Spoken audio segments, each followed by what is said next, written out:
The second half of the 2022 Motorsport UK Wera Tools British Kart Championship sees us return to Warden Law, Karting North East for the second time this season. It's event 7, and it's the turn of Cadet Honda, Mini Max, Junior Max and Senior Max, and they're joined by Micro Max. Now, the first time we've seen Micro Max this year, there are 3 events and each winner takes home a ticket to the Rotax Max Challenge Grand Finals in Portimao, the biggest event in world karting. Now, on to the main classes. In Cadet Honda, Cole Denham is perfect. He has a perfect championship score. Can anybody catch Scotland's finest? There are 31 Hondas here, all of them are gunning for glory. Scott Marsh leads in Mini Max. He's won both finals so far, but there are a whole host of drivers gunning for his rear bumper as well. He has not won this championship by a long shot. In Junior Rotax, Brandon Carr leads the championship. He's used consistency to get himself ahead of the pack. There are at least a dozen potential winners in Junior Rotax, while Senior Rotax is led only just by Callum Bradshaw, but he's got Kai Hunter breathing down his exhaust pipe. This is Kai's home track. His family actually own Karting North East, so who is to bet against Kai for making it a record 13 wins in the British Championship on home soil this weekend?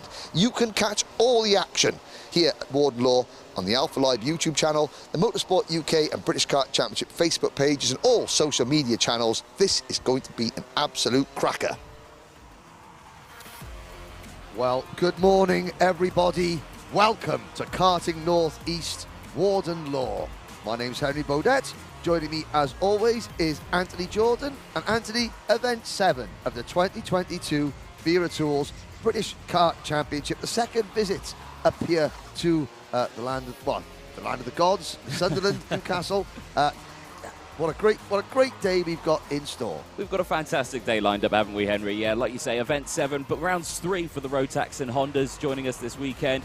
Like yourself, myself and yourself, Anthony Jordan, Henry Beaudette. There's our social tags. You don't really use social media though, do you? You've got them, but you don't use them. I've got them, but I don't use them because I am old school. Old school. Like a blackboard and a chalk marker. I do use mine, so there you go. Yes, yeah, so the Anthony _Jordan official. And people should wish you a belated happy birthday. Yeah, it was my birthday. Because it was your birthday earlier this week. We celebrated it yesterday, the Paddock show with some cake. You'll be able to see the Paddock show during our lunch break today. But in addition to the Cadet Honda, Mini Max, Junior Max and Senior Max, we've got Micro Max here. And Micro Max will be tackling this 1,200 metre circuit. It's been in existence since 1996. The Hunter family have had it for the last 4 or 5 years. They have transformed this venue from a sleeping giant into one of the UK's premier kart facilities, and we've got a host of racing to bring you today. The weather, well, it's not, we've been in a heat wave here in the UK. We have.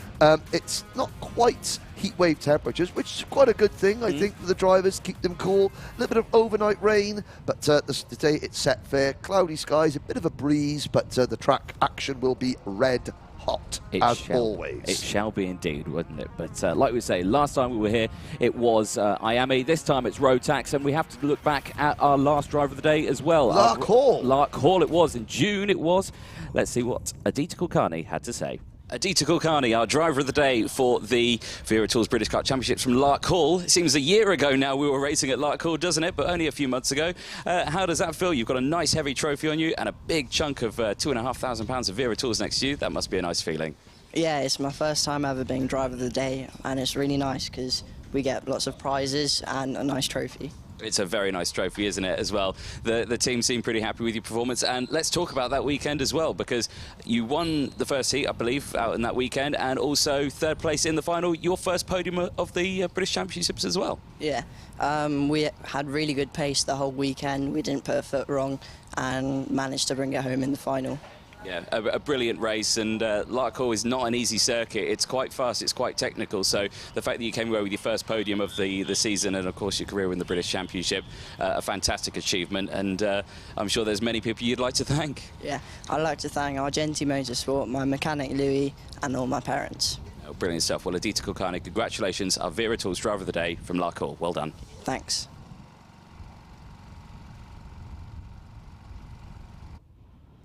Yes, a very well-deserved Driver of the Day award there for Aditya Kulkarni.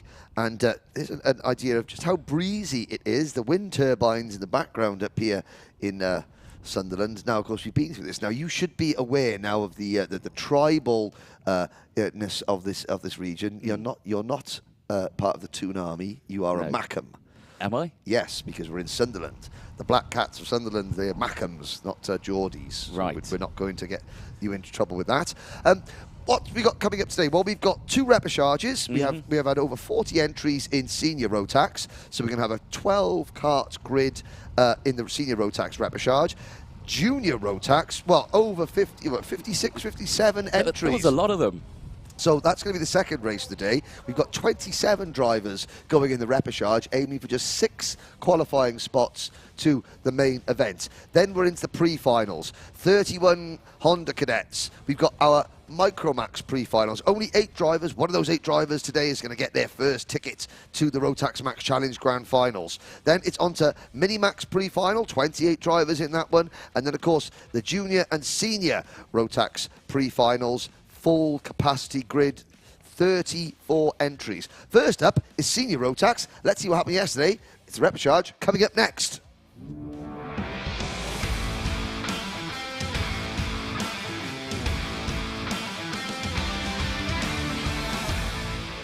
Yes, indeed. Repechage for the senior Rotax is about to take to the circuit. It's race 14 of the weekend.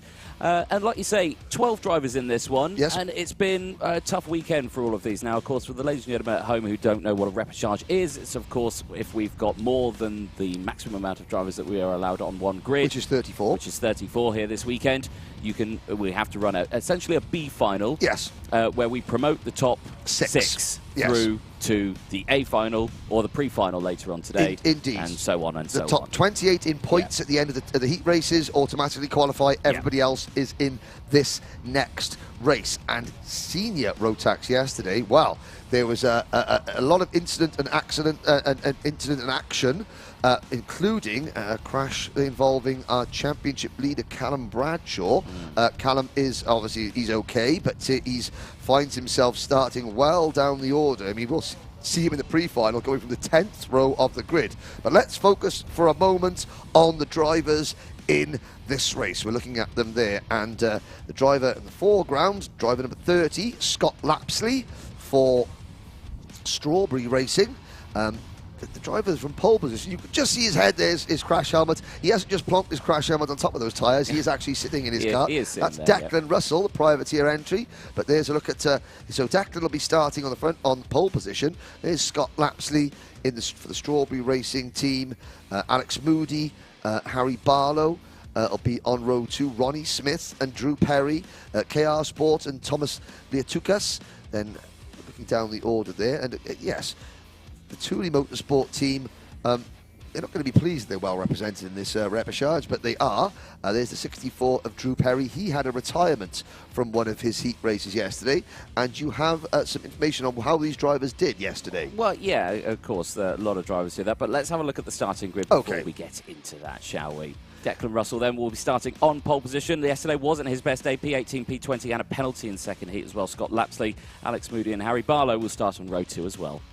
Ronnie Smith and Drew Perry will go from row 3. Will Ellswood, the 6th seed. Now, Will had a nightmare yesterday, so he'll be looking to get out of that repechage. And Thomas Liatukas from Lithuania on row 4. Carl Slee as well, starting on that 5th row with James Jackson alongside Lukas Ivakavicius on row 6 with Nicole Sutherland. 2 did not start yesterday, feeling a bit sick, but is out in this one, hopefully feeling a little bit better. Hopefully so. You were saying Thule Motorsport well represented in this one. They are indeed 6 karts in total out in this repechage. So they could take a clean sweep? They could take a clean sweep indeed. But there's obviously some competition from Strawberry Racing, from KR Sport, from Cato Motorsport. And of course, we've got the privateer driver on pole position, Declan Russell. So this is a 10-minute plus 1 lap race. The drivers coming out of Paddock Bend onto Conrod Straight. Lights are out. We're off and racing. Lapsley trying to squeeze the poles into Declan Russell, but Declan Russell holds firm through turn number 1, and all 12 drivers successfully through turn number 1, through Brian's Bend now into the dog leg. This is the dog leg. There's Will Ellswood in kart number 6. They bounce over that curb coming out of the dog leg into St John's Bend. Oh, and already bumpers come off there. The 83, I think that's Nicole Sutherland. Oh, dear. Rear bumpers hanging off on one side. So 2 DNSs yesterday, and it's going to be a mechanical flag in the repechage. The weekend is over before it started. Oh, that's a terrible misfortune there. We'll just try and get a glimpse of that earlier. Now we're into this gasworks bend. Oh my word, Kyle Slee and the number 92 kart up and over, and he's not happy with that. So we're going to say that it's good to see the MK Racing team here in the paddock, because normally they're just a gearbox team, the KZ2 team. But up at the front, we've got a change for the lead. Anthony, first one of the day. Yeah, Scott Lapsley for the Strawberry Racing team down the inside gets that done. Also, the 88 of Alex Moody for the Cato Motorsport team comes through, takes P2, and looking like he's looking very racy out there, wanting to get that done. Now, Declan Russell, he's still in a prime spot here. P3, doesn't have to worry about it at all, but he might have to start worrying now, because he's just had another car overtake now. And who was that? Was that Harry Bartle go through the 79? Harry Barlow, yes. In the number 79 for Thule Motorsport. We're having a look there. So Kyle Slee is still in the race. There is Declan Russell. Now, he's got the Evolution Racing kit, graphics kit, but he's a privateer entry. Saw him and his dad this morning, and they're the epitome of the lad and dad privateer efforts in the paddock. But there is the meatball flag going out, the technical flag that I would assume is for Nicole Sutherland. So a long trip for Nicole, for not a lot of racing. But so there's the number 79 of Harry Barlow, and he's third place behind the Cato Motorsport kart of Alex Moody.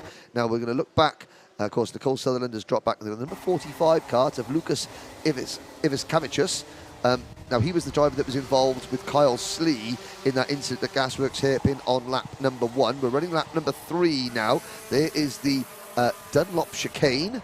And now we're up onto Gasworks Bend. Great camera. And that was an incident. Drew Perry trying to find a way past his Thule Motorsport teammates, Thomas Liatukas, and Thomas not wanting to be overtaken. But again, it's all about the top 6, Anthony, in this race. And who are they as we complete lap number 3? Well, Scott Lapsley leads the way still from Alex Moody. Harry Barlow still there, P3. Declan Russell now into P4. Will Ellswood takes P5. He's up 2 places from his original starting position. And then on the bubble, Ronnie Smith in the 96. So 2 Thule Motorsport karts up in that P6 at the moment, but 5 are not in that top 6. And there's a change for second place. Harry Barlow passing Alex Moody. There's Will Ellswood getting shuffled back by the number 46 of pole sitter Declan Russell. The good news for Ronnie Smith is he's got a nice gap at the moment. It's all of 9/10 of a second, or maybe make that 1.2 seconds now as we pick up the split times halfway around this lap between himself. So there's Ronnie Smith, and he's just hoping, he's thinking, right guys in front of me, just behave yourselves, just let's single file. He's looking over his shoulder, checks his head, checks his gap, and make sure that there's plenty of room for him to not panic. That's the key thing. We've got 6.5 minutes to go. And of course, Ronnie's just thinking to himself, right, just don't start battling, like that, oh my word. Don't, because of course that slows them down. And of course the 3 drivers in 7th, 8th and 9th positions, Liatukas, Perry, Jackson and Iviskavicius, they are chasing hard. They're all line astern, so they're trying to work together. There they are, the 3 Thule Motorsport teammates, all trying to close in on the top 6. Well, there we go then, as they go through 5 or just under 6 minutes to go then, plus that one additional. Plenty of time left in this repechage, and like you say there, these guys don't need to battle. You can see there, Alex Moody's just saying, no, don't worry, just keep going to Harry Barlow. He's got into P2. Don't worry about me. Yeah, don't worry. I'm not going to battle. I'm just going to push you along, because at the moment, Scott Lapsley is pulling away. There's no real issue to that. Of course, they're in the top 6, but of course, a better, higher starting position for the pre-final later on would be more favourable, I believe. Yes, I mean, but everyone would, the best thing you can do is start 29th to the pre-final. The worst you can do is 34th. But this track is known as one of the harder ones to overtake at. Even Callum Bradshaw, speaking to him yesterday, he's thinking, I'm starting 20th. There's no way I'm coming through that like you would say at PFI or at Shenington, where one of the tracks where it's a lot easier to overtake at. Now, championship standings, Will Ellswood came into this weekend 15th in points. So that's obviously not great for him. I have to mention Brandon Klein-Nagelvoort has injured his ribs, so he had to withdraw from the meeting late on. I think he was here on Friday testing, but he hurt his ribs last weekend, and mind said go, body said no. Yeah, no, probably a smart move as well, because the last thing you want to do is injure yourself further, yes, and then potentially, hamper the rest of your season. The problem he's got now, he's got to sit home and listen to our commentary, and as you know, we're hilarious. Yes. So he's going to be laughing away, and every time he laughs, it hurts. Now, change! Yes. Ellswood just taking 2 positions there, now up into P3, managing to get past Alex Moody and Declan Russell through one section there, as they were trying their hardest to fight for a position. Will Ellswood was just like, thank you very much. Yes. I'll take that. Oh, why not? Why not? So we got obviously Will Ellswood 15th in the point standing, Scott Lapsley 29th, Harry Barlow 30th, Nicole Sutherland, who's had to retire, she was 31st, Ronnie Smith is 32nd in the point standings, Lucas Ivaskavicius is 35th, Thomas Leotukas is 36th, the 2 Lithuanian drivers, 35th and 36th in points. Looking up a little bit further to where Drew Perry is in the point standings, he's 37th. And another change, while I was doing my statistical thing, there was some action thing happening, Anthony. There was, yeah. Alex Moody and Declan Russell are still going at it there, and Alex Moody did get the move done, but Declan Russell fights back straight away, and that's allowing the rest of the pack to close in now, as down the inside goes Ronnie Smith on Moody, gets it done, and crucially gets himself out of that bubble spot. He's now up into P5. Can breathe a little bit easier. And Alex's Moody is now nervous. Yes. It was good at the start, turned to bad, now it's worried. Yes. He looks over his shoulder, but he does have... He's got a good buffer to Drew Perry. Yeah, 1.3 seconds to Drew Perry. Drew is here, not because of pace necessarily, but he did have an accident in his first heat. So that's obviously what has brought him back into this race. So he's probably quicker than his starting position for this event suggests. Now is the question for Drew. Can he race his way up and gain 3 minutes to go? He's got 1.34 seconds to make up. Scott Lapsley at the front, breathing relatively easily. He's got Harry Barlow and Will Ellswood closing in as they come round Gasworks hairpin. Russell, Smith and Moody, the rest of your top 6, they're the transfer drivers as things stand. Now, Harry Barlow and Will Ellswood have closed in, like you just said. They've closed in at quite a rate of knots. Now, do they keep that momentum? Do they just go straight for Lapsley, or do they just sit behind, push him along? Because, again, they're through if they stay as they are. Depends where they catch him. I mean, if they've caught him during the middle part of the circuit, which means any move they make now will slow each other down. Yeah. If they caught him coming out of the final corner, they could just, there's Ellswood up to P2. Will Ellswood into second position, and again he's probably thinking, look, I don't normally race around these guys. I did catch up with Stefan, his dad, so far today, so I don't know what the problem was yesterday. I would imagine some form of mechanical or kart related issues. And there's Alex Moody and Ronnie Smith teetering on the brink of disaster almost. Now, this is a great battle. Is Drew Perry closing in? The answer is no. In fact, there's been a change. James Jackson is now up into 7th place, and somehow the gap has gone from 1.3 seconds between 6th and 7th to 2.9. So despite the fact that they're battling away out here, it must be the group behind are also battling, because look at the size of the gap now that they've got. Yeah, I think they're pretty comfortable where they are. Drew Perry has dropped right back, so I think that somebody went for a move on Drew Perry. Drew fought it. There was a meeting of the minds, shall we say, and it's cost them both, as there goes Will Ellswood, changed the lead. Scott Lapsley doesn't really protest too much. No. And slots back into second place, shrugs his shoulders, goes, okay, no problems. Yep, absolutely fine with that. Happy with P2. I can sit back here, not have to worry about anything. Like you say, though, Declan Russell's coming in. Obviously, started on pole in this one. Had not the best start to it, but he's still up there in the bubble section. P4, just in the back of this... Yes, now Declan, he didn't come to Larkhall, Declan, which is quite far down in the championship. But in this class, with the standard, I mean, all these teams, just as a pure privateer driver, goal one, make the pre-finals. Yes. So Declan is thinking to himself, well, I have achieved, tick that first one off the list. 12 seconds left. 12 seconds left, but we could don't ink it in, a little bit of pencil, but make sure you got a little rubber at the end of the pencil, just in case. Yeah, just in case. Almost there, almost. for Declan Russell. Penciled in. Very good there, penciled in. No battle for the final transfer spot because the number 96 you can see on your screens, Ronnie Smith, is a whopping 3.2 seconds in front of James Jackson. And then Thomas Leatukas and Lucas Ivaskavicius. Kyle Slee, after his two-wheeled moment earlier on, is down in 10th position, 11 seconds off the pace. Drew Perry has retired along with Nicole Sutherland. So we're going to get 2 of the 6 Thule Motorsport karts at the moment going through. Yes, indeed. Well, final lap board has gone out, and at the moment, Will Ellswood with a comfortable lead now. It was to be expected from Will Ellswood. You know, there's a number 6 seed. He's got that number 6 for a reason. He's a very talented driver. And KR Sport driver, so the team behind him. Yep, and to see him in the repechage was a mystery, but he is in it, and he has won it, so all is well. Scott Lapsley will take second from Harry Barlow. Declan Russell takes fourth from Alex Moody, and Ronnie Smith rounds out the top 6 that go through, pending, of course, scrutineering. Yes, indeed. So it isn't all written in stone yet. And the key thing is for James Jackson. So James Jackson finishes 7th. Yeah. He's within 5 seconds of everybody apart from Will Ellswood. Yeah. So if either Lapsley, Barlow, Russell, Moody or Smith get a nose cone penalty, which is 5 seconds, James Jackson is in just by virtue of finishing 7th.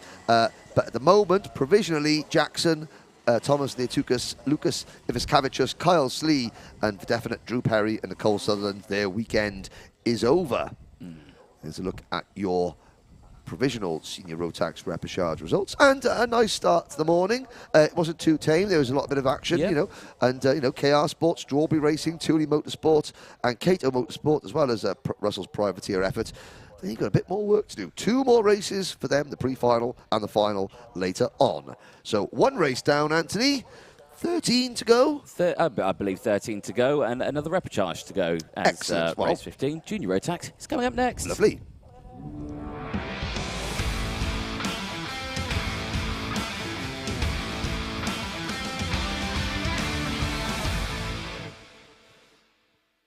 Busy old grid we've got for the next one, Henry, isn't it? Yes. Oh, yes. 27 rows. strong grid. A quick check on the live chat. Don't forget, if you are watching this on the Alpha Live YouTube channel, we can see your comments coming in. I know a lot of people watch it on the Motorsport UK and the British Kart Championship Facebook page. They comment in there.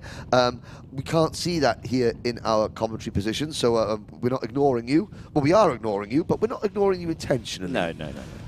But of those of you making the chat, we've got Thomas Fleming saying good luck to all the Dan Holland boys, because Thomas, who raced in the Senior Rotax Classic Larkhall, but he's having it. Daniel, all you are saying good luck to Owen Neve and all of the Callum Hardgrave driver development team.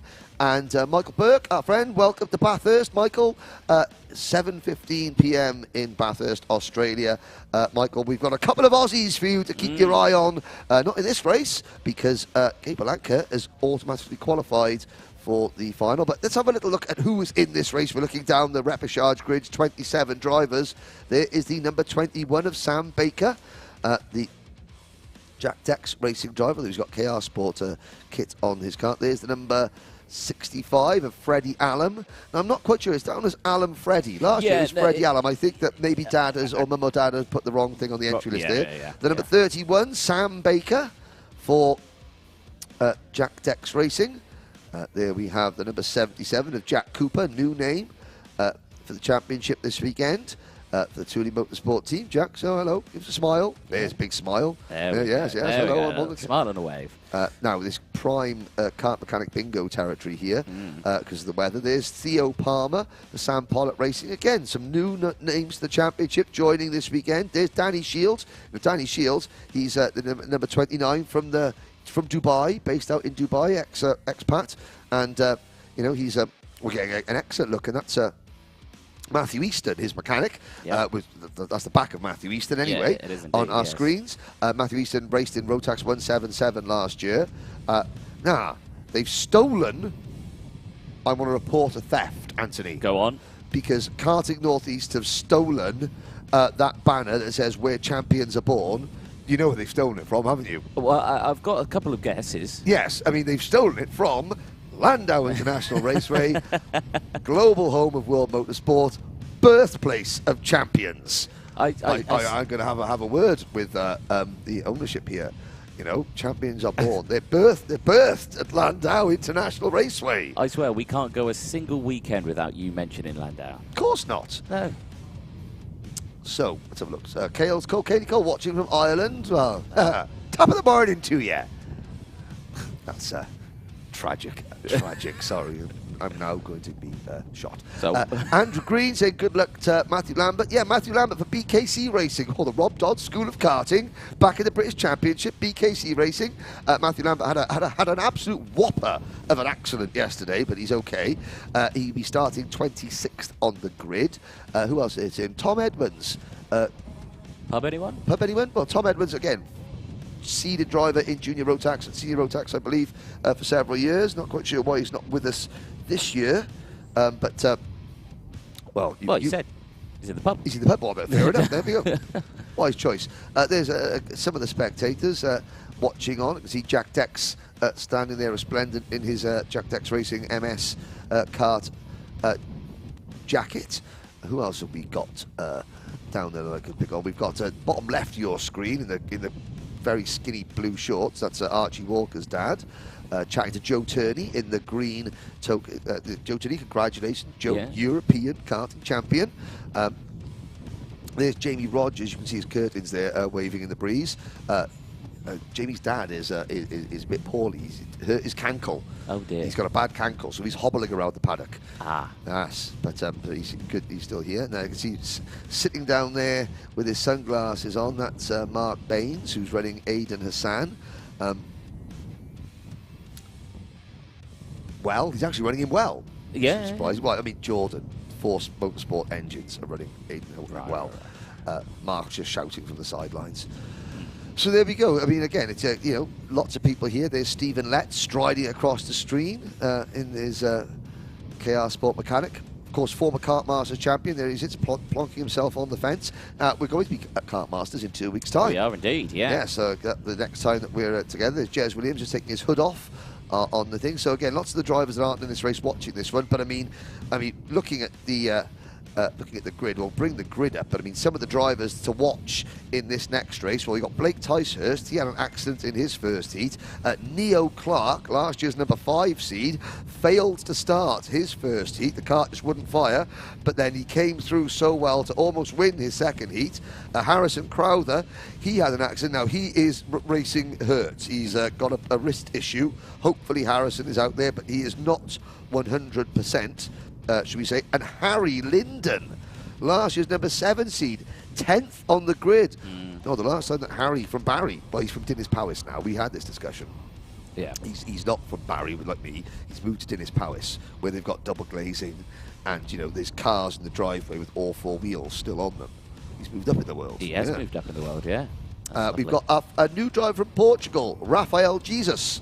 Well, he's going to have to rise up from 14th on the grid into the top 6 to make it to the pre-final. Running with the MLC Motorsport team this week. Yep. So Rafael. Yes. Looking back, Ewan Charman starting from the back. Now, yesterday in the first heat, Ewan's chain guard fell off on the rolling lap. It did. But he caught it and crossed the line to start the race, holding his chain guard, had to duck into the pits to get it put back on.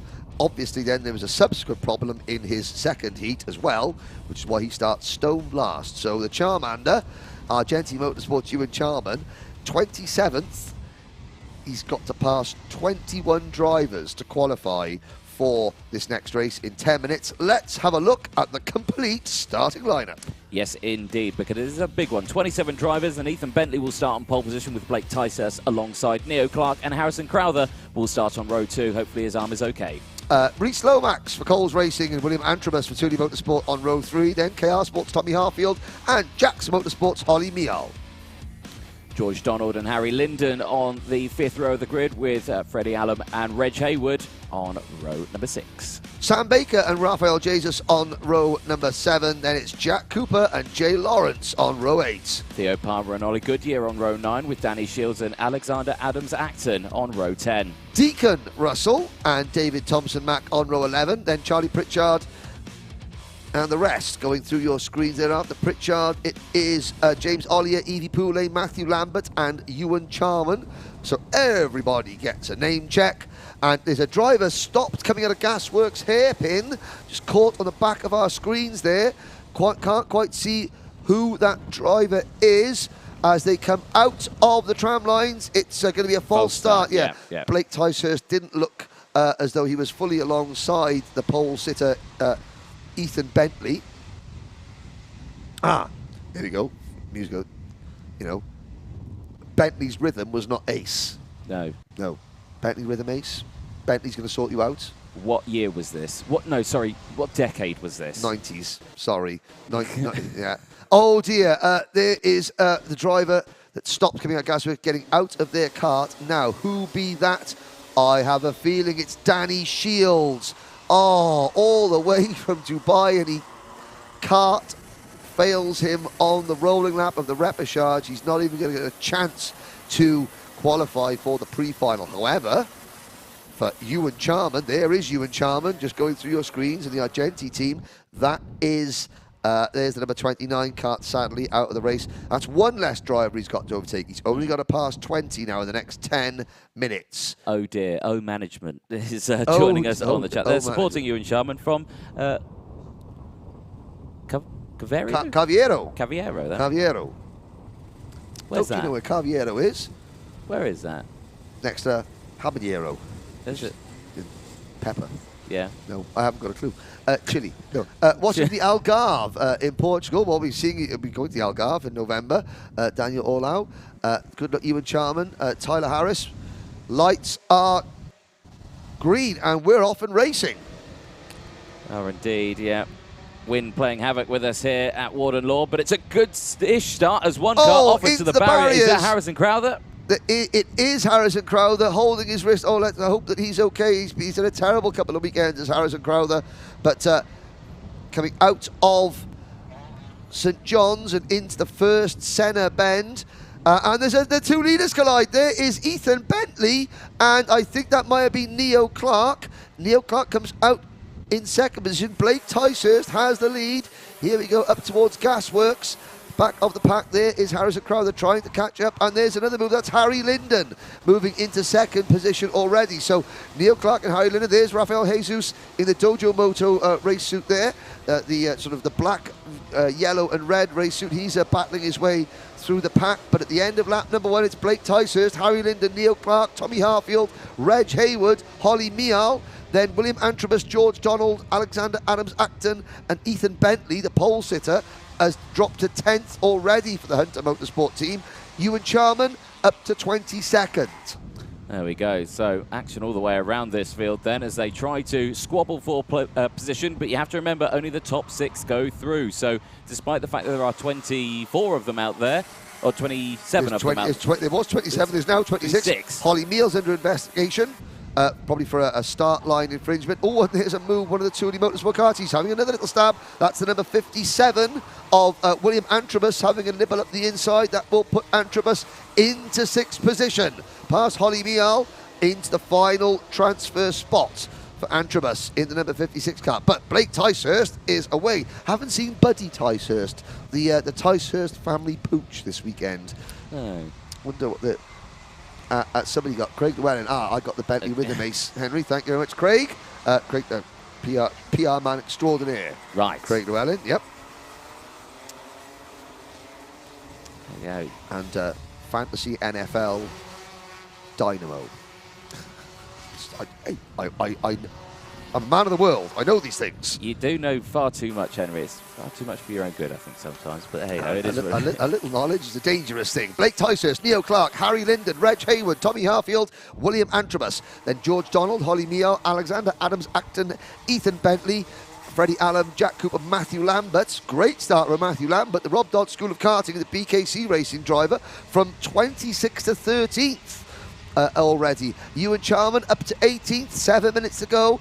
And the problem is now the field's getting spread out, Anthony, and it's going to be harder and harder for Ewan Charman to start picking people off. Antrobus, fastest lap of the race, 51.640.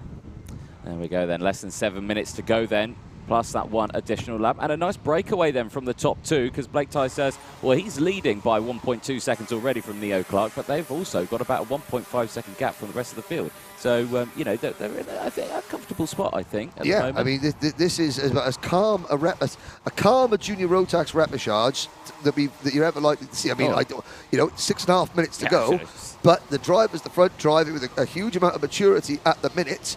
And, of course, maybe they would obviously be aware of fast drivers like Ewan Charman coming from the back. So think, right, let's not give Ewan like any more help than he has already.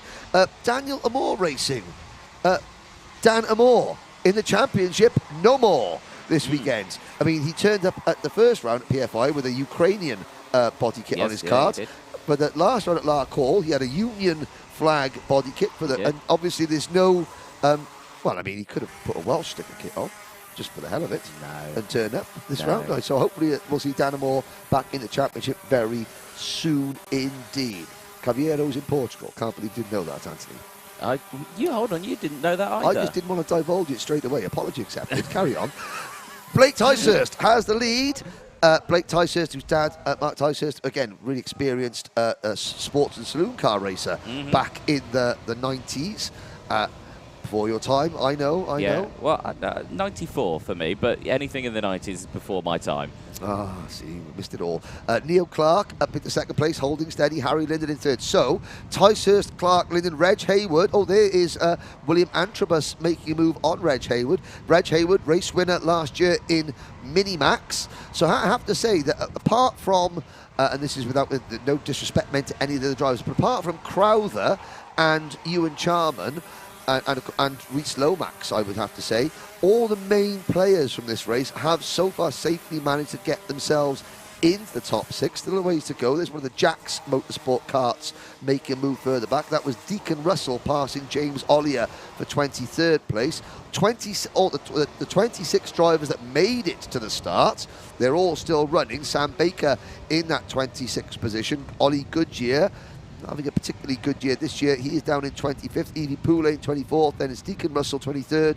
22nd is Ollier Pritchard. Jay Lawrence 20th. Harrison Crowther, after his spin, is up into 18th place. Ewan Charman up into 15th. So 4 minutes and change to go. So just over half distance, Anthony.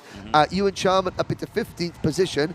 He's 8.3 seconds off the lead, but significantly, he is 6 seconds behind driver number 73 on your screens there, Reg Hayward. Well, Reg Hayward was in 6th position. It's now the number 96 Jack's Motorsport kart of George Donald, who is in the final transfer spot. And look at that, Holly Meow, another one of the Jack's entries, is chasing Reg Hayward. So Ewan Charman's got 6 seconds to make up on that battle, not this battle. The battle you're looking at now is between Neo Clark and Harry Linden.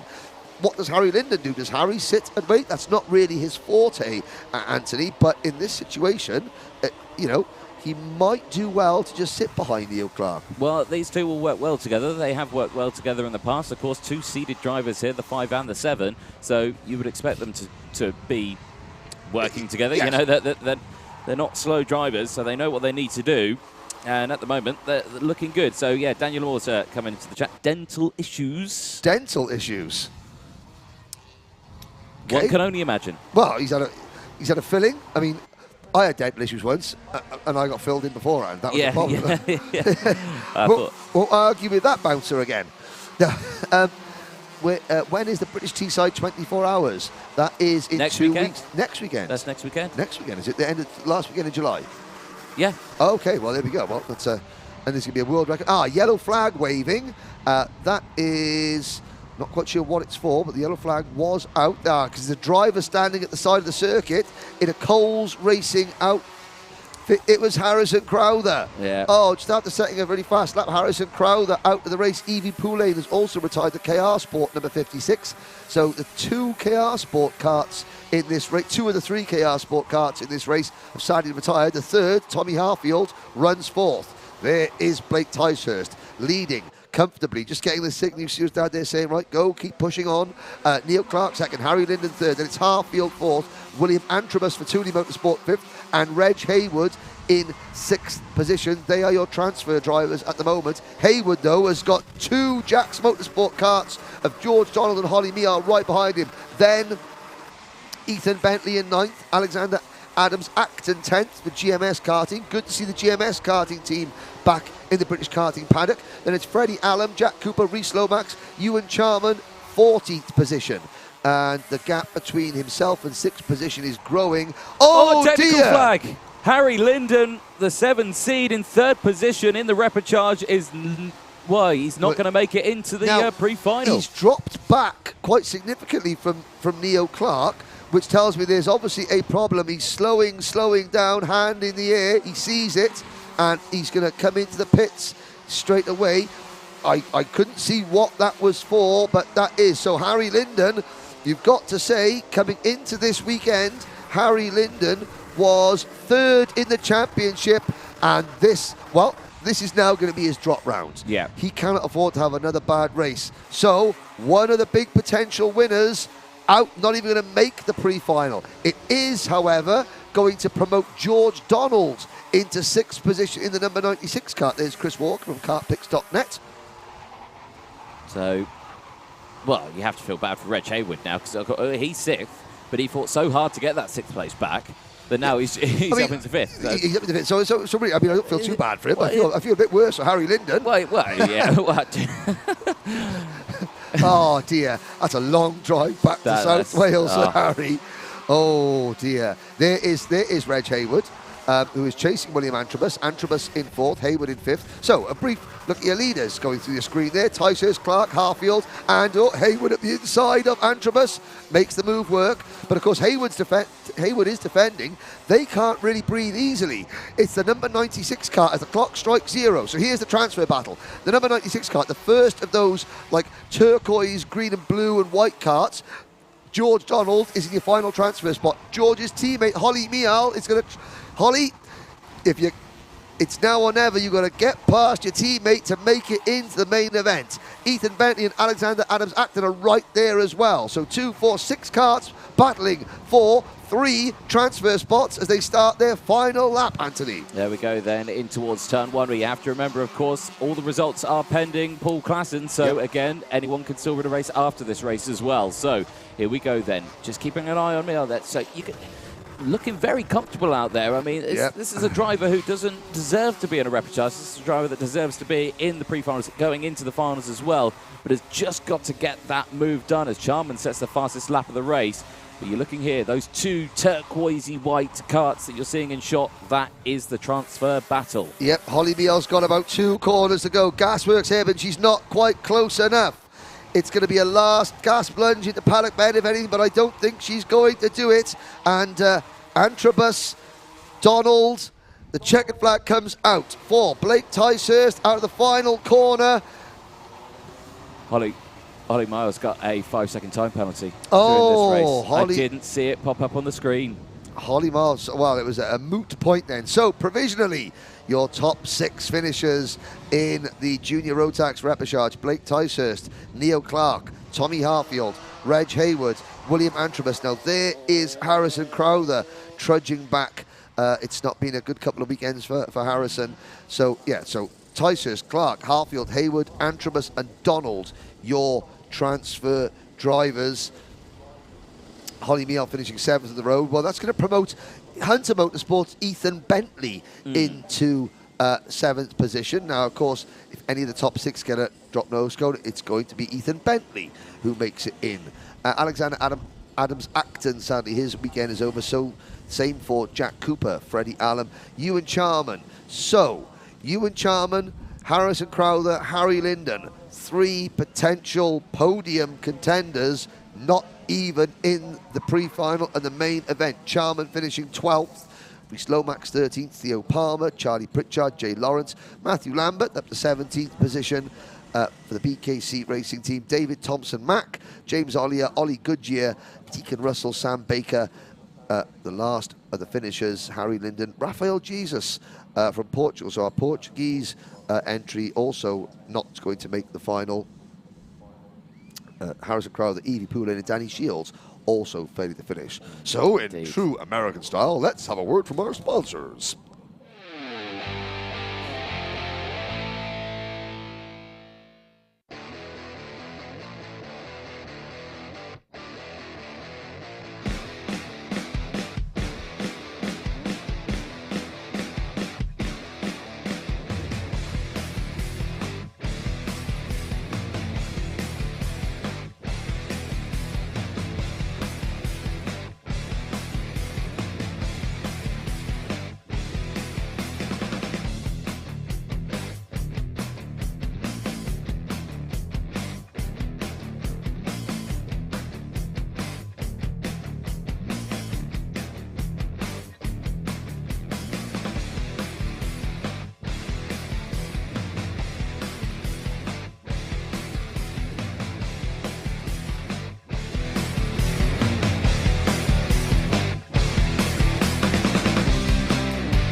Cracking segue that was, Henry. Cracking segue. Yes. And what a race we've got lined up now.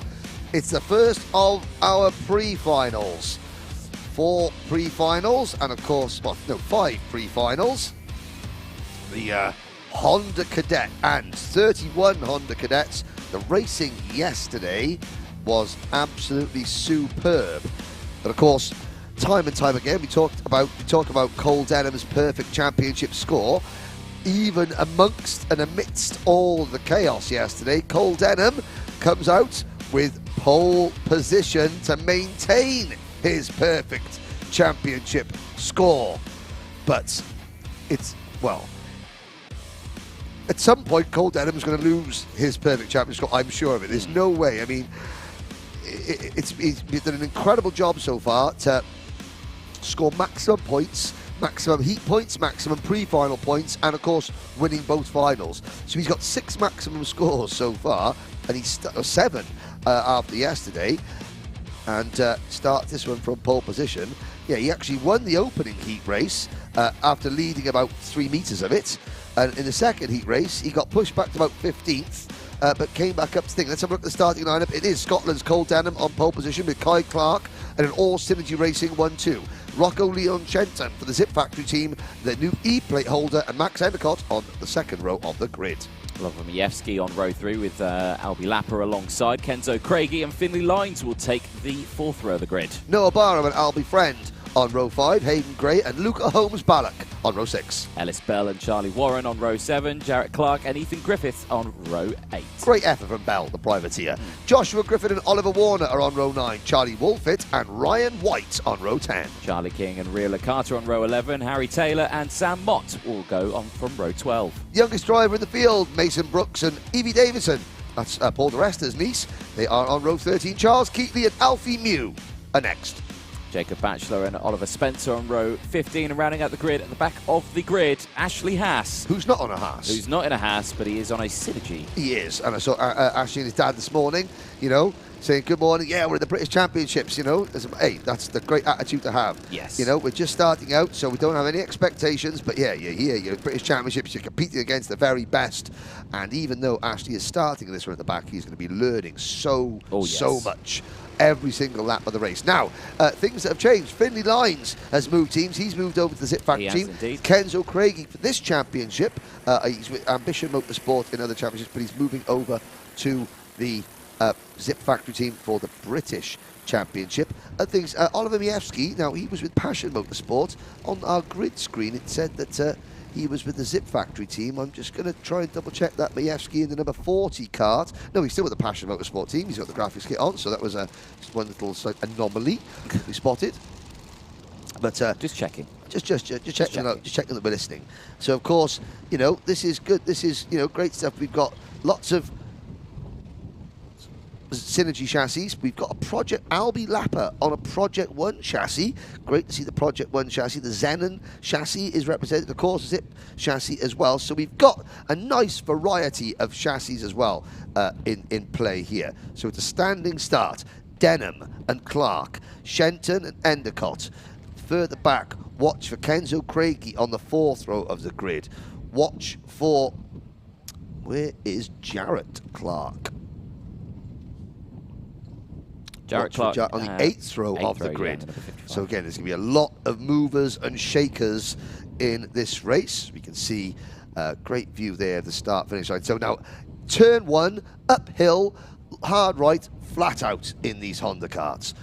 It's the first time they press the brake is really going into the dog leg. You know, you're flat on the accelerator coming out of that final corner. It's 1,200-meter circuit for a good, I'd say, 300 meters in a row. You're absolutely flat chat, which is great for slipstreaming, which is what we see plenty of. So, hand in the air, wave it like you just don't care. Now we look for the lights. When the lights go out, engine notes rise. We're off and racing. 12 minutes in the Honda Cadet pre-final, and from the front row of the grid, Cole Denham gets swamped. He's getting squeezed the inside, and it's Kai Clark from the outside of row 1 who makes the best start, moves into the lead in the number 77 team. Now Rocco Shenton, the E-plate holder, won that at Shannington. I think you were there. Was that were you there, Anthony? I was there, but I was on the camera. I thought it was a bit dodgy, yeah. No. But he won that at the Shannington Super Prix last weekend. And already Cole Denham reasserting his authority. And Rocco Shenton going through as well. So Kai Clark's lead lasted about 4 corners. He's back to 3rd. Yeah. Make that 4th, 5th, 6th. There we go. Finley Lines goes through, and as well as the rest of the field, Kai Clark, like you say, tumbling down that order. So, but that's very easily done in Honda Cadet. Of course, as soon as you get bumped out of the train, you can go all the way back. And now Finley Lines on the outside line there loses 1 more place, and now is going to be in a dangerous spot because he is side by side there. Slots back into place. Now he's back in the train, albeit now down about 5th place now, I believe. Yep, so at the end of lap number 1, it's Cole Denham, Rocco Leon Shenton, then Kenzo Craigie, Max Endicott, Finley Lines, Kai Clark, Oliver Miewski, Noah Barham, Albert Friend, and Jarrett Clark already up 5 places to 10th position. A little bit further back, Luca Holmes-Ballock has slipped from 12th back to 26th, and also Hayden Gray in the SFR Motorsport team. So Holmes-Ballock and Hayden Gray, obviously they were starting together on the 6th row. They've had a territorial dispute. Yes, indeed. Oh dear. And that's Kai Clark, a little bit agricultural there as well. So the driver that started from the outside of row number 1, led into turn number 1, now finds himself plummeting down the order, and so this is the problem. He's offline, he's lost his momentum, and it's then trying to get himself back in line and sort of, you know, reset himself mentally that is the problem. And there's the number 29, Callum Hargrave, driver development entry, going up the inside. That is Albi Lapper. Albi, who started on the 3rd row of the grid, you know, not one of the more experienced drivers. So again, tough first couple of laps for Albi Lapper. He's dropped to 14th position. But still in there. God. Oh, that hurt my spine there, Albert Friend. Yeah, that curb coming at the exit of Dogleg is just, and that's a great example of how when you hit a curb at the wrong angle, completely throw the kart sideways. Albie Friend, luckily, great kart control. Hold on to it. No, I know you're completely at my back. Don't expect a back rub off me. Well, no, not at all. Well, checks over his shoulder there, does Albert Friend. Slots, holds on to his position, though. Got Jarrett Clark very close behind Noah Barham also. Here's the battle for the race lead, then, because Rocco Shenton looks like he's taken the race lead now. Cole Denham down into P2 as they go out of the final corner, back onto the start-finish line. Kenzo Craigie's actually gone up into P2, and now it's fighting for the race lead. Down the inside goes Craigie, gets it done for the Zip Kart factory team. Looks over the shoulder just to check no one's trying a sneaky move again. Yeah, and I noticed there that Rocco Shenton, he looked one way, Kenzo Craig went the other way, but as he was passing, Rocco said, "Okay, go." Go. Yeah, that's smart driving. So Craig, you can see he's wearing his Team UK race suit. There's Shenton, the E-plate, and Rocco's got a new graphics kit, Rocco Shenton Motorsport, the RSM, there, but he's still part of the Zip team. Denham in third, the number 10 kart. Then his Synergy Racing teammate Max Endicott in fourth. Finley Lyons in fifth. So we've got a 5-kart battle. Here comes Shenton. Back at the inside of Craigie. Shuffles Craigie a little bit wide. I was going to say, we've got a 5. This has not happened for a long time, Anthony. Luca Holmes-Ballock gets a penalty. But, you know, this has not happened in a long time. We've got a 5-kart lead train. And the biggest collective team in that lead train is the Zip Kart team. It has been years since we've been able to say that. Yeah, it has been, and it is great to say, isn't it? And it's great to see it as well. So yeah, I mean, obviously Mike Spencer and the Synergy Racing team wish it wasn't happening. But in terms of in terms of the heritage, the history of karting, Luke Hines back with his sister Tuesday help in the family team. It's great to see, and the team. I mean, Earl's going to be happy. Earl's going to be happy, and of course, but again, you know, the Synergy Racing team at the moment, Synergy have got 2, 4, 5 of the top 7 drivers in the championship standings at the moment, and of course led by Cole Denham. But the rest of the field, but this 5-kart train, this is why Finley Lyons said this is why he moved teams. You know, he wanted to switch things up a little bit. But Craigie, Denham, then Shenton, Endicott and Lyons. Lyons the number 94 kart, and what the Zip team have also done, which is very kind to us, they've slightly changed the colours of the graphics kits for each of their drivers, so we can, us commentators, can spot them apart. Spot the difference. There you go. Well, this group of 5, they've been running well so far, but they've got to be careful because the next group of, well, quite a large group of drivers, I have to say, is slowly starting to close in. Albert Friend leading that group is only behind by about 0.6 of a second. This is strange. So led by Albert Friend for the SFR Motorsport team, and Albert is currently running second in the championship standings. Max Cuthbert, who's 8th in the point standings, not here this weekend, which is, you know, a bit of a surprise. Lachlan Johnson for SFR Motorsports, he's actually going to see him in the Micromax class as well. So SFR Motorsports, there's they've got a bit of work now to catch up. They were one of the 2 big players at the start of the season, and now SFR sort of numerically not as superior as they once were. No, but again, everyone has ups and downs in the seasons Peaks and years. Troughs. Exactly that. So, you know, give them time, and I'm sure they'll find some ways. Passion Motorsport have got a couple of drivers up near the thing. Connor Mills' team, Charlie Warren of the Passion Motorsport team in kart number 24, running in 10th position. Charlie King, where's Oliver Majewski? He's there in 9th position. Yeah, he's down 4 places, but, you know, he's still there in a good spot. Of course, this is the pre-final where they finish here, determines the starting order for the final, and now it's starting to chop and change. Yep, 5 minutes to go. Yeah, that was Shenton back into P2. Yep. And Endicott into P3. Cole Denham down to P4.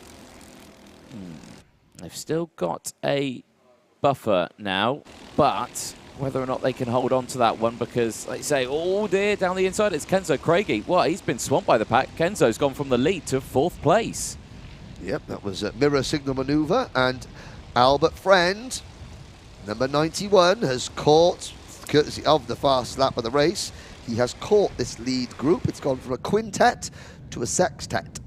Well, I think it's a little bit more than that. It is There's more several than that, more yes, of them yeah. just behind. Albert Friend has brought his friends, Yes. and his friends at the moment are Jarrett Clark and Noah Barham, as well as Oliver Majewski, and the second of the Passion Kart, Charlie Warren. Yes, let's go running on our fingers and toes. That's, I would say, a 13-kart lead train as a change for the lead. Yep, indeed. Rocco Shenton back into the lead. Kenzo Craigie back up to P2. Cole Denham's just gone back into P3 now. And, well, I have to say there, that Max Endicott, he got swamped out of the pack. Yeah. And now with that second pack there, it's all started to kick off. 4 minutes to go, 4 ladies and minutes to gents. go. Oh, dear me. It's a bit early. Now look at the very end of that lead group there. You just saw him on your screen. The number 46 kart. That's Ellis Bell, young Scotland-based driver, privateer entry. So we're talking about all the big names. I mean, they're all out. We've got you got drivers from Zip, from Synergy, from SFR, from Passion, and then at the back of this group, tagging on, he's got a little sort of orange crash helmet, is privateer entry Ellis Bell. Great job. Charlie Wolfit's also now in this lead group, so is Kai Clark, Charlie Warren, Oliver Majewski, Barham, Lines, Endicott, Jarrett Clark, Albie Fred, but there he goes with the little orange crash helmet, the red race suit. Oh dear, yeah, that was a bit of Concertina effect there coming in. That was Rocco Shenton braking a little bit earlier and more defensively than Kenzo Craigie would have liked. And of course, Cole Denham, the third kart in line, again happens to just run into the back of Craigie. But yeah, Shenton defending again. I mean, and already look at that. The 13 kart lead group has been caught by this. You can see. Charlie King in the number 74, Albie Lapper in the number 29. I mean, Ethan Griffiths there in 17th position is now in this league group. This is 2 3/4 minutes of racing, Anthony, where you're just thinking, right, okay, please don't like kick off too much, because yeah, we want them all to get round. Oh dear, as I say that, Rocco Lea Shenton dispatched. Swiftly yes. there, and a bit of a hand gesture there from Rocco, just saying, there's somebody. That was going to be someone running through the Dunlop chicane. They were running out of track rapidly there. Yes, at the end of lap number 9, last time round, the top 17 drivers are covered by 4 seconds. Yeah, that's not sustainable for the last couple of minutes of this race. At least it normally isn't. Warning flag for Rocco Shenton. Maybe that was something that happened before the incident. So it's Kenzo Craigie leading, Cole Denham second, Jarrett Clark third, Rocco Shenton in fourth. We've got a brief breakaway, Anthony, at the front. We do indeed. That's a nice fresh breath of air for these top 3. So Craigie, Denham and Clark now looking a little bit more comfortable where they are. 90 seconds left on the timer. Still Shenton there in P4, Barham still there in 5th. Majewski, as well as Wolfit, Finney Lines now dropping down into 8th place, his original starting spot. So the rookie driver this season in Honda Cadet working well as that was Jarrett Clark getting a little bit wide out of the exit of the chicane, and got to be very, very careful with that one. That's just allowing this trio to just slowly pull away from the rest of the field even more. Not much left on that timer, and they'll see that as they go through. And again, Kenzo Craigie right to the inside there, trying to break the toe as much as possible from the back group. And you can see the hand gestures on the side of the track coming in thick and fast. Yep. And Lines a little wide there as Albie. Is that Albie Friend? Finley Lines has dropped right back, and he's now just in front of Ellis Bell, the privateer driver that we spoke about earlier. Mentioned Michael Burke is from Australia, from Bathurst. Interesting piece of trivia for you, Michael. The front straight here at Warden Law is actually called Conrod Straight, named after the famous Conrod Straight at Mount Panorama, Bathurst. There we go. Just to make you feel a little bit more at home here in the British Championship, Michael. Now, 22 seconds to go, Denham. So this is you do get championship points for this race. If Cole Denham wants to maintain his perfect championship score, he has to win this race. Yep. And Kenzo Craigie in second place. They're going to cross the line with a couple of seconds to go. So this is be the start of the penultimate lap. Craigie saying, don't defend, drive.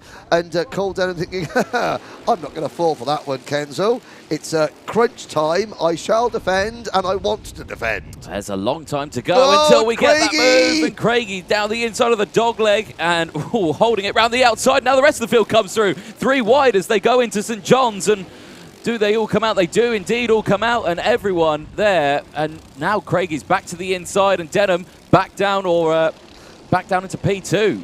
Yep, Shenton in third. Then that's Jarrett Clark, the number 55 Kart, in fourth position. Behind him, it's Noah Barr up to fifth. Then it's Mievski, Friend, Wolfit, Endicott, Clark, Kai Clark, Finney Lines, Warren, King and Bell. Albie Lapper rounds out the top 15. Oh, this Kart's running very wide of the Gasworks hairpin there. This time around, it'll be last lap. Oh, there's still Kart's wheel-to-wheel contact there. That's going to slow them down. Oh, they're just rubbing is racing, apparently. Last lap board goes out. Craigie, Denham, Shenton and Jarrett Clark, your top four. There we go. Then you can see the two very different racing lines there from Craigie and Denham. Craigie with the defensive line, Denham switching to the outside to try and get the optimal line through, but it's not worked out this time around. Could not copy what Craigie did on the last lap. Looks to the inside of St John's, can't do it, and a bit of contact there as Shenton comes through from third place. Is that Cole Denham's perfect championship score gone? He's down to fourth place with half a lap to go. He's on the grass, on the dirt, he's run wide there. There comes one of the Passion Motorsport drivers. That's Oliver Majewski. It's going to be Kenzo Craigie and Rocco Shenton, 1-2 at the moment as they come to Gasworks the final time. Denham in third place, struggling to defend. Kenzo Craigie and Shenton tries the undercuts. Oh, the two teammates there as the rest of the pack went wide. What happened there? The rest of the pack's gone. There's one big group of karts all in the background, but this will be history-making stuff for this year. Kenzo Craigie is going to stop Cole Denham's lead and will take the pre-final win. Craigie takes it from Shenton. Majewski takes third place from Barham. Cole Denham finished at the end of that one in P5. Well, a top three finish for Passion Motorsport and Oliver Majewski, and then a whole host of Synergy drivers there. I mean, we didn't catch it, Anthony. It was just a corner of our screen. Coming into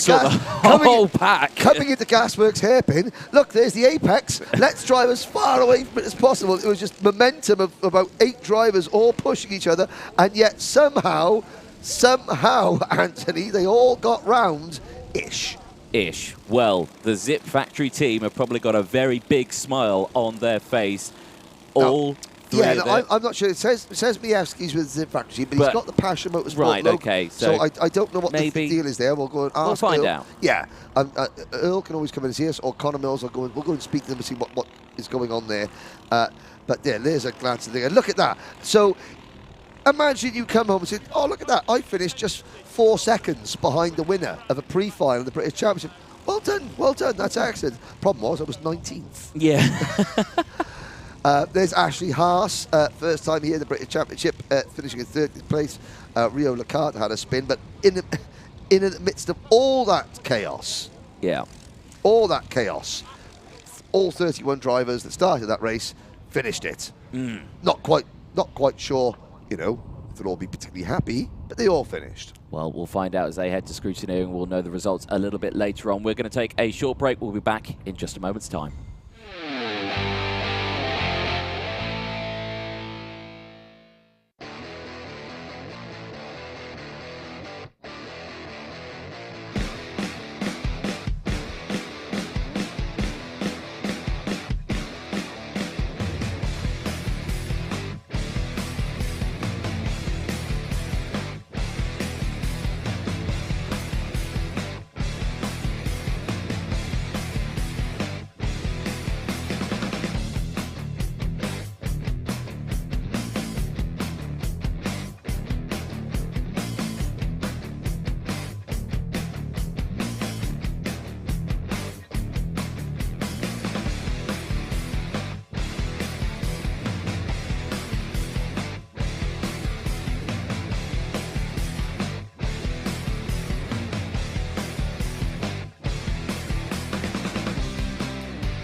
The 7th event of the 2022 Motorsport UK Wera Tools British Kart Championship is the first of 3 Micromax qualifiers for the Rotax Max Challenge Grand Finals. Now, the winner of each of the 3 Micromax qualifiers gets a ticket to Portimao, the Grand Finals, in November this year.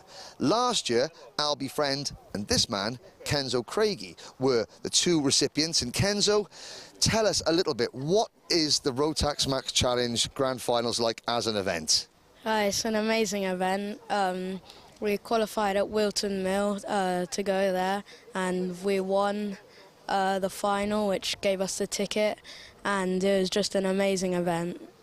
Now, in the Grand Finals, you don't represent a team, you don't represent yourself, you represent your country.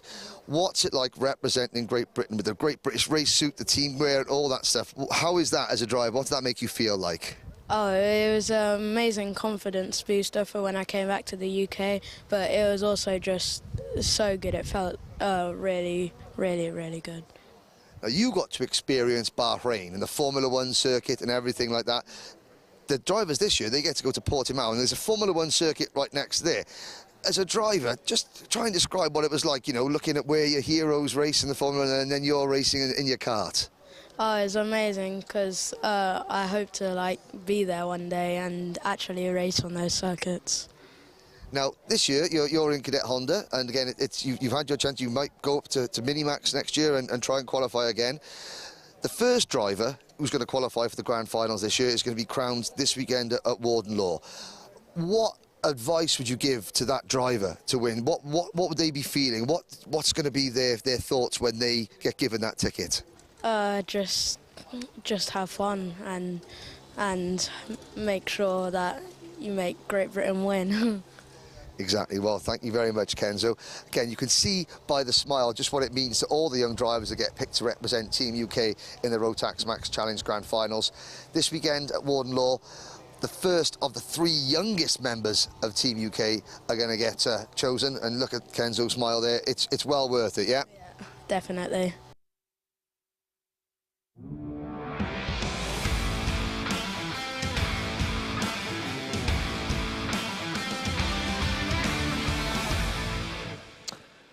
So there you go. That is what these young drivers on your screens now are fighting for. The first ticket for the 2022 Rotax Max Challenge Grand Finals. There's number 50 car, Max Gilman for SFR Motorsport. Max, a familiar driver in the Bambino Championship the last few years. Hunter Motorsport here with Daniel Minto. Daniel, very fast in the crash in his first heat. Came back well in heat number 2. There is the number 48 kart of JJ Lowe. The Hannon Holmes MKM Building Supplies sponsored driver. And JJ racing for the Coles racing team. You can see there that it's a tiny tiddly widdly Rotax Max radiator on these Micromax karts. There is Kieran Stewart, another of the SFR Motorsport drivers on a Tony kart chassis. Kieran from Scotland.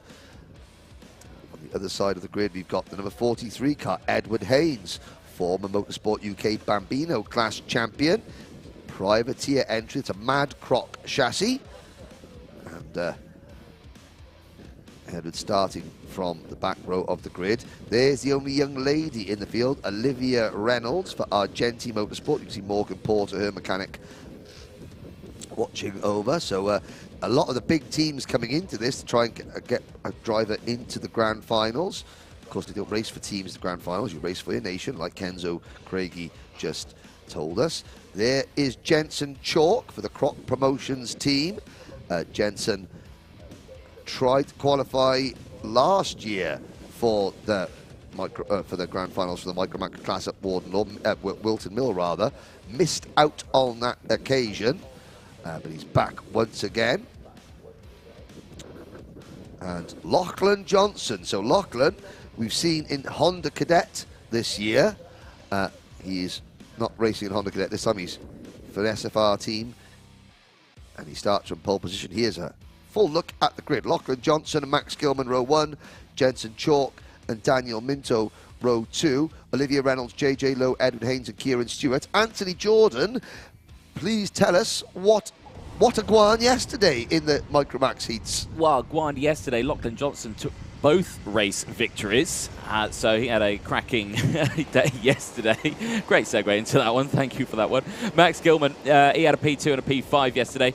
Now, Daniel Minto, he qualified on pole, yes, but he failed to finish his first heat. Accident-related issues. Indeed, came back, had a P2 finish in heat number 2.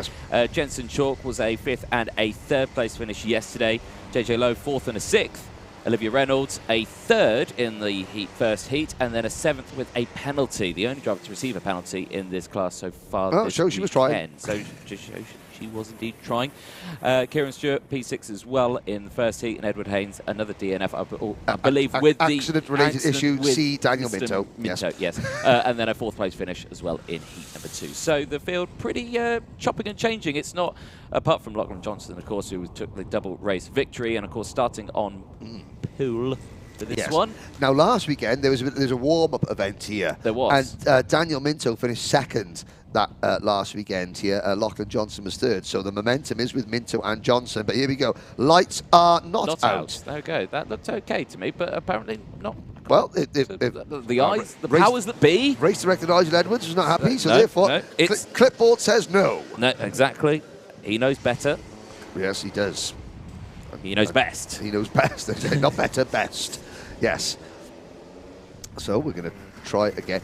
What it is really encouraging for me and for the class, which I believe is going to be making more of a regular appearance in the championship next year, is already the teams are getting behind it, and we've got drivers from SFR, from Hunter Motorsport, from Croc, from Argenti, Coles. You know, it's only an 8-kart grid, but there's 5 major teams there, all involved in getting behind the class. Now, of course, Minto for Hunter Motorsport, they will have the geographic advantage because they're based here. So setup won't be a problem there. The numerical advantage goes to SFR Motorsport, and track position advantage at the moment also goes to SFR Motorsport. Lachlan Johnson with a plain white graphics kit. He is with the SFR Motorsport team, but if you have a look, he's a bit taller and might say a bit heavier, a bit, you know, naturally weight saving. Here we go then. Now into the tram lines.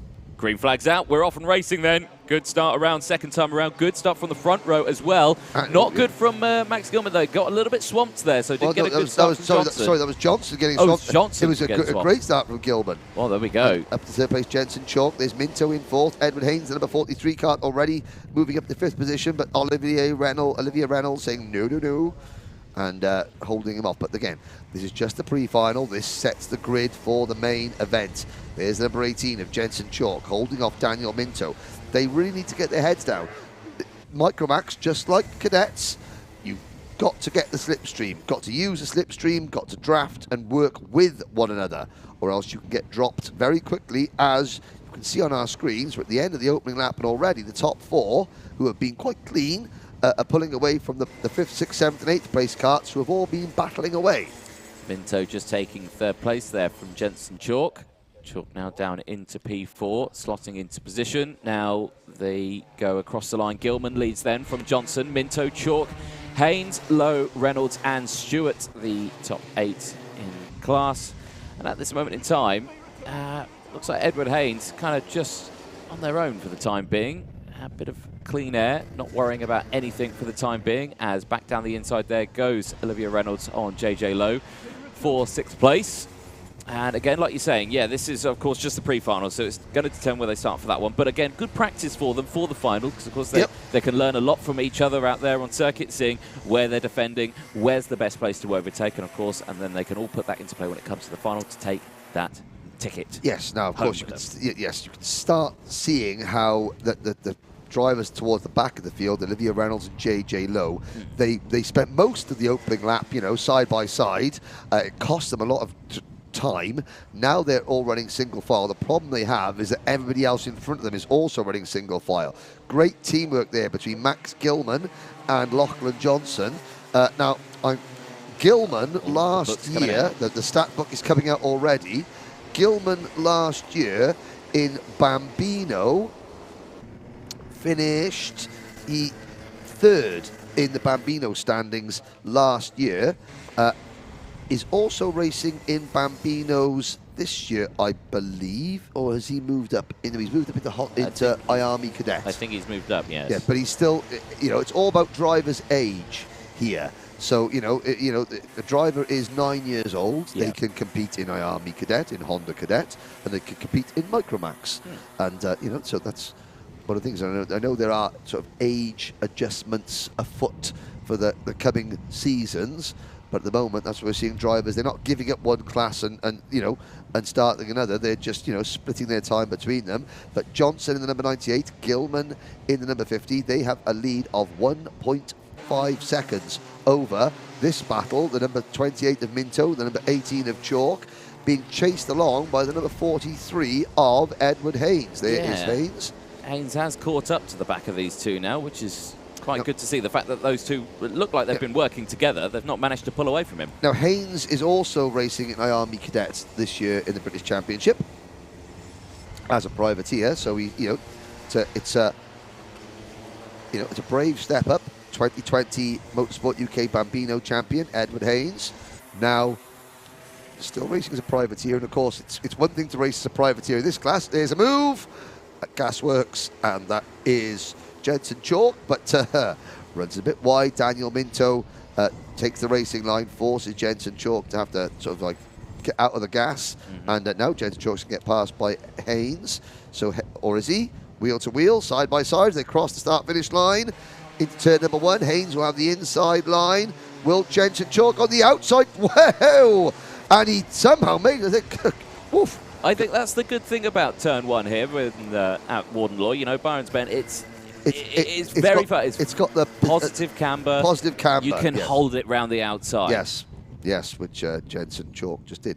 Helps the chassis are a little bit narrower as well. These are sort of cadet. These are cadet size chassis. 950. 950. Oh, there we go. Okay, 950. That's 950 millimeters. Yes, ladies and gentlemen. Now, your comments coming in. Here's the thing. So the Rotax Grand Finals, that moves around the world. It does, yeah. Bahrain last year. I mean, we started out. We've been to Puerto Rico, to Malaysia, to the United Arab Emirates, to Egypt, Brazil. I'm trying to think. Where would you want if you could? The Grand Finals, the Olympics of karting, anywhere in the world. Where would you like it to be? Let us know. Yeah. And I'll be able to tell you if there's a kart circuit there. I would like Italy, please, purely because I like pizza. Okay, not the most imaginative, but fair enough. Someone says Barbados. Well, they got Bushy Park in Barbados. Yeah. Zane Maloney, FIA Formula 3 driver. FIA Formula 2, Formula 3. One of them. One or t'other. His family own the Bushy Park, track in Barbados. I got the disembodied voice in my head saying Miami. Right. Well, we got the Orlando Kart Centre and Homestead Miami Speedway has got a kart circuit as well. Now, has there been an issue? I think there may have been. I looked up there, and Edward Haynes and Jensen Chalk were slowing down a little bit. Maybe they a brief little contretemps, perhaps. But I mean, we're whittering on about potential, worldwide venues for kart circuits and people's ultimate kart venues. Let us know in the live chat where you think the best place for a karting world finals would be. On the track, Lachlan Johnson, Matt Gilman, 1-2, unperturbed by all going on around them. Gilman sets the fast lap of the race, 58.92 seconds. Very sedate. They have a gap of 3.7 seconds over Daniel Minto, with Haynes 4th, Chalk 5th, Reynolds 6th, Lowe 7th, and Kieran Stewart in 8th position. Yep, so again, very tame pre-final for this one. I mean, their races that they had yesterday were quite excitable, I have to say. But this time around, they're just thinking, you know what, we want to relax today, just have a nice, calm start this to race, the day, I think. This race means a lot. Even on an 8-kart grid, like we've seen today, the opening lap, the opening lap of a race, if you have a bad opening lap, then it can cost you. So everyone's thought, no, you know what, the most important race is, I mean, it's tomorrow's race, what am I, Henry, shut up. This afternoon's race is the most important race of the season so far. Michael Burr coming in with Oh. orange kart track, New South Wales, Australia. Okay, yeah, I can see that. Yeah, orange. Yeah. My personal favourite is Wollongong Oh, in Australia. that's There we a go. fabulous name. And the African Open last weekend was held in the Idube Speedway, which is in the KwaZulu-Natal mountains, which is the most beautiful kart track in the world. And I say that as someone Who from loves Landau. who loves Landau. Yeah. I mean, even I would think now there's been an incident. There's number 28 kart, Haynes and Chalk. And getting a little bit too close for comfort, but they all survive. It has brought those three closer together.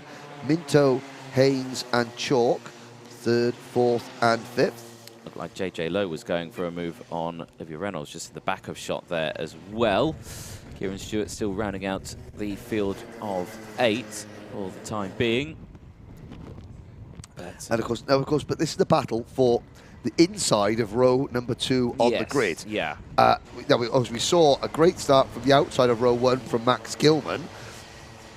But, you know, traditionally, if you can't start from pole position, you want to be starting directly behind pole position with the inside line for row number 1. Oh, and this, Edward Haynes was very, very late on the brakes going into Gasworks bend there. And certainly Haynes. So Haynes and Minto, they have already, how should we say this? They've already become acquainted with one another so far this weekend. And Max Gilman, new fast lap of the race, 58.76 seconds. He's still pushing the leader, Lachlan Johnson, along. Those two are now 5 seconds in front of the third place battle. Olivia Reynolds has passed and pulled away from JJ Lowe in 6th. Now, we were talking yesterday about Kieran Stewart's lap times. He's done a 1 minute 0.47 best lap. He did a 1 minute 0.20 yesterday. So for Kieran Stewart, he's not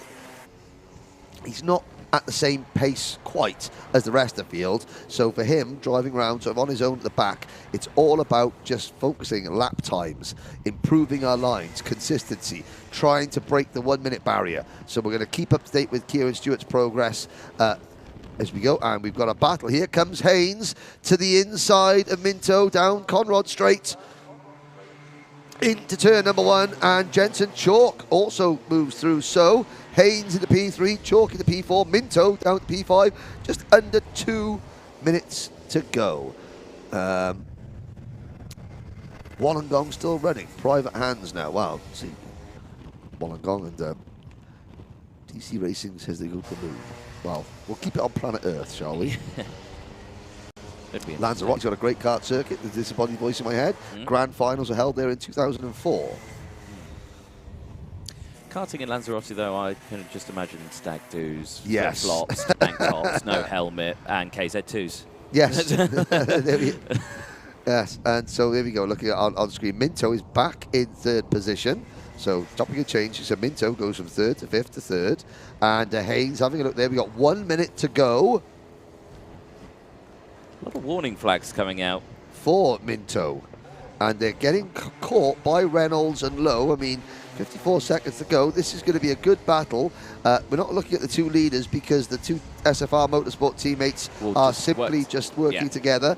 This is where the action is and where the potential needle could come into it. Haynes, Minto. Well, Haynes trying to pass Minto once again. They come into the Senna S. Well, this is the first Senna 1 and Senna 2.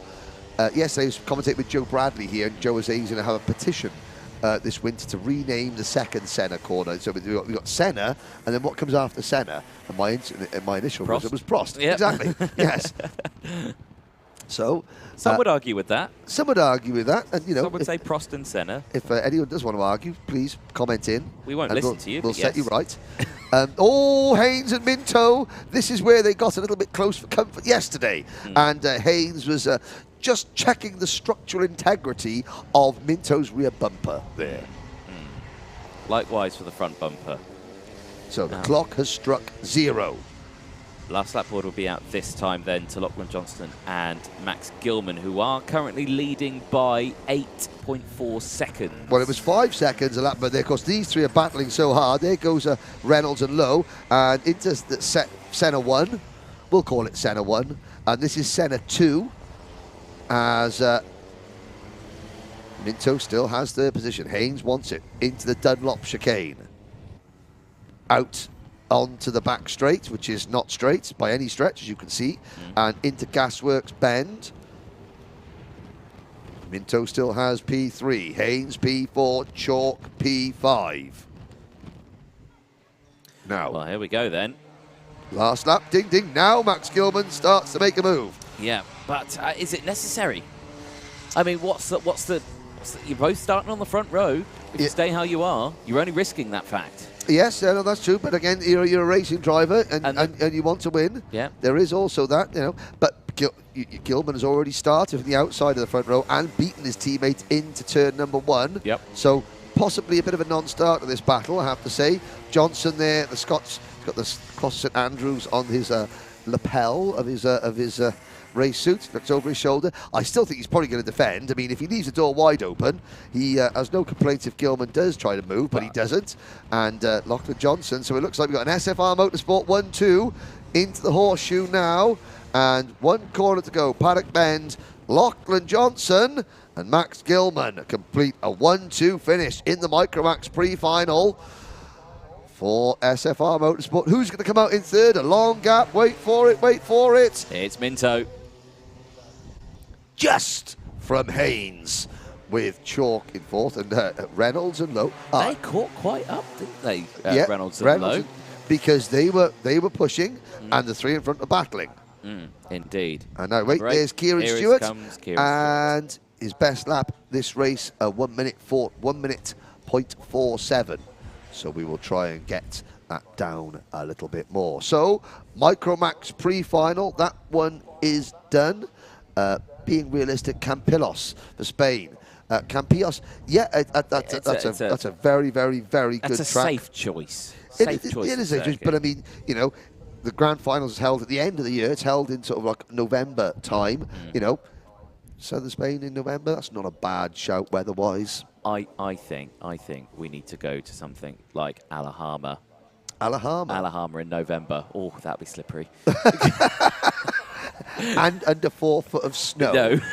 And I don't know where the Julian Cleary impression came from there. Right, we've got some more words from our loyal sponsors, ladies and gentlemen. We'll be Don't back in a touch that moment. dial.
Welcome back, ladies and gents, to the Wera Tours British Kart Championships. And as you can see, lining up, Minimax is about to take to the circuit for their pre-final. It is race 18 of the weekend, and you just saw there some live pictures of William Murtaugh, who is starting on pole position here in the number 27 for the Dan Holland Racing Team, getting a few words of encouragement from his mechanic, who has got, I have to say, some fantastic hair on the top of his head, something Henry would be incredibly jealous of in his later years in life. Starting just behind him, actually, I have to say, on the second row, William Murphy, the 95 for the Argenti Motorsport team. Again, William, a fairly decent weekend this time around. And of course, all these drivers through to the final. This grid will determine where they start for that final. Heza, you're back. There's been some more suggestions. Right, okay. Again, some more safe suggestions. Well, yeah, we said Campios, and the Autodromo in the Algarve is a good option. Well, that's where it is, Daniel. Portimao. That's where we're going. That's where we're going. Yes, see you there in November. As you were saying, so back to Minimax. I heard you my hair. Yes, I've you know, the last time a barber looked at part of my hair was in about 2015. Yeah. But there we go. Let's have a look at. Yeah, we've got a I mean, Minimax yesterday. Obviously, we were watching here at the circuit. The second heat race yesterday was an absolute whopper. It was a good one. Primarily because Noah Wolff started defending with about 8 minutes to go. Which, as a spectator and a commentator, we love. We love the action. As a parent, as a mechanic, or anything else, that was absolute race director, medical teams. It was an absolute nightmare. But there we go. I mean, and okay. Go on. Left-hand side of your screen. Back to the camera. Yeah. Billy Albone. Oh. He's got something growing at the top of his head. Is that a man bun? It's a man bun and a half. It's a well, I won't say, no, it's not a man baguette. That's I just said it, dearie me. It's a man bun. It's here we go. Let's have a look. Look at that. Oh, Bill, what are you doing? He's dyed it as well. It's two different colours. Oh. I can't wait until he finds you after this. It's like Mr. Magica. Remember Mr. Magica? Look at that. Yes, Bill, we're looking at your hair. Yep. Can't deny it. But do you know what? Stupid hair or not, he's done a great job getting Harry Bartle in the number 73 car onto the fourth row of the grid. Championship leader Scott Marsh not having a good weekend. I mean, a quick rundown of the championship coming into this weekend. Scott Marsh, Noah Wolff, Sebastian Mins, Harry Bartle, Finn Leslie, the top five. So, yeah, Wolff is now, giving us a nice little wave there, the 58. Caden Higgins, one of the Australian drivers. Yes, so Michael Burke, you've got an Australia to cheer for. We've got lots of comments coming in now. Good luck, David Vishaw. Indeed. Good luck, Owen Neve, the Callum Hargrave team. Maria Vishaw, and Dana Moore also wishing David Vishaw good luck. And Brandon, come on, Brandon, win this, lad, says Tony Bedford. I would hazard a guess that would be Brandon Truman. Starting from the 9th row, the number 15, Privateer. Now, interesting, there we go. There's a look at the Haas. We've got a couple of Haas karts in this race. That's the number 57 of Jackson Lane. Now, Jorn Haas, Norwegian driver and chassis constructor, the only man in history to win a karting world championship in a kart bearing his own name. Would these be the same Haas karts that would run pro karts as well? Yes, they would. Right. Yes, they would. And they're a very sort of like, look at that. Is that a mauve chassis colour? I think someone else is going to get down there with Ronnie Guido Sala won on a Birrell car, but that the family are on that, but it's not called a Sala kart. Jorn Haas, and Jorn Haas was a guest at the Austrian Grand Prix last weekend, nice Formula 1. I wish I was a guest at the Formula Austrian Grand Prix. Well, not the anyone. Anyone, really. any Grand Prix would be nice. I'm happy at anyone. Our invitations must get lost in the post. They must do. There we go. 28 Minimax drivers. Good to see. There's Derek Hardy in the white with the white top of his black t-shirt, white top on there. Paul Hardy's dad. The HTR racing team. Yeah. And he is here mechanicking for Caden Higgins, the Australian driver. And he's done a great job. There's the number 28, Joe Anderson. And engines are being fired. Here is a look at the full starting lineup. Indeed, yes. William Murtaugh will start on pole position, then with Noah Wolf alongside.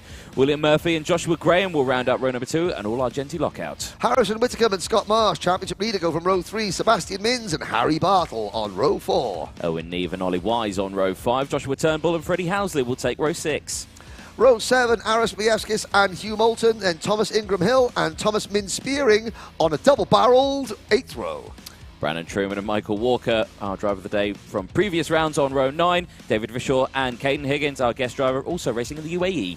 Joshua Smith and Joe Anderson go from row 11. Kasper Tomalewski and Alexander Zingarevich, our Ukrainian driver, go on row number 12. Finn Leslie and Jonas Klimas on row 13. Devon Nolan and Jackson Lane on row 14. Now, looking at there, I was wondering, talking about Brandon Truman, I wonder, is Uncle Tyrone watching? Uncle Tyrone's been on, of course. Of course he is. Of course he has, Of course he Tyrone. is. Right. And where can he park that, Tyrone? Yeah. Don't let that dog chew the upholstery. It's a stolen car. Oh dear. So just It's one of those a- things. it's Well, a- good to have you on board, Uncle Tyrone. What Great can film, Brandon great do? Let's have a look. We're into the tram lines. That looks a little That's bit a false spaced start. out. Yeah, that's gonna be a that false looks very start. spaced out. Very early on the accelerator. Yep, indeed. So again, William Murtaugh and Noah Wolf a bit keen to get away. Has the senior Rotax pre-final started? Says No. Kyle Slee. That's the no, next not race. yet, Kyle. But you're here at the paddock watching. Yeah. Yeah, you should know You this. should know this. So he's just making sure that we know we, this. yeah, we know. Yes, yes. Are we paying attention? Because occasionally we sort of lose track of We where do, we are. we do, yeah. Yes. And right, Where are so, we again?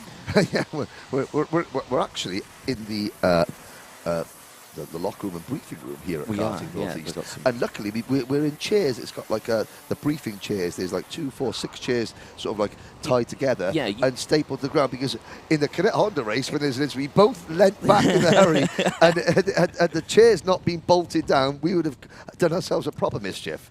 Usually, people are only in these seats for about 10 minutes for a safety briefing, and then they're in a karting seat. Yeah, so we're in now, it all day. We now see why as well. Yeah. Certain parts of my anatomy are going a little bit numb. Right, Murtaugh. William Murtaugh looking at the championship. I mean, Will Murtaugh is all the way down 22nd in the point standings coming into this weekend. We come out of Paddock Bend. Now the lights are green. Now we're off and racing. Murtaugh and Noah Wolf wheel to wheel into turn number 1. The 2 Argenti carts right behind in 3rd and 4th. They all somehow get through cleanly now through Brian's Bend into turn number 2. Oh, Aris, that is Alexander Zingarevich. The back, and we got problems going off. There's the number 22, the number 15 involved in that cart. Oh no, that's Brandon Truman out of the race. You can see him lifting his visor already. Not happy about that. Let's hope that all the drivers are okay. Marshall, as you can see, instantly running to the scene. Yellow flags are waving, and you can see Brandon Truman out of his cart and sitting by the barriers there. Looked like he was in a bit of Now discomfort we there. might be able to see if we probably caught that on a replay, possibly, but we'll see. We'll see how that goes. But maybe not, especially if there's a driver that might be hurt. We won't show anything like that. So we'll catch up and make sure the drivers are okay later on. But at the end of lap number 1, it is Noah Wolf, Will Murtaugh, and then William Murphy, Joshua Graham, Scott Marsh. After a bad day yesterday in the number 2 car, championship leader, already gaining ground, and Harry Barth right behind him in 6th position. Yes, indeed. Obviously, yellow flags through that first section, so drivers unable to overtake as they go through into this section. Now they can, and they do, as down the inside goes the number 95 for William Murphy on Murtaugh. Gets that moved on, moves up into P2 now, and that's allowing everyone else to close up there. Scott Marsh in the number 2. Obviously, didn't have the best day yesterday. Is now fighting fit again today and looking much stronger out there. You know, and you can see, I mean, Marsh has started the season, the Dan Holland Racing Team, and Scott Marsh, that package has been absolutely on song this weekend. They're missing a little bit, and so Marsh has had to get his elbows out and like really sort of battle for every single position. And there's a change to 2nd place as Joshua Graham in the number 88 cart passes William Murphy in the number 95. Noah Wolf, meanwhile, so in heat number 1, Noah Wolf sort of drove away from the field. He's sort of doing the same thing there. Now, there is Brandon Truman at the back of the screen walkway. He's absolutely fine. So he's getting, I know he got a support of on there, so but he's okay. A family watching at home. I mean, obviously he's going to be pretty disappointed, but he'll be out in the final later on. He's physically unharmed, which is the main thing. Now, what can Murphy, Joshua Graham, and then the 2 Dan Holland teammates, Murtar and Marsh, do about closing the gap down to Noah Wolf? Now, that is a question. Can they? I mean, Wolf is very quick. We know he's got the whack. But I think already looking at that, the gap is coming down. Momentum is on the side of the pursuers. Graham, who is he's 6th in the championship. Murphy, the number 95 car, 8th in the championship. And this race, it's got a feel of something that the action is going to just keep coming and coming and coming, because you've got Murtar, then Marsh, then Bartle, then Harrison, Whittaker and Owen Neve. So, Harrison, Whittaker and Owen Neve. This is one of those things about karting. Let's just say the second heat yesterday ended with Owen Neve and Harrison Whittaker fighting over the same piece of real estate. And during the evening's proceedings, they were the last 2 tickets in to see the stewards, because obviously there was a disagreement over who had the right to that certain piece of tarmac. And yet the very next race, they're there, nose to tail, and now if they want to do well, they've got to work together. Yeah. Well, so far they are. They're doing just that. So all is well, all is calm, all is happy. But that's what happens all the time. We saw it in juniors yesterday with Jez Williams and Ethan Jeff Hall. Yeah. They had that incident at Lark Hall, but then they find themselves nose to tail, having to make, there's a move. That was a very late move there from Marsh. No, but Murtar, sorry, that's the 27th. So, yeah. Oh, sorry, yes. Yeah, the two identical carts, yeah. With both with the number 2 in it. Yes, yes. Murtar there, just sort of like giving William Murphy just a little bit of a love tap.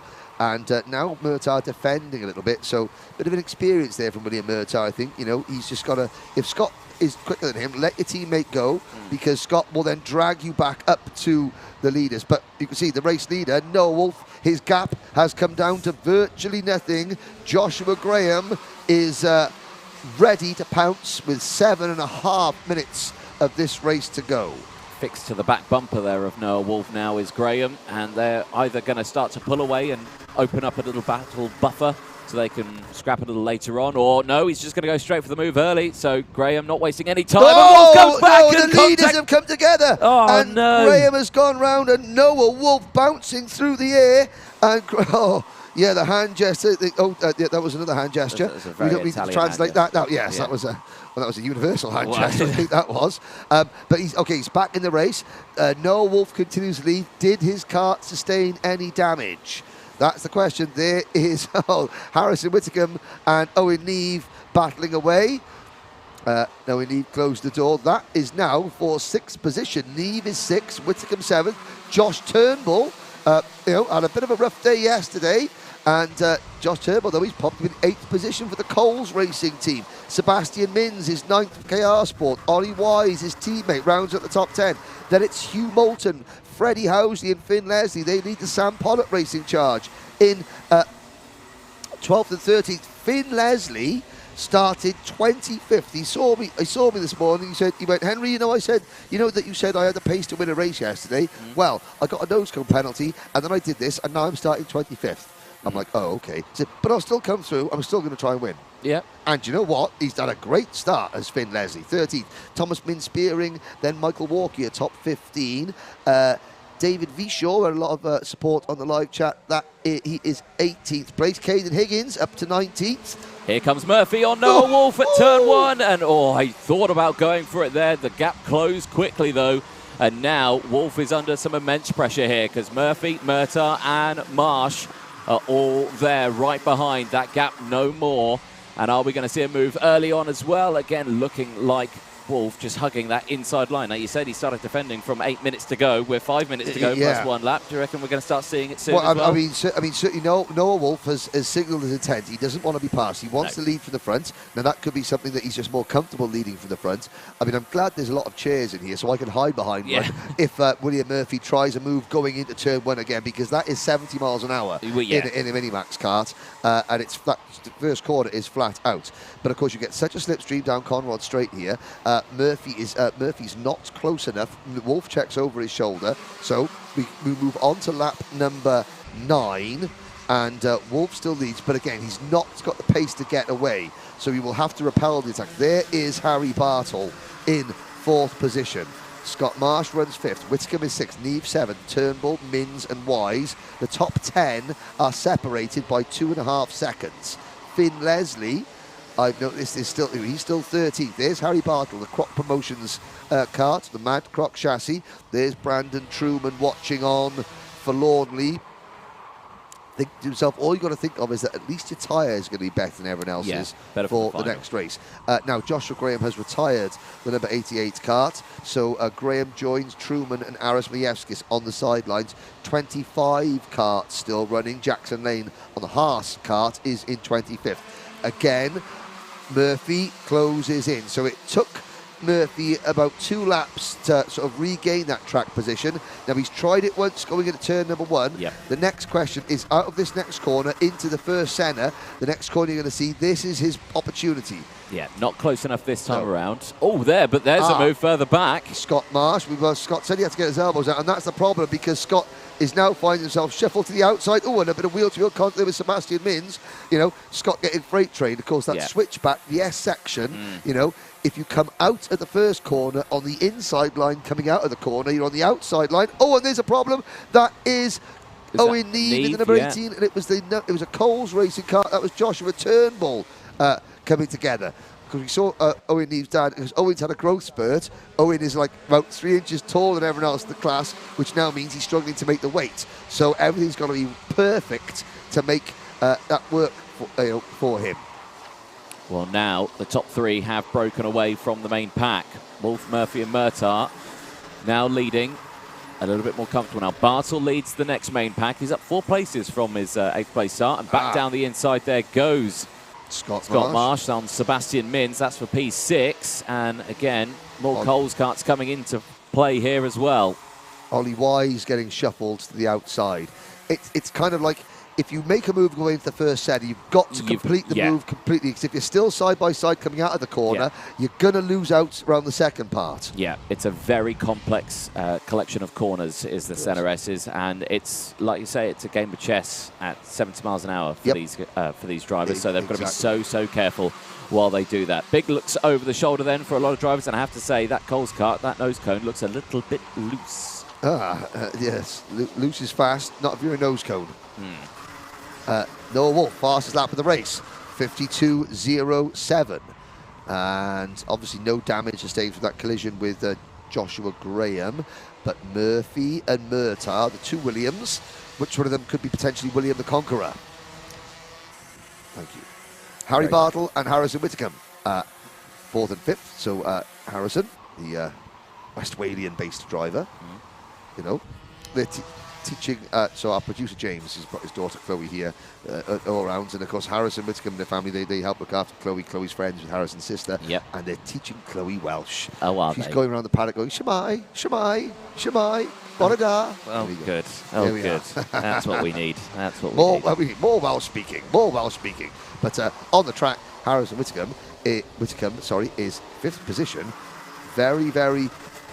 He's very quick. Now he's starting to put consistency with that pace. Yeah. And the results are beginning to show. So, 1 minute to go. We've got Synergy Racing Developments with Noah Wolf leading. Argenti Motorsport with William Murphy second. Dan Holland Racing with William Murtagh in third. Croc Promotion with Harry Bartle in 4th. And then Argenti Motorsport again with Harrison Whitcomb in 5th. Championship leader Scott Marsh runs 6th. KR Sports, Sebastian Mins in 7th. Cole Racing's Josh Turnbull 8th, then the Callum Hargrave driver development driver Owen Neve in 9th. Variety is indeed the spice of life, Anthony. It is indeed. 30 seconds left on the timer then, plus that one additional lap. Noah still leads the way. The gap looks like it's opening up now between Wolf and Murphy. So what do you reckon's going through Murphy's mind just here? Like, can see that not closing in and group behind is closing in. So William Murphy, he's seen two things in this. We've seen lots of things in this race, but two things will be sticking out in his mind. Oh, there's a move, potentially. No. Didn't quite work out. Yes. Now, the Turnbull's going to be on the outside. Is Turnbull going to lose a place? Yes. Here comes Owen Neve, and here comes his teammate. That'll be the number 51, Cole's got a few Moulton. Classic. Yeah, that was an absolute carbon copy of what Scott Marsh did a few laps ago. Yep. It just shows. As soon as you try that move on the inside, you'll be stuck on the outside, and then you'll just get freight trained from the rest of the If you pack. don't make it stick, then it's going. So, yeah, but I'm saying, so William Murphy's seen two things. He's seen one, Josh Turnbull go for a move on Noah Wolf. Noah Wolf challenge him and have a collision. He's also seen the fact that he went for a move here, going into turn one, and Noah Wolf closed the door. Those two things will stick in his memory, and that might have an impact on whether he makes a move in this next 3/4 of a lap, because we're on the final lap, and it is Wolf, Murphy, Murtagh, Bartle and Whittingham, separated by not a lot. I think Murphy is more inclined to start the pre-final second, or thinking that maybe there could be something coming Wolf's way. So maybe he thinks, I think I'll just stay here. Possibly. I mean, has Noah Wolf got a nose cone damage from that incident, or is there going to be a post-race penalty for that collision? Who knows?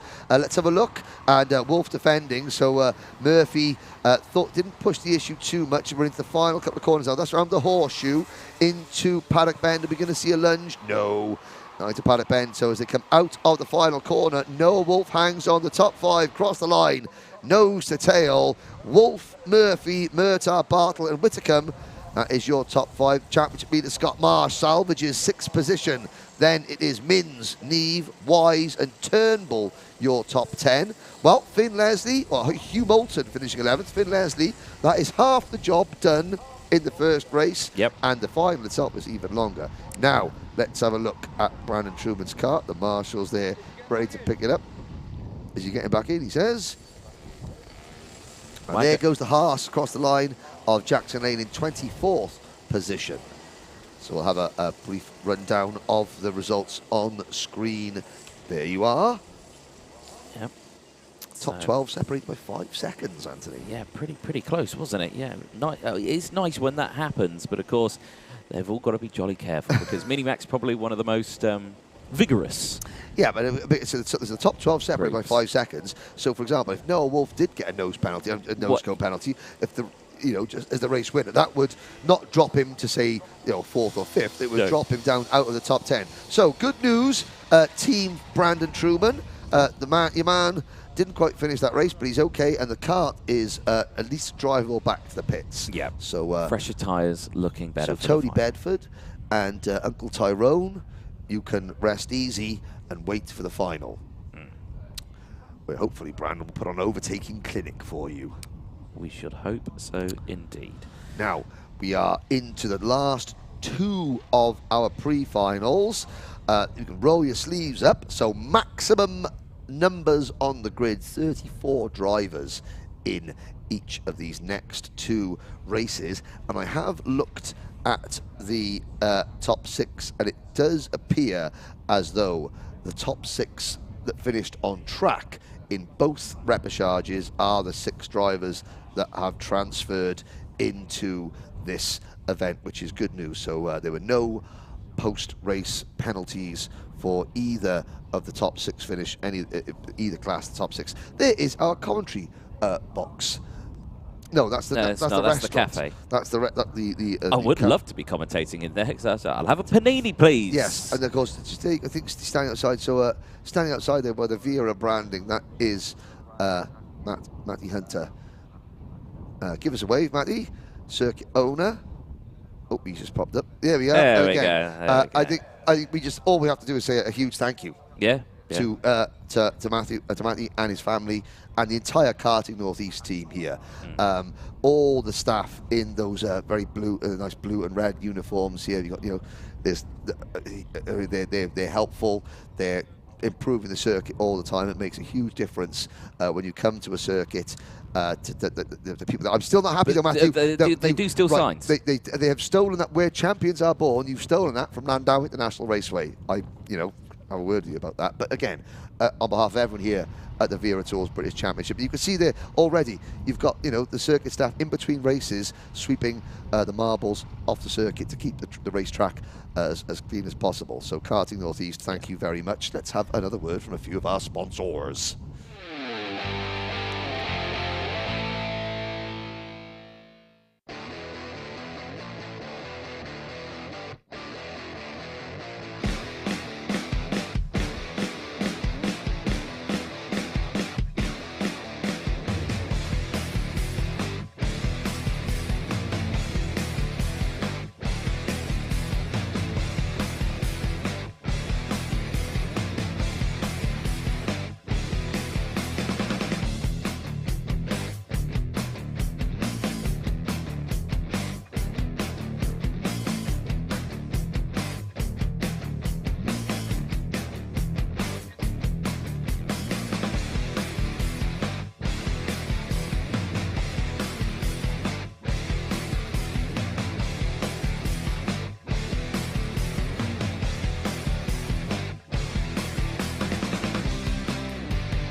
Well, welcome back, ladies and gentlemen. As you can see, next race up is the senior Rotax repechage. And of course, here's a look at some of the drivers. And of course, that stolen sign from Landau. You're not going to let it go, are you? That we're champions aboard. All these drivers started karting somewhere. There it is. There it is. Yeah. Oh dear. Yeah. Yeah. But I mean, obviously you got the Kai Hunter recently started karting. Where did you start karting, Anthony? Me? Yes. Oh, the first kart track. The first time I went karting, it was at Daytona Milton Keynes. Daytona Milton Keynes. There we go. So let us know where people watching on the live stream on the Alpha Live YouTube channel. Comment in. What was the first kart track you ever raced the kart at? Yeah. Or in produced James, Northampton Indoor Karting. I've been there. I won, in 1999, I won the British University Kart Championship round at Northampton Indoor Karting Centre. There we go. There you go. That's how old I am. So You yeah, went to university? that's the takeaway. Not that I won a kart race. That I went to. Yes, I did. God, I let you in. Yeah, the School of Thought, University of Life. Here we go. Starting lineup. Senior Rotax pre-final. It's going to be a good one. Kai Hunter and Archie Walker share row number 1. Matthew Higgins and Lewis Gilbert on row number 2. Row number 3, Guy Cunnington and Matty Hingley. What can Guy do? Obviously, he had the contact. That was Bradshaw, wasn't it? Yes. James Lothar and Caden McQueen start on row 4. Row number 5, Daniel Armstrong and Sam Gornall. Row 6 is Leon Henderson and Teddy Pritchard Williams. David Aleshner and Tristan Rennie start row 7. Ryan Willis and Magic Amera will start from row number 8. Lorenzo Cordal and Jude Fernhow on row 9. Jack Lydian, championship leader. Callum Bradshaw, row 10. Jack Steadman and Sean Butcher will start from row 11. Jamie Perrelly and Louis Harvey take from row 12. Gabe Belanca from Australia and Jamie Rogers on row 13. Charlie Rippin and Alex Baker on row 14. Scott Lapsley, 15th birthday for Scott. No, it's Sam Longley, it's 15th. But I'm getting all the drivers mixed up with today. Harry Barlow starts on row 15. Declan Russell and Alex Moody will start from row 16. Of course, they were the first 4 of our 6 transfer drivers from the repechage. Ronnie Smith and Will Ellswood round out the field. 34 drivers, 12 minutes plus 1 lap. The sun is shining. Okay, start the mid-1980s, said Michael Burke. Where? Worcester Karting, says Martin Buckley. Worcester Karting, I didn't realise Buckley could fit in a kart. There we are. Brandon Nagelvort. Henry commentary makes the ribs feel so much better. Well, hopefully, Brandon, I know that you're really going to be missing out on the Le Mans International Trophy next week, but we'll hope to see you back in a kart very, very soon. Louis Westover, Rye House.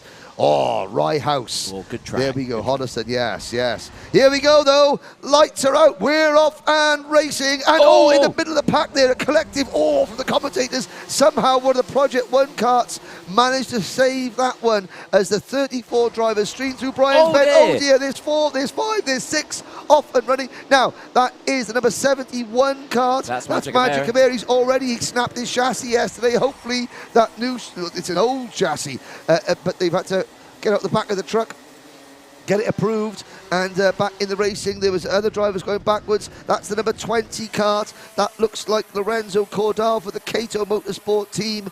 Out of this one, there was also who else was involved in that? I think Harry Barlow might have been one of them. Lots of chopping and changing going on. We'll pick that up as we cross the line to complete lap number 1. But Kai Hunter in the number 2 kart for Dan Holland Racing leads his teammate Matthew Higgins at the end of lap number 1. James Lowther up into 3rd place for Coles Racing. Archie Walker 4th. Then it's the first of Strawberry Racing entries. 3 Strawberry Racing karts in a row. That is Daniel Armstrong, Guy Cunnington and Leon Henderson. There we go. So a fairly excitable start then for Senior Rotax, but a clear breakaway for our top 2 there. Kai Hunter, Matthew Higgins looking relatively comfortable there in P1 and 2. James Lowther, good start for James. 4 places gained to get it up into P3, so he's looking comfortable there. He's got the company of Archie Walker just behind, though. So Archie for the KR Motorsport team. He's down 2 places, but he's still looking good in P4. Daniel Armstrong, also another good start, up 4 positions, now in P5. So all these drivers will be working together, hopefully, now for the next 8 minutes there. Oh, Lorenzo Cordal striding back to the pits. Possibly to find a clerk of the course. If when a driver does that, that means they instantly want to speak to somebody and air their grievances. Yes, There's number 29 driver Lewis Gilbert, the Potenza Racing Entries driver. We spoke to Lewis yesterday, I think before the final, probably run an interview with Lewis if we get a chance to see his thoughts on it. There is Archie Walker moving into P number 3 at the expense of James Lowther and Armstrong, Cunnington and Gilbert. They're Gornall runs in 8th place, the number 27 kart. Then it's Matty Hingley in the Ultimate R Racing number 11. Then Leon Henderson down to 10th. Teddy Pritchard Williams is next. And looking down, Callum Bradshaw already up 6 positions to 14th place. Sean Butcher also up 6 positions to 16th position. So the 2 drivers that came together yesterday, it was a racing incident. There was, no hard feelings between them. It was just one of those things they both said. Callum tweaked his wrist, but he's okay. They're both fighting forward now, try and get there. So Gabelanka, Australia's Gabelanka, up to 23rd position from 25th of the grid. Will Ellsworth from the back of the grid up to 22nd. Yep, lots of people moving up in the order as well. Jamie Otter's another 5 places gained. Jamie, 3 new sponsors on board. Yeah. He said, "Oh, you got to keep them happy for me. You got to keep them happy." So who are the sponsors? Well, they are Vento Rigging, Blitz Hire, and all types of roofing supplies. There we go. What that considers sponsors' name. Well, of course, but that's the whole name of the game. That's why we have this great coverage from Alpha Live to show off the sponsors, to get people to invest in these young drivers, because a lot of these young drivers, they do need investment to keep them on track. And then, of course, we're just here to add the colour. Exactly, for your rigging and roofing needs. Yes. Kai Hunter and Matthew Higgins. And Kai Hunter pulling away. Matthew Higgins would do well there. And, of course, Kai Hunter knows his place like the back of his hand. It is the number 29 kart of Lewis Gilbert chasing down Daniel Armstrong. Of course, it's, Lewis Gilbert finished 3rd in the defence of his O-plate a couple of weekends ago at Mansell Raceway. And of course, that kart might look like a Strawberry Racing kart. It's the same colours, but it's a Potenza Racing Engines entry. There's Teddy Pritchard-Williams going through, the leading MLC Motorsport driver in 10th position. Henderson, David O'Lesner, and Callum Bradshaw up to 13th place. Oh, who's that going slow? That is the it's Archie Walker. Oh, the number 91 KR Sport car of Archie Walker out of 3rd position. And Walker, he's struggling. Going to try and get it back to the pits now. Is that car come back up to speed? No. He's just doing a good job, head down, and he's doing that's a good job. Stay off the racing line. And there's a side-by-side battle going through turn number 1 there. There is the number 21 kart of Charlie Rippin, who's down in 29th place going through. So Charlie's had a bit of a poor start. 29 drivers left in now. So we've lost Lorenzo Cordal, Magic Camara, Tristan Rennie, Harry Barlow. And now we have lost Archie Walker, so we're down to 29 runners. Alex Moody right at the back of the pack as well, and he's been quite delayed. So there's a Project 1 car of number 62, Jack Steadman making a move. That is Steadman moving up into P16. Louis Harvey in the Argenti Motorsport number 74, in number 14 kart. Louis represented Wera Tools and the British Kart Championship at the Goodwood Festival of Speed. Did? The Goodwood Hill Climb, yeah.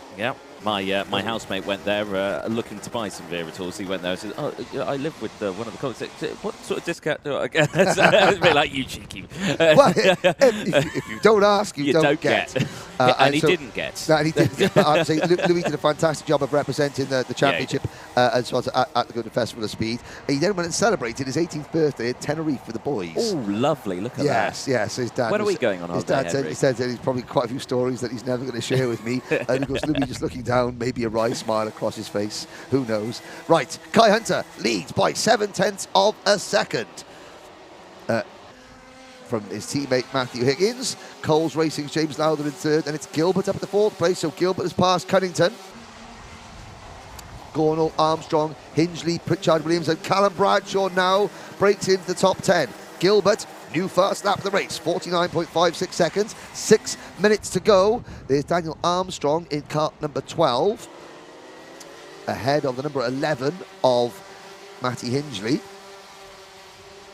Through the Dunlop chicane, out on the back straight now, which is anything but, into Gasworks Bend. I keep wanting to say like Gasworks Hairpin after the last corner at Monaco used to be called before they put in La Rascasse. Yeah, it was Gasworks Hairpin. I prefer the name Rascasse as well. Yeah, Gasworks. Obviously there were some Gasworks here. In the past. Now there's the number 55, Teddy Pritchard-Williams, Super Ted, as he's known as. Interesting bit of trivia. Go on. This is a fact. You know all of my facts. I only speak the truth. In this race, Teddy Pritchard-Williams is the best placed Aston Villa fan. There we go. I have heard it here many first. times not to talk about that sport. Well, while we're... I mean, it is Aston Villa, so it's questionable whether we're talking about that sport. Anyway, moving swiftly on. Hunter, Higgins, no change of position. No, and I say they've broken apart quite a sizable amount here. Lothar looks like he's catching more close to Higgins. Now, James Lothar, again, a local driver to the circuit. You know, he's based up Northumberland-based driver. Sam Gornall in the number 27 car, running in 6th position. And Callum Bradshaw, we're just behind this, we'll look for the number 25 Strawberry Racing car, Bradshaw. Now, Bradshaw is closing in on Teddy Pritchard-Williams. There is Sean Butcher in the number 3 kart. Butcher runs in 15th position behind Caden McQueen, so that the Zip Factory driver, Caden McQueen, on that Croc chassis. I think that chassis is getting a little bit tired. I think is the I think that of course there's only one of them, and of course, so Caden is especially when it gets hot. You know, these chassis, they do flex, and after a lot of use, that car has had a lot of use, they start to flex a little bit. So sometimes putting a new wagon down, especially when we get to the summer months where the tracks are grippier, they're generally hotter, and what have you, need a stiffer chassis. That is helping. So McQueen is sort of he's gritting his teeth, getting his head down, and doing what he can at the moment. There he goes through the Dunlop chicane with Butcher hot on his heels, chasing in his wheel tracks, That's a nice as it shot were. of rubber down on the circuit there through into the entrance of that chicane. Yeah, it's quite a quick direction change. And it rained overnight, which would have washed some of these surfaces. But there's Bradshaw in the number 25 car, closing in on Pritchard-Williams. Now we look ahead. You know what? That's the first time the camera's actually faster than the go-karts, because we're doing 75, nearly 80 miles an hour by the time we get to turn number 1. There is Lothar, and you can see Kai Hunter 1.24 seconds up the road. I mean, it's not game over. A lot can happen. Obviously, not necessarily in this race, which is only got 2.5 minutes left. MTD photography, or MDT photography, is on my side here, Henry. Stop talking about kickball. Yeah. Kickball. Okay, fair enough. Fair enough. I mean, sacrilegious. Sacrilegious, yes, okay. Fair enough. Well, luckily we get to the end of the season when a certain national team have qualified for a certain tournament in Qatar. You will not be able to shut me up about that one. Moving swiftly on. Karting. 4-wheel motorsport. Yes. A sport where you need two. No. Those things. Not just one. Behave. 1 minute 40 seconds to go, plus 1 additional lap. And I mean, as we think that there's Cornwall 3 proper kart track, Dunk as well, first kart track I've ever raced at. Daytona Milton Keynes, first time ever raced there. Le Mans, says HMM Racing. Worcester Karting, couple of names there. Yeah. So this is where again, it's always interesting where these drivers get their first ever time in a kart. James Lothar holding off Lewis Gilbert. Now Gilbert is in Lowther's wheel tracks, so it's a Dan Holland Racing Lando Norris kart 1-2. The Coles Racing. Now Coles Racing, are they on a Tony kart or is that a red speed? It is a red speed, so it's a red painted Tony kart. There it is. He's coming under pressure. 50 seconds to go. This is the best battle on circuit at the moment for 3rd position. But again, this is quite critical. You want to be on the inside line for the final. So Gilbert, the Diamond of Dalry. Gilbert's quick around here as well. You've got to remember, he won the Rotax O-Plate here last year at this very track. So, he's a driver who's very talented around this circuit. So it would be interesting to see how much he can get out of him. Where is he at the moment? He is... Oh, and he's made the move. He has indeed. He has made the move. So Lewis Gilbert, who is came in this round 10th of the championship. Now, the retirements are racking up as we've lost Jude Fernehow for Jack Dex Racing. We've lost Charlie Rippin. We've lost Archie Walk, Alex Moody, Harry Barlow, Tristan Rennie, Magic Amira and Lorenzo Cordal. So of the 34 starters, we've only got 26 karts still running. Which is, I mean, it's not as though there's been a huge, I mean, obviously we had the first lap incident, but then there's been mechanical issues as well. So, hot day, the mice getting into machinery, as Murray Walker would say. New chassis is like $6,000 unless you just buy the frame, okay? But it's a couple of quid, yeah. Yeah, it's not cheap. but No, there we go. Now, Matty Hingley closing in on Sam Gornall and the number 12 car of Daniel Armstrong. So this on your screen as we start the final lap is what was the battle for 6th position. But there's Gilbert now closing in a little bit on Matthew Higgins. Here's the battle for 6th, 7th, 8th and 9th between Gornall, Armstrong, Hingley, and behind them that is Callum Bradshaw. Well, Bradshaw was not confident of being able to come through the pack at a circuit where overtake is difficult. Can he pick off Matthew Hingley? Sizing up the young Welshman coming into the second centre S. He's not going to get the move done then. Hingley is defending, but coming into Gasworks, I think we could see a few little bits of action. Out we go to the top of the circuit now, into Gasworks. Out of the final corner, Kai Hunter is miles in front. He's taken checkered already. Yep, there we go. Checkered flag out. Kai Hunter has cruised across the line. Matthew Higgins second, and here they come, the cavalry behind them. So it's Kai Hunter, Matthew Higgins, Lewis Gilbert, James Lowther, and Guy Cunnington, your top 5, followed by Sam Gornall, Daniel Armstrong, Matty Hingley, Callum Bradshaw, and Teddy Pritchard Williams, the top 10. David Aulejna from Poland via Caerphilly, finishing in 11th place. Leon Henderson from Scotland is 12th. Then Ryan Willis, Sean Butcher, and Jamie Perilli from 15th position. Jamie, one of the drivers who has gone out in the Rotax E20 kart. The Rotax E20 kart is here, and Two of them. Two of them are here, the junior and the senior. Jamie Perilli went out in it last night and said it was mint. Mint. He said, it was absolutely mint. He said it's so fast, so Solid. fast. Now, down the order, Caden McQueen down to 16th position.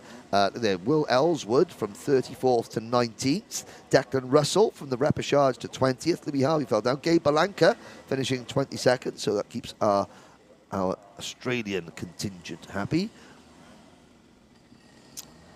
And The chat's gone on about chassis now. the chat's going on about chassis and the cost of chassis. Well, you know, there's always people in the paddock that willing to do a deal. Yeah. You know. So, but again, Some like a welder. Thank you for letting us know where you started your karting careers.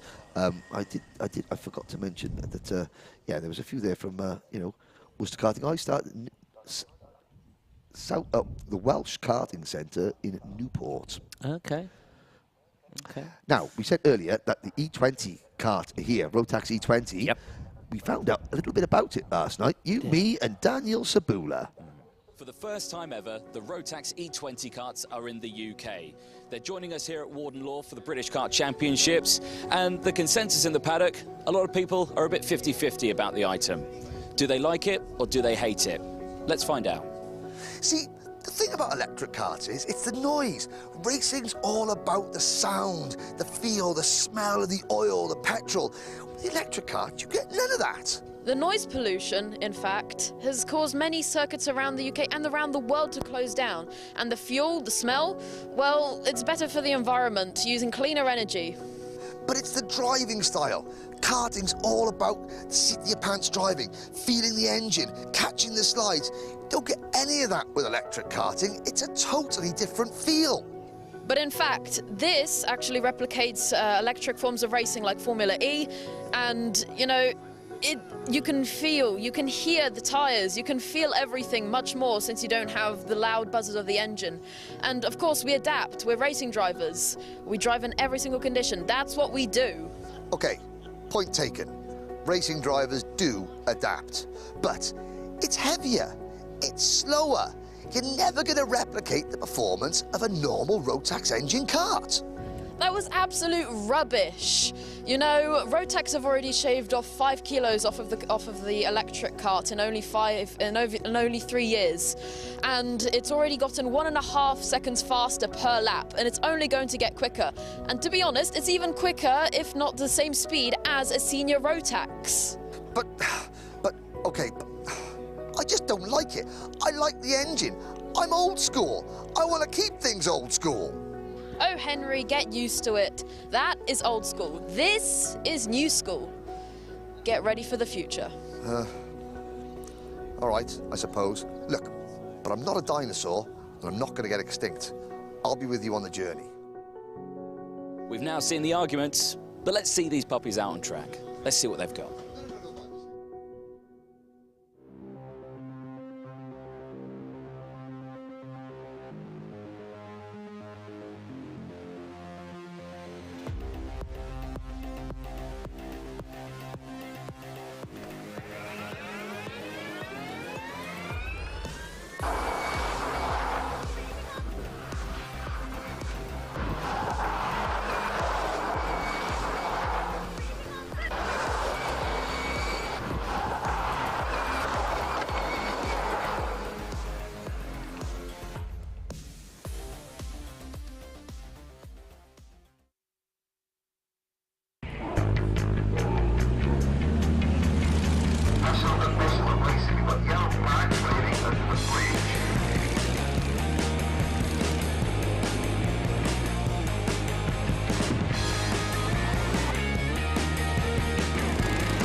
Well, there we are. That was... Welcome back. Welcome back. We got one pre-final to go. It is Junior Rotax. And again, a big thank you to Daryl Smith and the team from Rotax for bringing the E20 karts here.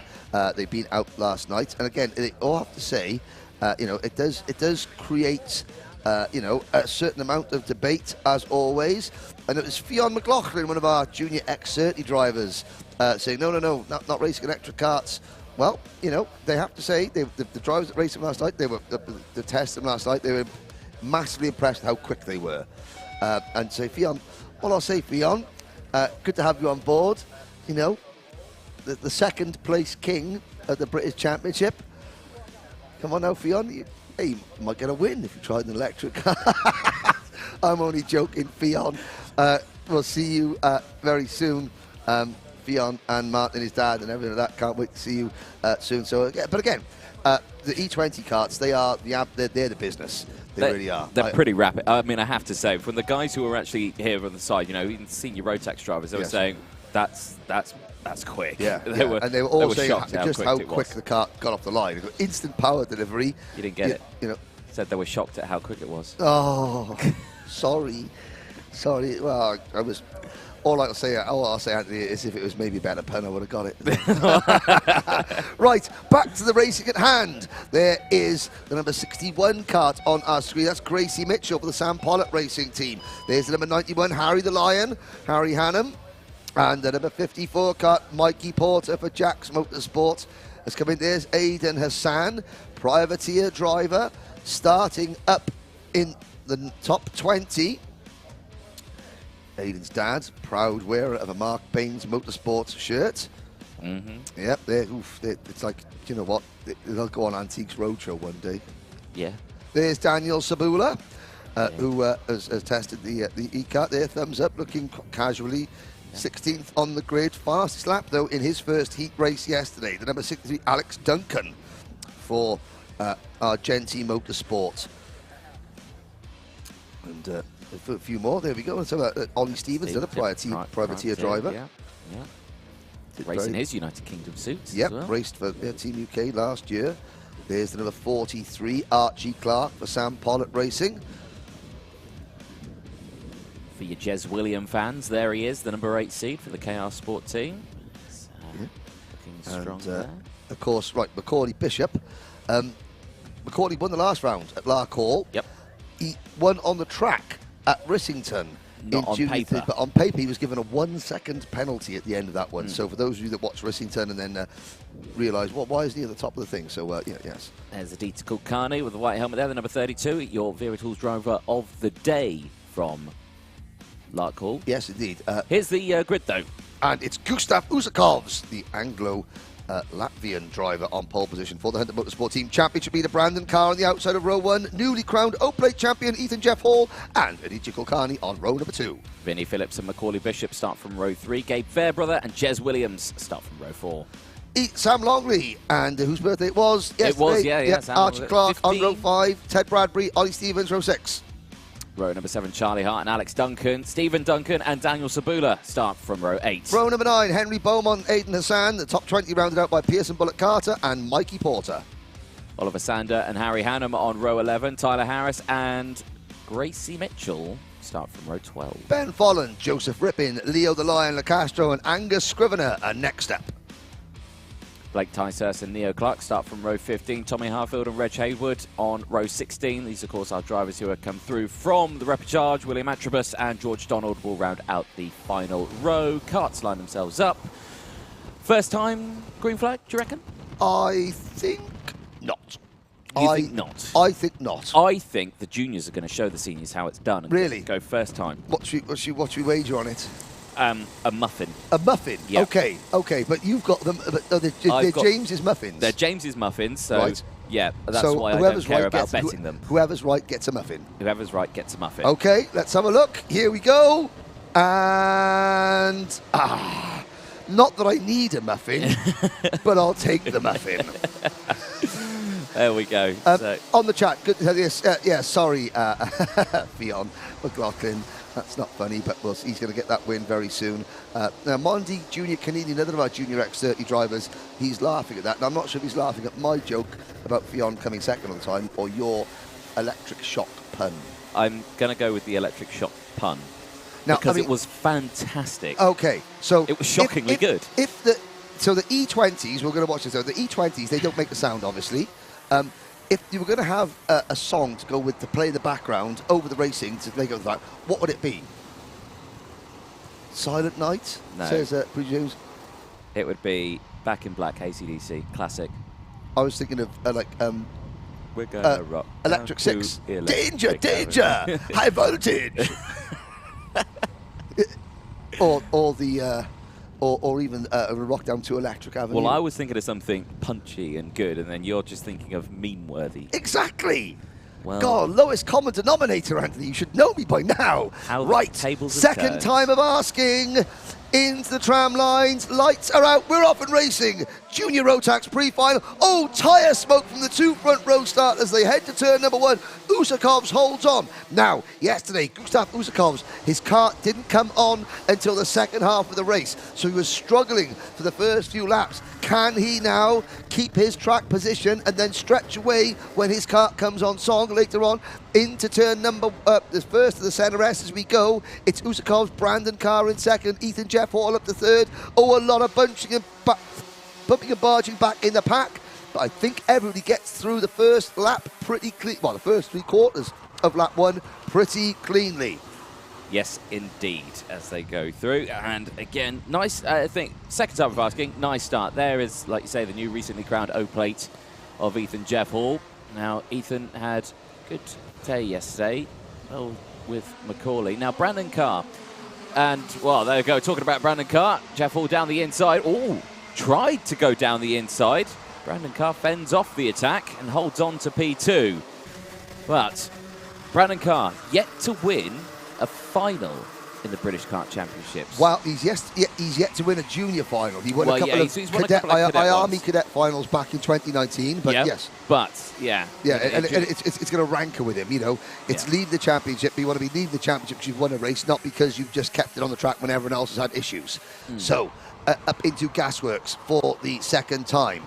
It is Usakov's Kart, Jeff Hall. So the Hunter Motorsport team, new team for 2022, formed by Reese Hunter, who sort of stepped away from driving, not full-time, but pretty much part-time, although he says he's got no time to get in a kart himself because he's so busy, and that's a good thing. Will we see their breakthrough win in the British Championship this weekend? Usakovs, who's had a rough start to the season, looking at the championship standings, Gustav Usakovs is quite a way down the points table. Well, actually, sorry, he's in 8th position. There is the number 79 Carter Macaulay Bishop holding off Gabe Fairbrother. Gabe Fairbrother was absolutely rapid here a week ago and won the warm-up event, and he was superb yesterday as well. So keep an eye on Gabe Fairbrother, the number 11, currently in P7. I say it's in P7. I think he's gained a few positions because Macaulay Bishop's dropped back also. Well, Jez behind. Williams has got past the Macaulay Bishop as well. There is also Fairbrother up into P6 now. And the top 5 starting to edge away ever so slightly. You can see that gap there between the top 5 and then the sort of the orange and white Ultimate R livery card at number 11, Gabe Fairbrother. Williams is 7th, Bishop is 8th, Charlie Hart and Ted Bradbury, 9th and 10th, the Sam Pollock Racing team. There is a team just waiting to win a race. Sam Pollock Racing, they have shown race-winning pace in both Mini-Max and Junior Max. Hasn't quite come together for them yet, but that win, I'm sure, is on its way. Sam Longley up into 11th place. Good start for him. Archie Clark is next. Then it's Stephen Duncan, Ollie Stevens and Alex Duncan. Further back, what has happened further down, we've Henry Beaumont has dropped back to 27th position. Daniel Sabula has dropped to 20th. Neo Clark has already gone from 30th on the grid up to 21st from the repechage. But it's Usakovs from Carr, Jeff Hall, Kulkarni, Phillips, Fairbrother, Williams, Hart, Bishop down to 9th in the number 79 Dan Holland Racing Kart. So not great for Macaulay Bishop there. He's got that sort of lean, that opposite lean in the thing. And again, Thomas Fleming there cheering on his Dan Holland Racing brethren. Hardy Mamassi, I believe, commenting in. Good to see Hardy watching on the live stream as well. There's the number 43 kart of Archie Clark. The Sam Pollock Racing, there's the number 9 of Ollie Stevens going through the Dunlop chicane. So, Anthony, we are 5 laps in, and no one's pulled away. There's a move. That's a move by the number 43 of Archie Clark, passing the 46 of Stephen Duncan. So far, so good for Gustav Usakovs. If yesterday's performances are going to repeat themselves, are we going to start seeing Usakovs stretch this advantage now? Well, this could be seen because this is, I would say, is this unfamiliar territory really for Gustav Usakovs? At this level, at the British Championship, yes. Yeah. Other championships, obviously, I mean, a lot of these drivers are race winners. That's what at club level. At the other sort of national series, that's why they're here. But at the actual proper British Championship, Usakovs, yes, he's run at the front, near the front, but not right at the sharp end. Yeah, and he's got some names behind him: Brandon Carr, Jeff Hall, Kulkarni, Phillips. Kulkarni there, just kind of getting ushered into the rear end of Jez Williams' kart, and that was, but Kulkarni was having help from behind, and there's a Sam Pollock Racing kart in the midst of that as well. That's Charlie Hart, but no harm, no foul. Indeed, yeah, and Macaulay Bishop coming through as well, getting past a couple of those. So 6.5 minutes to go, plus that 1 lap. We're looking at the battle for, well, that's the top 4 there on your screen. So Usakov still leading from Carr. Jeff Hall, Phillips still there in P4. The 2 Strawberry Racing drivers are in a prime spot here because you've got a lone Hunter Motorsport driver and a lone KR Sport driver in front. So the 2 teammates hopefully can work together. See what they can do. Fastest sector 2, just going out there to Ethan Jeff Hall. So he's got the pace through that section, so it'll be critical to see whether or not he'll use that to his advantage, really. Whether or not he'll use that going into these final couple of laps, and just to see if that happens. So We'll just have to be careful. Usakovs continues to lead. Carr second. Vinnie Phillips up to third now. Oh, Macaulay Bishop getting a 5-second time penalty. And not quite sure what that's for. It must have been some sort of incident that we didn't see. Gabe Fairbrother sets the fastest lap of the race. Fairbrother in 5th position. You can see, so the top 5 now separated by less than 2 seconds. We're just past half distance. These great low camera shots, it gives you a great idea of some of the undulations and the sort of the change in not gravity, the change in what am I thinking of? Undulations. Undulations is a good word. The ups and downs. The ups and downs. The ups and downs of the circuit. If you're a Stranger Things fan, the upside down. Yes, and we are. And we are. Yes, we are.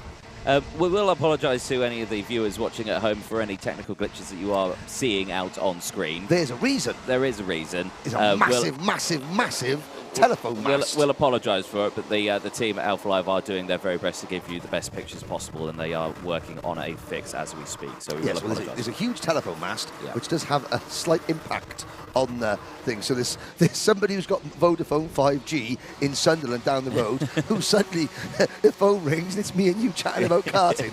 There we go. But Usakov's now coming under pressure. So Brandon Carr has closed the gap on Gustav Usakovs. It's down to 0.3 of a second, less than that. It's down to about 2 kart lengths. We're on lap number 9. We've still got 4 minutes to go. Usakovs has led this one from the front and hasn't been headed yet. So Brandon Carr in his slipstream, in his wheel tracks through turn number 1, uphill through Brian's Bend. You can see the positive camber, great sweeper section out of Brian's Bend into the dog leg right by here. Stay off that massive curb at the exit. There's Jez Williams into St John's Bend. Now watch the little yump as they go into Senna 1. You can just see the karts going over there, and on the inside of the track where you want to make me move, there is a little bump there that just sort of like lightens the kart through Senna 2. Now again, ride the curbs going into the Dunlop chicane and coming out of the Dunlop chicane. Onto the back straight, uphill, not straight at all. Hard on the brakes, downhill through Gasworks. Aditya Kulkarni makes the move on Macaulay Bishop out of the Gasworks bed into the horseshoe and then round Paddock to complete the lap. We are on lap number 11 now, and it's Usakovs by 0.3 of a second from Brandon Carr. Once again, we apologise for the visual picture quality of the problem at the moment. The Alpha team are working hard to find it, but the race continues as Vinnie Phillips sets a fast lap of the race. He has closed right in on Brandon Carr. Now 0.6 of a second separate the top 3. Back live pictures. There's Charlie Hart up the inside of Macaulay Bishop for the Sam Pollock team. So number 10, Charlie Hart moves into 10th place, and Macaulay Bishop says, no. Straight back. Yeah, I'm not going to worry about you. I'm going to have that position straight back, no drama whatsoever. But that's kind of crucial. If you do get overtaken, the best chance you've got of defending and getting it back is to attack straight away. Get it straight back. That's what you need. So, out of the final corner, back across the start-finish line then. Usakov still leads from Brandon Carr, Vinnie Phillips, Jeff Hall. Jeff Hall looking like he's dropped back slightly from these top 3 as well. Brandon Carr looking pretty comfortable. Is again in this sort of situation, is Brandon Carr even going to go for the move? I mean championship points at stake. Championship points at stake. I mean, but Brandon Carr has got the championship lead, so far, and we've seen, of course, Junior Rotax has been absolutely, radio rental this year. Carr has got the lead by using his head. So I think maybe unless Usakovs makes a mistake and leaves the door wide open, I'm not quite sure Brandon Carr's going to force the issue at this stage. Points mean prizes. Yeah. And as I said, Brandon is he's racing all over the place. He's racing in the US, the United States this year. He's racing both Rotax and IAMI. 90 seconds to go. The top 5 are still relatively close. Gabe Fairbrother in 5th, Ethan Jeff Hall in 4th. But you're right, Anthony. He did sort of fall back a little bit. There is coming out of the dog that curb. It's not even a curb. It's like in Wales you would call it a tump. A tump. A tump. It's like a mound. Okay. Yeah, they've just put a bit of covering over it. Yeah. To stop the soil coming through into the Dunlop chicane. Now we're going to get a great view of these karts, these drivers in action there. Coming out there, Gate Fair, but they're closing in. Jez Williams in 6th, followed by Kulkarni. Then it's Bishop Hart. Ted Bradbury still in 10th. Looking down. So how ironic is this? In the senior Rotax race, we had a multitude of retirements. 34 starters in the junior Rotax pre-final, 34 drivers still running. Yeah, no dramas, no dramas. See, the Royal Oak, Michigan department of the Macaulay Bishop International Fan Club is watching. Hi, Noel. Hello, dear. Now, Usakovs, well, I mean, Usakovs, he's got the entire country, Latvia. Again, got some great karting friends in Latvia, and the Usakovs is keeping the Latvian flag flying. I mean, if he wins this one, he'll be partying in the streets of Riga tonight. Yes, I'm sure there will be. There we go. 16 seconds left on the timer then, plus that one additional lap. I suspect the last lap board might be out this time around, because I don't think you can get from here to the finish line within 7 seconds. No, I think that's yes. Well, we'll just no, you're right. So it's going to be last lap board this time around. And yeah, Usakovs has weathered the storm, and it's now Brandon Carr under pressure. So Vinnie Phillips, if Vinnie Phillips sees a gap, he will go for it. Oh yes. Or not, Vinnie Phillips is he came into this round. Where is Vinnie in the championship? The answer is 4th, and of course Harry Linden, who is 3rd, and Harry Burgoyne Jr., who is not here this weekend. I wonder what has Harry decided to drop? So Harry Burgoyne Jr., of course, switched to a different team. Yes, McBarrett Racing, who are not in Rotax. Yes. There we go. So really, this is Vinnie Phillips's. He's got the 2nd and 3rd place drivers of the championship out of the way, and yeah, this is a chance for him. So he doesn't quite have the track position to make a move. So Gustav Usakovs, well, it's a pre-final, but Hunter Motorsport, this would be the biggest win of their short lifespan so far. Pre-final win of the British Championship. Usakovs wins. Latvia on top of the British Championship at the moment. There we go. So, Brandon Carr 2nd, Vinnie Phillips in 3rd, Ethan Jeff Hall, Gabe Fairbairn in the top 5. Yes, great stuff, Anthony. Yeah, good stuff there for Junior Rotax. And like you say, 34 karts started, 34 karts finished. So, excellent stuff. All wagons rolling, ready for their final later on today. Excellent. Well, that concludes the morning's racing. Now, at the circuit, I believe the possibility of the electric carts going out for a demonstration, you will see that at the circuit. For your viewing pleasure, and it will be a pleasure, the Paddock show that we recorded last night is going to be out. Now, if you haven't seen the Paddock show yet, I would watch it, and I would watch it till the very end. Yes, Anthony. Yes. There's a look at then the provisional pre-final results for the Junior Rotax. We'll try hold off that Paddock show for a little bit longer. There is no denying it. The marshals taking a well-earned rest. When we come back, we will have 5 more races, 5 finals. The 3rd round of the Wera Tours British Championship for Honda Cadet, the Minimax, for Junior Rotax, and for Senior Rotax, and the first ticket to the Rotax Max Challenge Grand Finals in Portugal to be handed out in Micromax. Enjoy your lunch break. I am owed a muffin. We'll see you very shortly. Enjoy the Paddock show. A bit tired to me. Well, I do have a cone to pick with you, I have to say. Really? Well, I mean, you're looking awfully tired. I mean, you're treading lightly. You're treading lightly here on thin ice. This is terrible. This is terrible. Hello. Everyone. Welcome to the Paddock Show. It's event 7. It's event 7, but it's only round 3 for the Hondas, and the Rotax. Yeah. But it's the 2nd time we've been here at Karting Northeast. It is. Yeah, we're Warden back. Law. We loved it the first time we came back. Yes. Unfortunately, we've been in a bit of a heat wave, really, and yet we have coats on. Yeah. Could you believe that it was 40 degrees a couple of days ago? Sunderland didn't get the memo about the weather. I mean, it's been a really nice day of racing. The racing is going on. We'll introduce you to the day's proceedings. Now, we've got round 3 for Honda Cadet, Minimax, Junior Max and Senior Max. Yeah. The first of 3 Micromax qualifiers for the Rotax Grand Final. So we've got 8 Micromax drivers here. One of them will win a ticket to the Rotax Grand Finals in Portimao. Yep. We've got the Rotax E20 karts here, which I believe that you might even get to have a go at a spin. The plan is to have a go, The heat racing is still going on. We've had time qualifying today. Yeah, we have. All the heat races are going to be completed today for all the classes. So tomorrow, on the live coverage, we've got 12 or 14 races to bring you. Repechages. Yeah, 2 reps. Oh, I mean, we've got 57 or so junior entries. There's going to be... We got a few. huge entry. Now let's have a look at the Hunter Motorsport thing. So, Karting North East, Warden Law, owned by the Hunter family. Yep. Kai Hunter, who is currently on track, doing quite well in senior Rotax. Reese Hunter, the elder of Reese the should two be brothers, in here with his so taking hands a back dirty. seat from driving this year. Oh, he's not in here. He's not in here, but I mean, for a team, Anthony, for a team that, oh, I know, and someone spilt their stuff there, won't focus on that.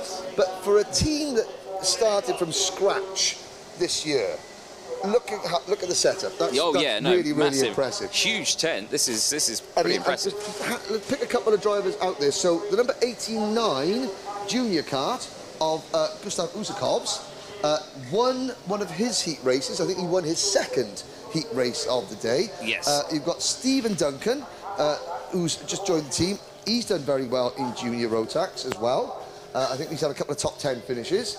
Angus Scrivener, not so successful today. He's probably going to be in the repechage we're going to see tomorrow. But yeah, Gustav Usakovs really come on strong, leaps and bounds, and you can see that. I mean, there's no one in here, but I mean, we've got a driver running away.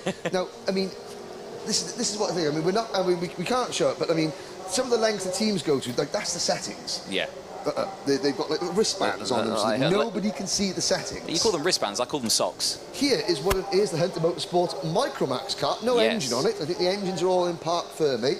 That's Dan Minto's kart. He was very quick, but had an accident in his first heat race. Yes, yeah, and I believe the strategy that they're running on this one, so they had two karts running yesterday. They had one with the Lando Norris chassis, and they had a Kart Republic chassis, and they were testing which one they prefer. Judging how Wagon is set, judging how Wagon hasn't, rolling. Judging how they've not got an engine on this one. Five fundamental problems. Like, what can we spot? 5 fundamental things that are missing from this kart. Well, engine. Yes. And then 4 wheels. Correct. There we go. So obviously they use the Kart Republic chassis. Yes. Now we do have a little glimpse into the future, Anthony. We do, and yeah. The glimpse electric into the future karting is in here. Well, yes, yeah. So electric karting, obviously dominated really by Formula E. But then you've also got, in terms of karting, you've got as well. You've got top of my head, Karting Zero. Yes, Karting Zero. Rob Smedley's Total Rob Karting Smedley's, Zero. yeah. So now, Rotax have brought their E20 Project E20 to the UK for the very first time, and you know, these karts compete in the Rotax Max Challenge Grand Finals. They got a senior class and a junior class, and you, Anthony, I believe, hopefully later on tonight, crossed, hopefully, I might be having a go out in this one. So, ladies and gentlemen, after Anthony does himself a mischief trying to pretend to be a racing driver, answer on a postcard, would you like to co-commentate with me tomorrow while Anthony is recovering from his injuries that he will suffer by trying to pretend to be a racing driver? A lot of weight, though, in these to stop. But you say that, but not as much weight as they used to have. I mean, they're developing these karts all the time. They are a little bit heavier. I mean, you're pushing 220 kilos with driver. I know that feeling. Driver is with my stature, not yours. I don't know that feeling. I don't know that feeling. That's 300 kilos with you in there. But anyway, Anthony, this is the hub of the event. Now, there's people waiting to see racing show. Let's speak to a driver, but I tell you what, the drivers in here. If a driver sat in here during the course of the day, they're in trouble. It usually means they've got an appointment with the stewards. Ethan Griffiths, do you have an appointment with the stewards? I think so. I don't know what it's for, though. Oh, well, of course, no driver knows what it's for. Now, as you always tell us, you are the only Welshman in Honda Cadet. How has the only Welshman got on today? First heat, qualified 23rd, because I didn't get any good laps in because I lost a toe. And then first heat, felt quite confident and gained 14 places to get 9th. Excellent. And then the second heat is why we're in here, so we maybe discuss what's going on there, yeah? Well, the second heat we finished 16th or 17th. Oh, that's not too bad. Well, okay, we'll leave you and wait for your appointments with the stewards, potentially. Who knows what it's for. Well done, Ethan. Let's move on and speak to a couple of drivers that maybe have got less. Now, there's Jack's Motorsport. Yeah. We'll have a little look in the Jack's Motorsport tent. Now, we did an interview, a feature with the Potenza Racing engine. This is the Potenza Racing awning, all one of the karts. Oh, Poppy the dog is nowhere to be seen. Neither is Lewis Gilbert, but he's been doing well. We're going to catch up with some of the drivers as they come back up there. So Jack's Motorsport has been doing there. Let's have a little It's perfect timing to come in here, actually. We've got donuts. There we go. Wow, there we go. Right, who's does this belong to? Who's driver? Who's driver? Pearson Bullock Carter. As an athlete, right, okay. I can't indulge in anything like that. Thank you, Mr. Bullock Carter. Yeah. Thank you, Paul. I will later on, but I mean, I'm trying to watch my weight. I'm watching it grow and grow and grow. We're thinking that. Me, on the other hand, I'm not. Pass me. What do you want? Cake or do you want a donut? Well, no, we're going donut on me. Yeah, because I am one. There we go. Oh, look at that. Perfect. Thank you very much. Would you like a donut? No, he's not allowed to. He's watching his weight as well. No, he's taking one anyway. I will, whilst you eat your donut, I will do an interview with Ann Racing Driver. I have found Ann Racing Driver. I have found you're an Ann, right. Daniel Sabula is Ann Racing Driver. Thomas Sabula is Ann Wera of corduroy shorts. Daniel Sabula. I noticed 2 top 10 finishes and a fastest lap in heat number 1. How was that? Yeah, very good. I mean, we've been looking for setup the entire weekend. We finally found it, and we found some pace while we're doing it. Yeah, let's hope we can continue this momentum through to tomorrow. So this team, Jack's Motorsport, it's growing. It's only in its 2nd season. They've got yourself, they've got Pearson Bullock Carter. Now you've got some teammates that are up near the front. How much is that helping you in terms of data setup? And when you are racing near the front, you've got some friends. Well, there aren't really any friends in racing, but you know, teammates are teammates. Of course, we're going to race each other, and we're going to race each other hard, but you know, it's helpful. We get data from each other, we both learn, we both become quicker, and you know, we're going to get a good result for Jax. Now, if you get a top 10 finish in the final tomorrow, what do we have to say about your dad's shorts? There's got to be some sort of, you know, can't mention Thomas's shorts. What can we say? If you get a top 10 finish, what's your dad going to do about his shorts? I want to see a new colour next time. I'm probably going to buy him some new shorts using some of the money that I've saved up, because to be honest, he has been made fun of way too much just because of his shorts. First it was plaid, now it's corduroy. Now it's, I think, Hawaiian shorts. There we go. Top 10 finish. I want to see Hawaiian shorts, okay? I'm going to get him an extra large size. That's a bit rude. That's the budget. Okay, thank you very much. Well done, Daniel. There we go. we might see you in different colours, Thomas. There we go. Anthony Jordan have you finished your donuts? I've finished my donut, and I just wanted to say thank you to Pearson, but he's having a chat with his engineer. So you were busy talking to your mechanic there, so I didn't want to distract you, but thank you for the donut. It's okay. It was quite nice. Have you had one? I've had one. How many have you had? Be honest. One. Only one? You got to watch the, you know, you've got weight limits to watch out for, haven't you, in racing? Driver's diet, yeah. Yeah, exactly. How's the day gone? Not too bad. I got a penalty in the first one, and then I finished 5th in the second. Yeah, so tough old morning for you, but how are we looking for repechages, pre-finals tomorrow? How's it looking? Good. Hopefully get somewhere near the front. It's another day tomorrow. It's a much longer day tomorrow as well. So, yeah, primed and ready for it? Yeah. Dad's doing a good job. He's on the spanners? Been all right.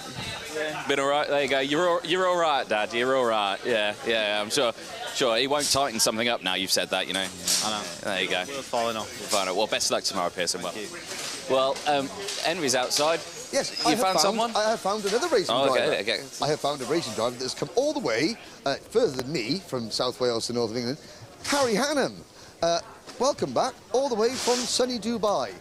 Welcome to the British summer. You've missed the British summer. It's been 40 degrees, and now today you're here and it's cold and waning. How's your day been?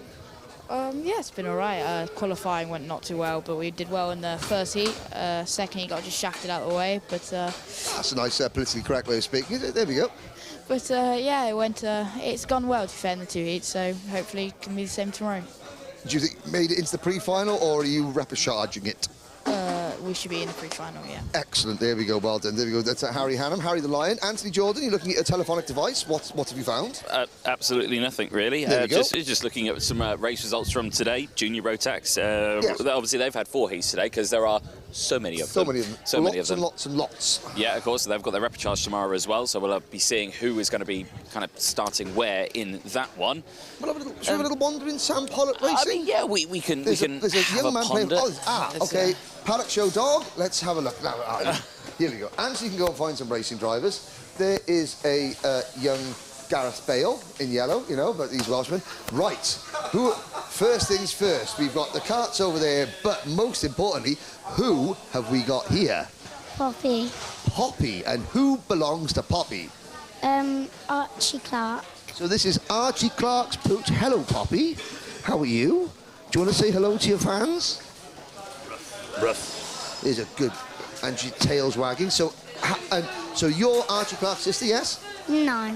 No? Oh, okay, fair enough. Who are you here supporting? Freddie Housley. Freddie Housley. Okay, and how's Freddie done today? I think he's done quite good, actually. You think he's done quite good because you haven't really been watching the race. You've been playing with your friends, yeah? Yeah. And looking after Poppy. Yeah. Excellent. There we go. Right then. Paddock show pooch number 1. Poppy and Black Lab. There we go. Good girl. And she's holding on to her ball nice and tight. There we go.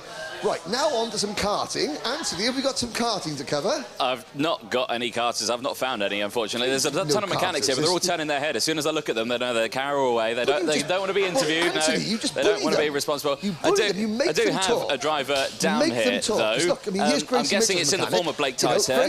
Blake.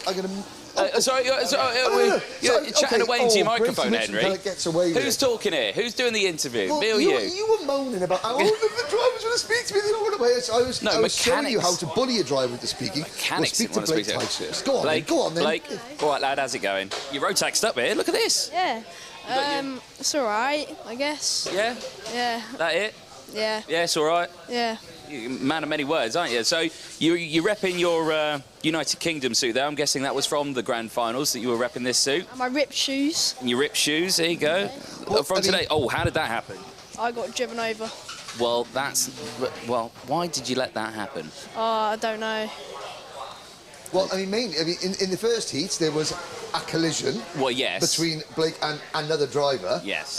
Mr. Ticehurst, the damage was to the NASA panel, but not luckily to Blake. There was a fair bit of damage to the kart, and unfortunately, it did actually damage his leg as well. I noticed him limping a little bit, but I mean, it's no no sense, no feeling. Is that right? Yeah, no. His mum put ice on it and repaired Blake. I repaired the kart. So we went again, and we just had a really good, strong race. We started 6th, finished 5th. Racing strong at the front, but unfortunately the non-finish at the first heat will mean we're somewhere near the back of the A or even in the B. Which I was going to say that the second heat, though, I think it finished the top 3 finish. It was really strong result. But Red Speed Chassis, Sam Pollitt Racing, Sam Pollitt was around and he's hidden there. Let's speak to our pole sitter, the fastest drive. Now you can't, Ted Bradbury, you can't put it on pole in a 57 strong junior road taxi and expect not to get interviewed in the Paddock show. Come and stand in the middle here now. Right. Heat number 1 went off like a scalded cat, led by about 57 miles at the end of lap number 1, then messed it up, finished 6th. Yeah. Right. Heat number 2, what happened there? So it was a good battle at the front. I held my place all the way through. And then Jez done me around the outside. No, I weren't being silly, to be honest. Like, it's only a heat. Like, I was happy with where I was. And then I seen he got a penalty earlier. But we've also been given a penalty for getting my position back on the outlap. But it's pre-final tomorrow, so make as many places up tomorrow and then see where we are in the final. No problems. Now, okay, we talked about this. There's you, there's Finn Leslie, who's struggling a little bit, there's Charlie Hart. You're all got race-winning speed. You know, when are we going to get one of these wagons across the line first? Hopefully tomorrow. Hopefully tomorrow. There we go. We'll keep an eye on it. Keep an eye on it, Ted. Thank you very much. Cheers. There we go. Thank you. Right, there's a man who is glad that the sun has tucked away this weekend. Yes. Right. Ultimate R. They've had a pretty good weekend so far. I love hot sunny weather, said no fair-skinned ginger person ever.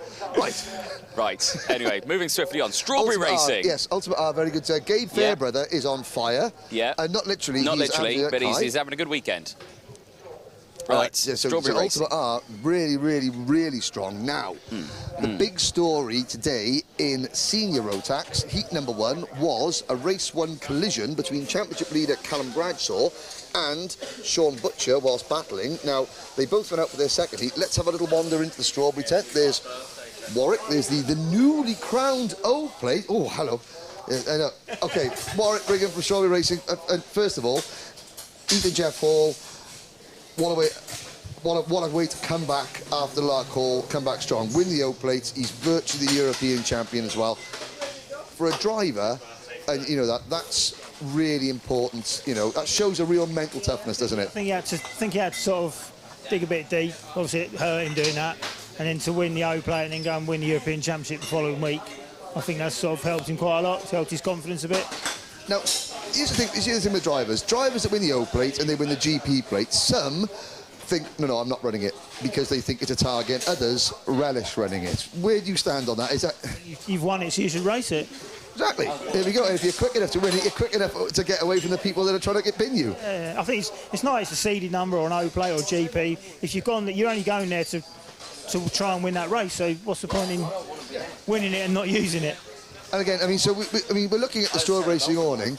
I mean, you guys have been in the championship for so many years.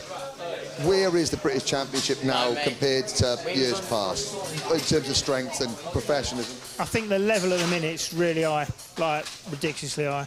I think there's a lot of really good kids competing. I think everybody's teams are all really competitive. Everybody's more organised. I think it's really, really high level now. Good, excellent. We'll catch up. Let's go. Anthony Jordan, have you found an racing driver again? I have, and it is get your bunting out, ladies and gents, because happy birthday, Mr. Sam Longley. How old are we? 15. 15 years of age. Look at that, and you're nearly as tall as me. I hate this so much. This is right. Anyway, Sam, happy birthday. Thanks. Get anything good? Not yet. Not yet. Got my presents yet. Not got your presents yet. Why? Because I don't know. They're at home. They're at home. Well, why aren't they brought to the race weekend? Where's the presents under the... Maybe later. Yeah, maybe later, right, okay. Where's the cake? Where's the cake? The cake is over there. It is a fabulous chocolate cake. I've already had I think there was almost some candles that are going to be there. Oh, I've already had a donut this Paddock show. I can't have a slice of cake too. Now, but I was commentating with Joe Bradley earlier, and journalistic integrity. We need to go and speak to Lee Taylor, chief mechanic, who loves being interviewed. Are we going to sing happy birthday, though? Are we going to sing happy birthday? Are we going to embarrass the lad and sing happy birthday? I think we need to sing happy birthday, don't we? Yeah, I love a good sing song, me. Ready? Here we go. We need to get everyone in. Right. We need to get everyone in. Come on. Get Spencer in here. Come on. Like, oh, there we go. Oh, Sam. It's just us. Is it just us? Oh. Two people you hardly know singing happy birthday to. Let's move. There we go. Let's go over here. Let's go. Happy birthday down here. Come on, Kimber, European champion, get in here, world champion. Kimber, you're not. I know you're all right. You'll be even better, all right, when you come and have a sing-song. We're trying here, Sam. We're doing our best. Right. We're rousing the crowd. There we go. Look at that. We've got cake too as right. well. Oh, Is that at the ready? At the ready. We'll sit tight for this. This is live TV at its absolute finest. This is. Keep the race fuel away from that. Right. Yeah. Okay. Are we ready? No, we're losing the candles. Well, I'll tell you what, we'll go on 3 anyway. 3, 2, 1. Happy birthday to you. Happy birthday to you. Happy birthday, dear Sam. Happy birthday to you. Get your cake, blow the candles out. Yeah, oh, you missed one. There we go. Top quality goodness. Right, I'll be back later for a slice of that. Thank you. Excellent. Right, cool. Right. Moving swiftly on. So we're going to run up here, in and out of here. There's Guy Cunnington, the GP plate car. 2 weeks to go. Try and defend that GP plate. Oh, yes, but yeah. We were speaking to Joe. So the main point of contention today was, of course, a collision between Callum Bradshaw, championship leader in seniors, in the first heat. Callum, firstly, how are you feeling? How was your wrist? No, everything's all right. That's not ideal, is it? No, I mean, again, considering, I mean, it was obviously, I didn't see the accident you and Sean. I mean, I'm sure you have different opinions over what happened, but I mean, yeah, that's the first sort of, bad result of the year, really, and there's like 40 of you in the seniors, so you've come back strong in the second race, though. Yes, obviously a little bit difficult to overtake round here, so it's sort of probably one of the worst tracks to have a bad qualifying heats, but no, the pace wasn't too bad in the last one. I was third, so we've got the pace to come forward, but it's obviously so tight, so and that is it is so tight and competitive. one thing, you're mechanic Lee Taylor, so Joe Bradley was commenting, you know, Lee is a local lad here. He's over there now, he's hidden, he's hiding. Look at that in the corner. I mean, as a human interest story, Joe was telling me that his dad used to drop him and his brother off in the morning, let him poke around, go to work, come back at lunchtime, feed him, and then let him go around in the afternoon again. And I mean, look at the fine figure of a man. He's flirted you off. Look, he's not. I know. I will catch him. Yeah, definitely. You've got to, I think. I think it'd be rude. I will catch him. But anyway, I'm glad you're all right, and best luck tomorrow. Cheers. Cheers. I'm enjoying this Paddock show. Oh, dearie me. I've got cake now. I prefer it when I dress up as a chili pepper, personally, but there we go. I don't. Anyway. It's all right, Lee, we're going out now. So say goodbye to Strawberry. Thank you. Yeah, lovely. Enjoy that. So, right, well, we've not got long left. Probably got about 10 minutes left or so in this. Okay, so, we've got out on circuit at the moment. Just going to spend the last 10 minutes. We've got the Micromax. We've got the Micromax drivers out on circuit at the moment. Obviously, big day for them. Yes. So I mean, big weekend. Eight drivers. I mean, I'm surprised that there aren't more entries because, you know, this is the biggest event in world karting, the Grand Prix. We'll go into KR Sport. We're going to move round. We've got the Minimax drivers going out for some of their second heat. The dulcet tones of Joe Bradley. In the background, on the thing. So here's a look at the Minimax. So there's Poppy again. Paddock Show Pooch. So this is waiting to go out for the last heat of the day, which would be Minimax. This is Owen Neve's kart. And we'll have a little squeeze here. Thomas Min Spearing's kart. Let's have a little look at this. Do you know what? We don't get to do this often, but let's try and speak to a couple of drivers before they go out. Okay, right. How are you feeling for this last race? Fun. Fun? Yeah. Okay, so Mr. Zingarevich. No, it's what? I have nothing to lose in this championship, so I'm just having fun. Exactly. It's not been a great start, but I mean, okay, let's talk about, you know, obviously things go on in your homeland, you know, how much of a break is it to come karting and enjoy yourself and put the worries of the world to one side? It's alright because all of my family moved here, so I'm quite alright with it. Okay, well, I'm just, hey, we're really pleased to have you here. We're glad to see you smiling. Good luck. Thank you. No problem at all. So there we go. That's Alexander Zingarevich. Let's have a little move there. Aris Mievskis, again, one of our, you know, Anglo-Lithuanian drivers. He's up there. I'll squeeze through here. Look at that, my svelte figure squeezing through here. The drivers have all disappeared up there. So these are just the mechanics now trying to get their karts onto the grid in time. So for those of you that are worried about this, so this is the holding area. The karts have all got to be in here within a certain time. They've then got to get their tyres and everything set up, and they've then got to get onto the grid. You hear the beeping. They've got to get onto the grid before the grid gate shuts. There is a timer, which I can't quite see at the moment, but of course, if you miss the grid gate, then you don't race. Simple as that. Noah Wolf. Yes, Noah, Phil Leslie, Noah. First heat today in Minimax, you absolutely romped home. Are you starting to finally get to grips with the kart as much as you were quick at the start of the year, but now you're getting to grip with the extra speed of the kart? Well, I just think that this track suits my driving, and it's like the kart suits the track, so it's very fast and there's slow corners. And of course, Scott Marsh, championship leader, had a bad qualifying session, so he starts. So one of your main rivals is already out the way, which means you can just go. I mean, we're going to keep walking through because we don't want to cost you a chance of the race. So, last race of the day, how are you feeling about making it 2 wins out of 2? I feel I have a good chance. Well, good luck indeed. No problem at all. We'll work there. Finn Leslie. It's not gone great for you, Finn, has it? No, not really. But you've got one race now to get up there and show them what you're made of. Yeah, I'm going to win.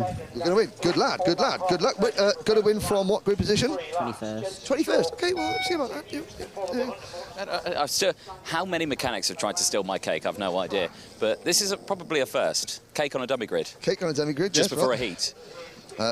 Let's have a look now. Of course, so all the, I mean, this is the scene. So all the drivers, and they've got their grid positions, you know, which they'll settle down, and they've then got the mechanics have got a certain amount of time to get off the grid, and then there's just normally one driver, one mechanic per kart until the thing. So we're having a look there. Looks like the last couple of drivers are all in. Owen Neve, now the Callum Hargrave driver development team. Owen was doing extremely well earlier on. I mean, yeah, that was a good first heat. Mr. Neve? He's doing all right. He's doing all right, considering his weight and his size in comparison. Yep. Unfortunately, we're having the same sort of scenario as Honda now, where he's just getting midway through the season and starting to be a problem. But he's had a bit of a growth spurt. Had a bit of a growth spurt. He's 4-5 kg over. He's about a whole helmet height higher than everyone else on the kart, and it does make it a bit difficult for him. But good genes. Is that good genes? Yeah, he can do it. He's just got to be perfect. Okay, well, we'll leave you to be that. There's there you go. Caden Higgins. The Paddock show. Stephen Yes, Lepp, yeah, it is. Oh, yes. Okay. Caden Higgins. Carry on. Yes, I have got. So, Kate, I can't give you Kate. You got a helmet on. But yes, now, first time you're racing in the UK, I believe. I've been doing a club race last week. Right. So club race last week. That was your first weekend. Yes. Right. Okay. So you've originally from Australia, racing in the UAE. Yeah, I live in the UAE, but I'm Australian, and I decided to come over here to race here to get beaten up for the international trophy in France. Well, it's no better way than learning how to race properly than to race in Britain, because we breed some of the best drivers, and you're about to find out how good they are out there on circuit. But I'm sure you're still as good as well. But yeah, what's the predictions for this weekend? Are we feeling confident here at Warden? Yeah, I've been getting some experience here, and I think I'm ready to race. Yeah, definitely so. Well, we'll wish you best of luck out there. And when you come back, if I've still got this plate of cake, would you like a slice? Sure. Excellent. There we go. Caden, there's a slice of cake waiting for you when you get back. Best of luck. Enjoy your session. Marvellous. Excellent. Should we go and try and speak to some of our Micromax drivers who have just come in? We can indeed. Yeah, I don't think we've got long. What's the time? Too many things in my hands. We've got about 2 minutes. 2 minutes. 2 okay, minutes. Well, so Henry, I'll let you run because I can't run with Kate. Run. Look at this. We're cameraman going backwards. I'll turn around. Hang on a second. If I turn around, here's the trolleys. This is the mechanics domain. All the trolleys. A bit of a traffic jam there. And we will try and speak to some of the Micromax drivers as they come in, because of course that's the biggest prize of the weekend. They come in. Let's have a little look. Well, I tell you what, Morgan Porter is mechanicking for Olivia Reynolds. Yes?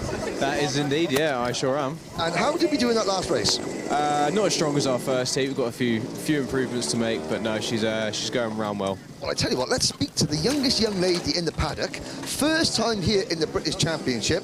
Olivia. It's okay. Right, first things first, how are you finding Micromax? I think Micromax is really fun. Like, it's a good kart, and it's pretty fast. Now, you've got 3 chances this year to win a ticket to the Grand Finals. What do you know about the Rotax Grand Finals? I know that it has loads of fast people there, and it's like one of the main events in the world. It is 360 drivers, all in one big tent. I think there are 36 or 72 Micromax drivers. You know, I think there's going to be 3 from the UK. Do you think you're going to be one of them? Hopefully, if it all works out and I get like more consistent, hopefully. Okay, well, you listen to that man there. See that man there? He might look stupid, but he actually really knows what he's doing. Yeah, sometimes he does. There we go. Now, Morgan, I was going to say, there we go. Yeah, you want to make sure those wheels are tightened tomorrow morning after saying it. I will. I will double check. Good luck. Thank you. No problem at all. Excellent. Excellent. We've run out of time. Have we run out of time? We've run out of time. Oh, there we go. Well, cake's the game, I think. Lovely. Excellent. One of those slices is for you. Pardon? No. Get your hands away. Right. Yeah, so we're live. Yes, live at 9:50 tomorrow morning. 9:50. Several repechages, all the pre-finals, all the finals. Happy birthday. That's the Paddock Show. See you in the morning.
Welcome back, ladies and gentlemen, to Karting Northeast, Warden Law, and Event 7 of the 2022 Motorsport UK Wera Tools British Kart Championship. We are now getting set for the finals. 5 races to go, 1 each for Honda Cadet, Minimax, Junior Rotax, Senior Rotax, and the first Rotax Max Challenge Grand Finals qualifier for Micromax. There is the Motorsport UK race control unit and support vehicles. But the finals are almost upon us. First one coming up very soon.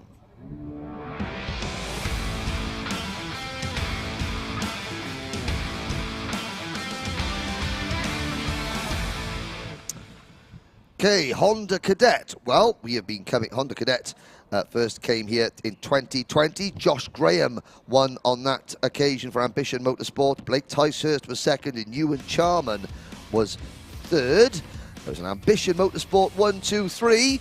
But sadly, no Ambition drivers in this race. Here is the starting lineup. Kenzo Craigie and Rocco Shenton on row 1. Noah Barham and championship leader Cole Denham on row number 2. Row 3, Max Endicott and Albert Friend.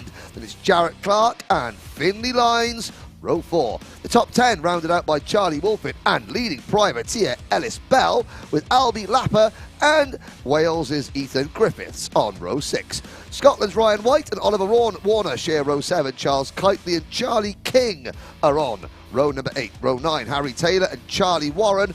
Oliver Miewski after a penalty in the pre-final, and Kai Clark round out the top 20. Joshua Griffin and Luca Holmes Paddock share row 11, with Hayden Gray and Oliver Spencer on row number 12. Row 13, Sam Mott and Alfie Mew. Mason Brooks and Evie Davidson on row 14. Jacob Bashler and Ashley Haas on row number 15. Rio Licata rounds out the 31 kart starting lineup. Last year, it was eventual champion Timo Jungling for the SFR Motorsport team, who won here at Warden Law, beating Josh Graham and Noah Wolf. So it's interesting that last year it was the eventual champion who emerged victorious. Again, from 2 years ago, Ambition Motorsport taking the complete podium clean sweep here at Warden Law. Ambition Motorsport not represented in the British Championship this year. Paul Jages' team still going strong, but not in this championship, and it's going to be a standing start. Kenzo Craig, who started with the Ambition Motorsport team, but has now moved over to the Zip Factory team for this championship only. I speak to his dad Paul. His dad Paul was saying that they still run with Ambition in other championships and everything, because they're a loyal kind of team. But for this one, with no extra support, they had no choice but to move. And so Serena House say good luck to Ellis Bell and Ryan White in the final. And Ellis Bell, privateer, getting a lot of support from his family. I think that's his brothers Lucas and Jacob, saying well done. So this is going to be 15 minutes plus a lap so far this season. In 2022, Cole Denham won from Albert Friend and Jarrett Clark at PFI. Denham won again from Max Endicott and Jarrett Clark at Lark Hall. So this is round 3. Anthony Jordan, the tension is mounting, and we're waiting for the start. We are indeed. The revs do rise. We wait for those lights to go out. The lights do go out. Green flag is down, and away we go then. Honda Cadet Race 21. The final is upon us, and it's a good start from the front row. The two Zip Factory teammates squeeze each other, and again, there's a bit of jostling there from third as Noah Barham tries to go down the inside of Shenton, and Shenton holds on to second. The rest of the field slots through again. Up and over goes round the 77, Kai Clark. Kai Clark Kai Clark started as a Passion Motorsport driver, I think. Kai Clark started the pre-final from the front row of the grid, led, and now, after issues in the pre-final, started 20th for this race and is now stone last. Now, there was another kart with it. It was a Passion Motorsport kart, and I think it was Charlie King who was involved, who's done a very slow first second. There's Oliver Miewski making moves. Oliver, I think obviously there were some post-race penalties in the pre-final. Oh, and there's the number 47 kart. rubber ball coming bouncing back to me. That was Ryan White. Yeah, privateer driver on the Project 1 chassis. That chassis, well, may need a Project 2 chassis after that one. Yes. But he's back in the race. And again, Ryan experienced back in 2020, raced the Bambino class. Good to see Ryan back in the championship. So Kenzo Craigie, Rocco Shenton, Cole Denham, your top three. So Cole's perfect championship score, that ended in the pre-final where he could only finish 4th. But he wants to try and make sure that he continues to have a 100% win ratio in the finals. Oh, Rocco Shenton. A lot of curve there. I mean, there's a... Yes, I'm trying to think of the stunt driver, Terry Grant. That was a two-wheel drifting of the highest order there from Rocco Shenton, but luckily he kept things on all four wheels eventually. Eventually, yeah. Two wheels for a moment. Yes. You're two, oh, somebody getting pushed away there. I'm trying to see who that is very shortly. I think that could be Rio Nakata. Yeah, there are 4 karts who have dropped down tremendously in the order. Or 3, actually. 2. 3. Ollie Warner, who has dropped down 14 places to 28th place. Charlie King dropped 14 places to 30th. That was sorry, Albie Lapper was just got air time. Oh, big air. Big air. Coming off that curb there. But yeah, so Rio Nakata out of the race. Things are already warming up nicely at the front. Kenzo Craigie holds on to the lead, but we've got now a breakaway group. It's a breakaway group of 10 in that group. And what we're looking at now, there is a move by Albert Friend. It's Kenzo Craigie, Rocco Shenton, Cole Denham, Albert Friend, Max Endicott, Jarrett Clark, Charlie Wolfett, Ellis Bell, Finley Lines, and Noah Barham. Yeah. So we've got, in that, you've got 3 drivers from the Zip Factory team, 4 drivers for Synergy Development, 2 drivers from SFR Motorsport, and 1 lone privateer.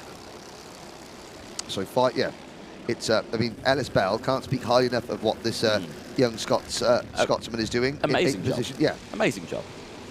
I mean, there are other privateers in the race. The next best placed privateer is Charles Kitely in 17th position, but Ellis Bell hanging on this lead group. And again, you know, a podium, he's not going to be thinking of a podium, he's going to be thinking, right, I need to compete to show that I can compete. Oh, and there's Albert Friend getting a little bit crossed up coming out of the Dunlop chicane, and a change for the lead. Yeah, Shenton down the inside of Kenzo Craigie there at the Gasworks corner and gets that move done. The 2 teammates now hopefully will go line astern, work together and just try and pull away from Cole Denham. But Cole, obviously fresh from his first time not winning and not getting maximum points from a race, will be thinking, I'm not going to have that twice in one day. Yeah, no, he wants to maintain, at least, you know, I won 3 out of 3 finals so far this year.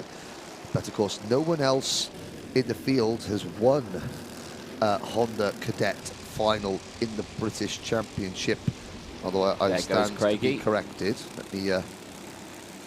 Craigie back down the inside there. Oh, and here comes Cole Denham on the inside of Rocco Shenton. And Shenton furious there, just saying, come on, let's go, stop trying to overtake. Let's just try and pull away, because the group behind are slowly starting to close in as well. Yeah, there they are, going across your screens. Yeah, it just shows you've got to be so careful in cadet racing, because any small movement can cause major issues. And that, as you can see there, that's not looking like a breakaway group of 3 anymore, is it? Nope, it's caused that led by the number 55 of Jarrett Clark to close back in. The next group behind this top 10, led by Oliver Miewski, 11th, Joshua Griffin in 12th, Ethan Griffiths 13th, Albie Lapper 14th, Luca Ballack 15th, then Hayden Gray, Charles Kitely, Oliver Spencer, Ryan White, and the top 20 rounded out by Charlie Warren.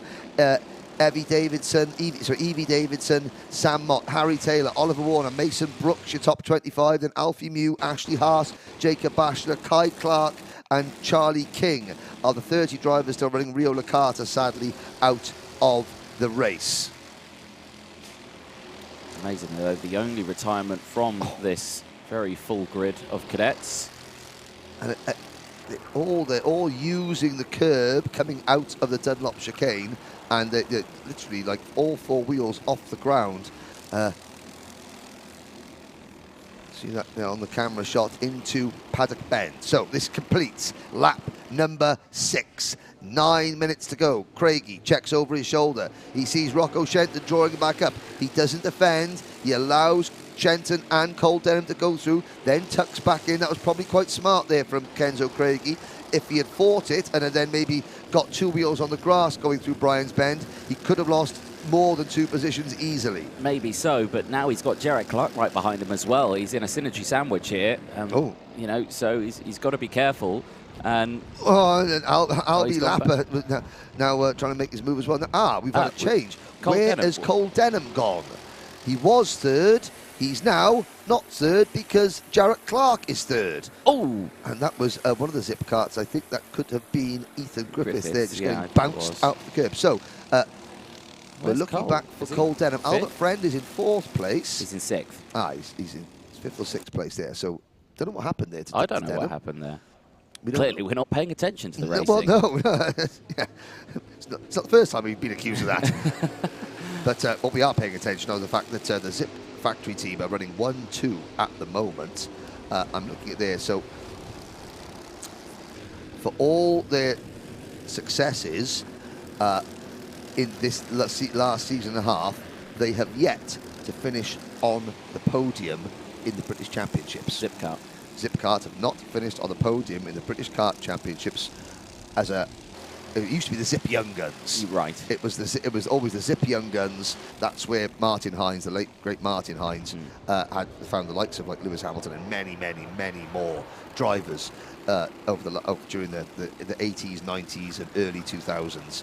And then it became the Zip Factory. Then, of course, with his passing, Zip was still a factory, but the Zip Young Guns went away, and now it's the Zip Factory team. And again, both Martin's daughter Tuesday and Martin's son Luke back working with the Zip Factory team. But Big Earl is, the man in charge and is working extremely hard, and his drivers are now working equally as hard. Said, are we going to see a first podium? It's looking highly likely. Well, it's 6 minutes to go. Look at those synergy. I mean, Albert Friend, the SFR Motorsport driver, has got 4 synergy carts directly behind him. Then the third Zip Factory cart, the Finley Lines, with sort of the lime green bit on his helmet. And then you've got, still at the back of this group, you can see the little orange crash helmet, sort of red race suit there. Number 46, Ellis Bell, hanging on, doing a superb job. He's watching and learning. Yep, exactly, watching and learning. And now the top 10 are starting to pull away a little bit because they've got a gap of 2.5 seconds over Oliver Mieski in 11th place. That's what you want to see. 10 Honda Cadets, all line astern. They're not just following. They're not just playing, I'm going to follow you blindly and just start cruising around. They're all learning. They're all trying to suss out where they can make a move. And again, we love seeing this in Honda Cadet, the battles, as Albert Friend goes for the move side by at St. side. John's, and it's not worked out. And unfortunately, as soon as he's left the train, he gets swamped by the train, and he falls all the way back to about P6 for a corner. Yep. Now he's back into P5. But look at the gap in front of him. Big gap now that's opened up. Yeah, it's going to take them at least, 5 corners to close that back. I cast your mind to Kart Masters last year, the final for Honda Cadet. What was it, 28 karts on the last lap fighting for first place? 28 karts within 5 seconds. Yeah. That's it. We've got a change, and for the first time, Craigie under pressure. Here comes, it was Jarrett Clark, and now Cole Denham fights back to 3rd place. Jarrett Clark was battling for the lead, and again, now hand signals galore. The teammates wheel to wheel. Rocco Leon Shenton. That was mirror signal maneuver. Craigie bouncing up and down there. And he over the curb. He's gone from 1st to 8th, 9th, 10th. Dear me. 4.5 minutes to go. So what can the number 9 seed from last year do? Kenzo Craigie. So he dropped back to 10th, 4.5 minutes to go. I've just looked there. He's up to 9th place. There's Finley Lines, the number 94 kart. Do you know what? Very, very impressed. Yep. Finley has been started at the back of this lead train. He hasn't really made any passing moves. No. He has passed drivers, but without making moves. Yeah. He's just sat there, and as one driver gets, pushed out wide or makes a mistake or goes through, he just takes advantage. Yep. And he has cruised his way up to 6th position now. And here we go again. Oh, it's 3 wide. Cole Denham leads. Oh, and Albert. Shenton across the grass. Oh, into Albert Friend. Friend spins across the track. Craigie goes over. Craigie goes over. Wow.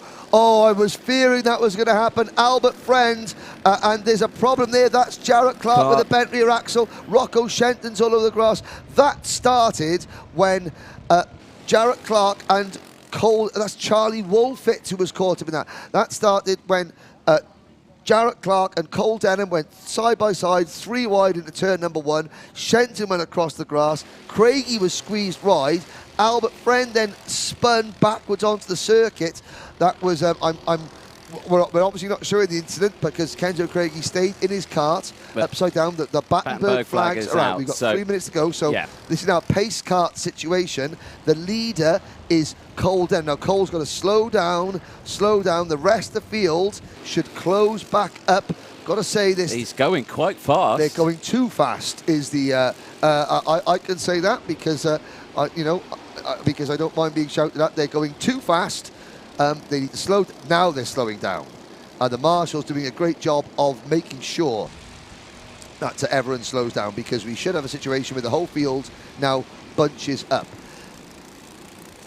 Let's quickly look at the running order now. Well, it's Cole Denham from Jarrett Clark. Finley Lines is 3rd. Noah Barham is 4th. Ellis Bell up into 5th position. 6th is Oliver Miewski. Hayden Gray and up red into flag. 7th. And a red flag. Okay, red flag. So what does that mean then? We've got 2 minutes left of the race. That'll be all she wrote. We're at 75% race distance. Yeah. And I would be very surprised if this restarted. Now, I'm looking out of the corner of my eye, and I can see there are 2 drivers that are being tended to. Kenzo Craigie is sat out of his kart and is okay. He's looking around. They haven't got there. The other driver, I think, who is just got one of the marshals with him, that would be Albert Friend. Obviously, friends and family are walking over. So Kenzo Craigie is, he's standing up and. Or he's just sitting there on his own. I think a bit shocked because, of course, the car went over. His dad, Paul, is over with him, just checking. And I think Albert Friend, so the 2 drivers that represented Team UK in the Rotax Grand Finals last year, they were 2 of several drivers that were involved in that incident. And it was a chain reaction incident. We're not going to be showing you the replays, ladies and gentlemen, because it just, well, there are drivers. So Albie Friend is... he's got his crash helmet off. He's talking to the medical team. That's fine. Kenzo Craigie also crash helmet off, just sitting up there. They've both got their parents with them. They've both got, obviously, the circuit staff, the medical team. They've got the scrutineers out there, Paul Klassen, all the track staff, and there will be, the St John's ambulance with them as well. But again, so the race is being red flagged, but I can tell you, we're not showing it on camera, but, I can see on a different camera that the drivers are okay, that they're sitting up. They're obviously, they'll go and be checked out as a precaution, but they're both sitting up, crash helmets off, shock, discomfort, what have you. These are, 8, 9, 10, 11, 12-year-olds, and obviously their safety is before anything else. So the medical team there, but of course, Albert Friend, he was spun to the inside, came back across the circuit. The kart wasn't going anywhere, and Kenzo Craigie had gone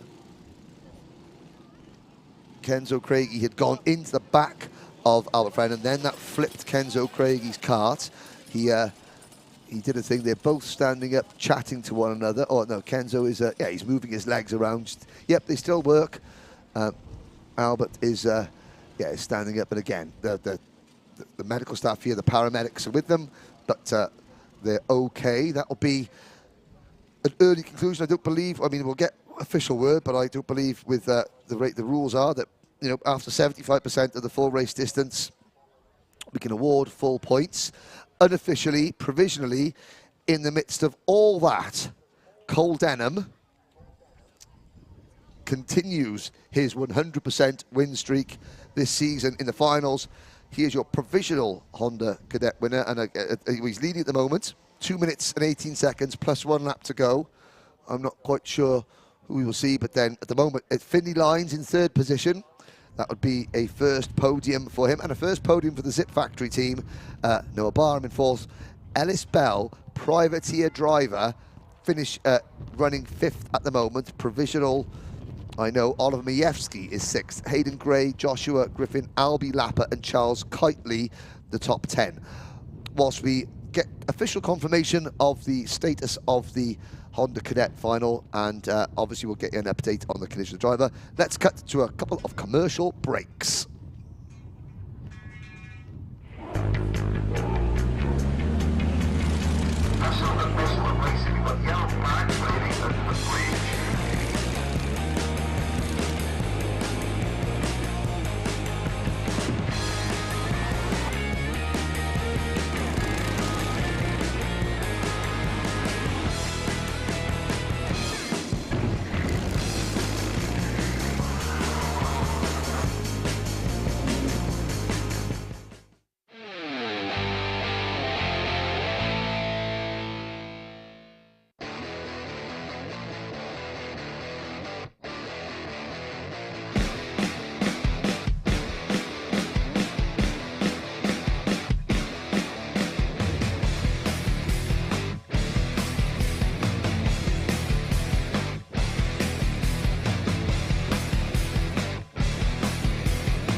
Welcome back, ladies and gentlemen. Next race upon us will be Micromax.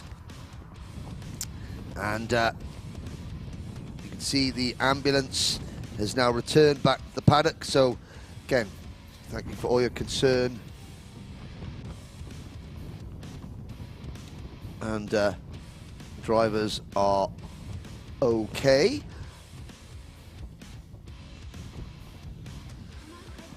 But Anthony normally would speak to the winners, but a bit of a confused end to that last race.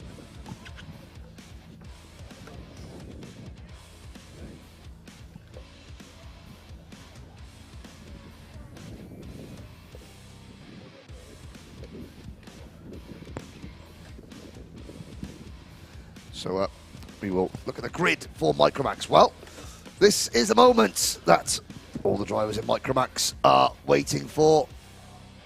So we're going to hold off. I will give you the results as we get them of the Honda Cadet final, whether it's the last fully completed lap. But of course, we did do a lap under Battenberg flag conditions. There's Lachlan Johnson. Now, if ever there was a driver to think I'm about 20 minutes away from potentially getting a ticket to the biggest event in world karting and representing Great Britain, he's not really that concerned. He doesn't look like the pressure's not got to him. He's just there and thinking and contemplating. He's got his SFR Motorsport mechanic and the team there. Just a couple of last minute couple of words of advice. Now, earlier on we were talking about the World Finals. We had a few suggestions of where the Rotax Grand Finals could be held. The best place for it. Well, there's another sort of event where nation competes against nation in motorsport, not just in karting, but in motorsport. The FIA Motorsport Games. And now I'm not going to blow my own trumpet here. However, I am the head trainer. I am the head trainer of one of the teams in the FIA Motorsport Games. If you would, on the live chat, if you would like to guess which country I am actually the head trainer for their national karting team, it is. But you don't guess. Anthony, I've got an idea. And it's not Wales. I've got an idea. It's not Wales. So please, on the live chat, whilst we're having a brief respite before the next race gets underway, I might talk a good game about karting, but I do know my stuff about racing them as well. Yeah. And apparently one entire country thinks so highly of my knowledge that I actually train their national karting team to complete in the FIA Motorsport Games later this year at Paul Ricard Le Castellet in France. It's a small country. It's a small country. Scotland? No NDT photography. It has a warm climate. Well, there we go. Shush now. There we are. There we are. No, I said it's got a warm climate. You've had Scotland and Norway. Clearly, you don't understand where warm countries are. Not Norway, although I do have the Viking hat from Norway, the Doge. I good guess, but no, I'm not the head coach of the Norwegian national karting team.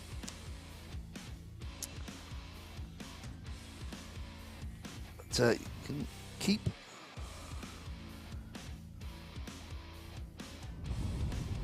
guessing. We'll give you a couple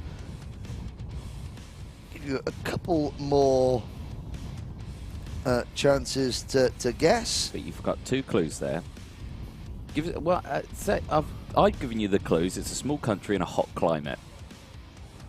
Yes, exactly. That's the only clues you're allowed. No, it's not France, Brandon. It's a small country. France Sorry, is quite Brandon. Large. Nope. Give us an area of the world, Henry.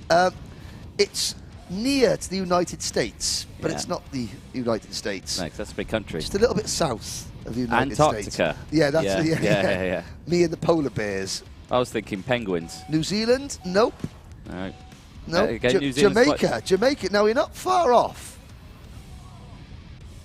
says Michael Burke. And it's not Australia either, Michael.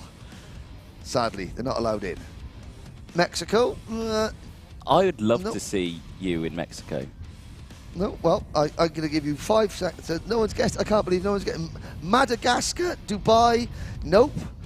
Well, I've got to say, and I'm really proud to say this, but I'm the chief instructor and the head kart trainer of the Bahamas national karting team. And we wish them all the best. And yes, so if anyone wants to go to www.kartingbahamas.com, then, you know, please go and do that. You can see how the fact that we're the only country in the FIA Motorsport Games that currently doesn't have a kart circuit, and until 2 weeks' time, we don't have any karts yet.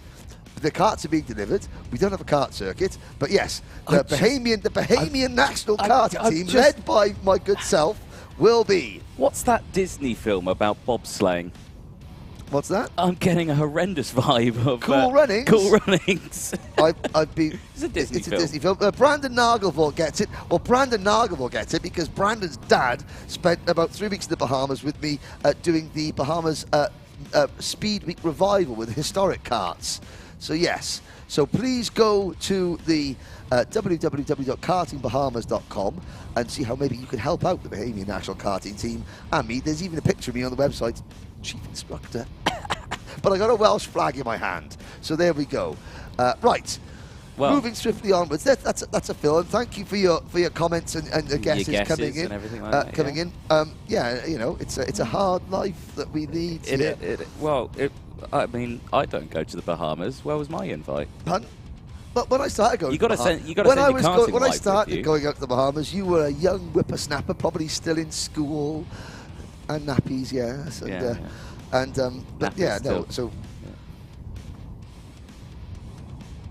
So there we go. Right, what's happened to the beard, Henry? Says Matthew Isaacs. He's gone streamlined.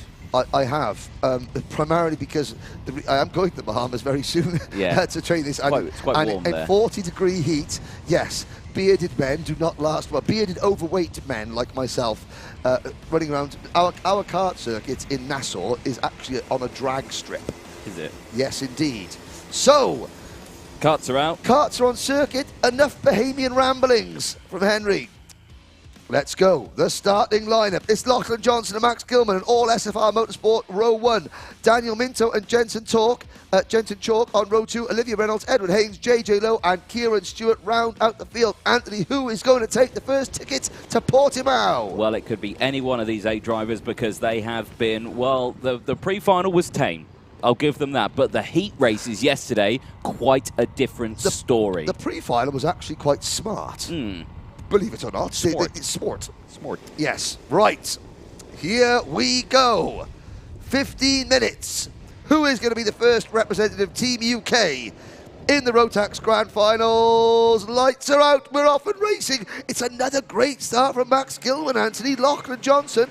He's not dropped from 1st to 2nd. He's dropped from 1st to 4th. And Edward Haynes over the grass. The Hondas tried that and it didn't work. Yeah, no, he's back on, but now nearly all the way at the back of the grid now. But crucially now, there is another driver in between the 2 SFR Motorsport drivers. There's another driver in front of both SFR. That's Jensen Chalk. Jensen Chalk, he's got a force motor. He was in the lead. He left the door quite wide open there going into it. He thought, I've got this, and then held it. But now both of them have come back through again. But it's fine. We're at the start. He's got an idea of what he wants to do, but he cannot let them break away. He has to go straight away. Yes. Now, so about Jensen Chalk, he's got his engine tune of Force Motorsport, Jordan Baines. Jordan Baines' story, I'll embarrass Jordan now while we're getting into this. So Jordan Baines went on holiday. Dropped a holiday. Oh dear, yeah, it was Olivia Reynolds. That was Olivia Reynolds and Edward Haynes. So Edward Haynes, he's dropped the back of the field here. This is not good. Max not Gilman good at under all. investigation. Max Gilman under investigation. Okay. Oh, and that was Kieran Stewart and I think JJ Lowe, or maybe side by side. Kieran Stewart having a great start up into 5th position. So Jordan Baines went on holiday. Dropped the umbrella on the the Lilo umbrella. Dropped it on his foot. Broke a toe or two. Right. Then lay back in agony with no umbrella, and has now got 3rd-degree burn, sunburn. So whatever you do in the paddock, don't pat Jordan Baines on the back. He won't like it. It hurts. But anyway, his engine is there in 3rd place with Jensen Chalk and challenging him. Here comes Lachlan Johnson with the race lead, however. And Johnson has it. Does he? Oh, no. Gilman's fighting it. Gilman's fighting back. Right now, this is what we didn't see in the pre-final. Yes. Because now it's just you've got to be first. You've got to be first. There's no point finishing second. And now they're side by side, back down the inside. Lachlan Johnson, is he going to have the momentum? Is he going to have the speed? And Chalk comes through as well. Gilman's under investigation for the start. Right, okay. Did he get a jump, too much of a jump at the start? I said, you know, he said he had a good start. Yeah, was it too good?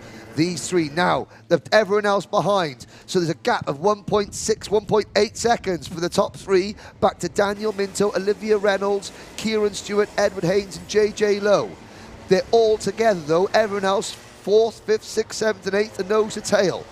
They have to start working together. Olivia Reynolds and Daniel Minto side by side. Reynolds at the 4th place, but this is not what you need to do, guys and girls. You have to work together. Now look at the gap. This gaping hole between 3rd and 4th place in the order. And Lachlan Johnson is starting to push away. Johnson is starting to get away. So Gilman now needs to push Jensen Chalk up to the Jensen Chalk. Gives him the signal saying, come on, push, push. And there's still back. There's Minto in the 28, Haynes the 43, JJ Lowe in the 48, and they're battling. Yeah, but they're not going to gain anything from doing this. Nope. They need to work together to try and close that gap. It's going to be impossible to do anything from this position. Back at the front. Ooh, there. Johnson a little wide through centre one. Something's just occurred to me. Go on. When you mentioned about Cool Runnings earlier on. Right. Obviously, they're coached by John Candy in the film, who's a larger gentleman. Fair enough, Anthony. It's not a problem. Yes, it just dawned on me. I'm thinking, okay, you've got the Caribbean doing a sport they're not normally doing, and yet they're coached by a rather large gentleman from another country. Okay, Lachlan Johnson leads in this. Yeah, okay, well, John Candy's a funny guy, but he died at 42 and I'm 41. Oh. Right, okay. Okay, let's go. Johnson. Jensen Chalk has caught back up to the race leader. So this is what Jensen Chalk needs to do. He's got the Crop Promotions cart. Johnson and Max Gilman. There he goes again. Jensen Chalk. Jensen Chalk. He tried to qualify for this event last year. Didn't manage to do it. Back. That's a couple of times that Lachlan Johnson's gone wide at centre one. Yep, is it something about that corner in particular? Yeah, or? and I mean, now look at they're now 4 seconds in front of Olivia Reynolds in 4th place, and Olivia Reynolds in turn has got a gap of about a second over JJ Lowe, Edward Haynes, Daniel Minto. So Haynes and Minto, who were 1st and 2nd in the heats yesterday, and before they had that crash together, they're now battling. They're out of contention. Yep. They're out of contention. Well, it's down to 1 out. I mean, 10 minutes to go. There's still an opportunity for Olivia Reynolds, but no, she's losing ground. The top three are all lapping 58.96 for Jensen Chalk, 59.1 for Max Gilman. Chalk defending, however. Olivia Reynolds lapping 60.02 last time around. This is 3 karts. This is going to get really, really technical. Yeah. Chalk already defending. He doesn't want to let Johnson go. I mean, we've got 9 minutes left of this heat. There's a long time to go for these drivers. Yep, but there's a long time to go. Big prize waiting at the end. I might watch Cool Runnings tonight. Run with the rhythm. It's bobsleigh time. Here comes Lachlan Johnson. Oh, Johnson trying to squeeze a Micromax kart into a Bambino-sized gap. And he backed out of it. Gilman in 3rd place, watching, waiting. But Jensen Chalk just hanging on at the front. Madcroc chassis, Force Motorsport engine. Johnson, Birrell ART chassis, Cream Racing engine. Gilman. Oh, lot of curb there. Sorry, Henry, yeah, mistake. No. And Johnson back down the inside, going into Gasworks Bend. Gets it done. Chalk now back down into P2, so that was a mistake there from Jensen Chalk. Too much exit curb as they exit out of the back chicane. And now that's cost him that position. But, like I say, he'll fight back. He's done it before. He'll probably do it again, so just keep an eye on it. And straight away, defensive goes Johnson. Straight away. Yep. No time wasted whatsoever. Yeah, I mean, he knows that Jensen Chalk is not going to sit and push him. He knows that Jensen's going to attack, so he has to defend. The gap back to new fourth place driver JJ Lowe is 5 seconds. So Olivia Reynolds has dropped to 6th. Lowe 4th, Haynes 5th, Reynolds 6th, Kieran Stewart 7th. Sadly, Daniel Minto, the Hunter Motorsport driver, is out of the race. So we're down to 7 runners, but it's between 3. Now, Johnson suddenly beginning to break away. Jensen Chalk and Max Gilman, they've got to start working together. It was here a lap ago, Anthony, that Jensen made that mistake. Used a bit too much curb, so Johnson has now led for just over a lap. And he's starting to stretch away. 7 minutes to go then. Here's the battle for 4th place between JJ Lowe in the number 48 Kart and Edward Haynes in the number 43. So still scrapping away there, but they're not closing in. Again, placings. Oh, yeah. No, the gap between JJ Lowe, 5.7 seconds. Now, if they did just stop squabbling just that little bit more, I know you're like gonna, this, like that, Haynes.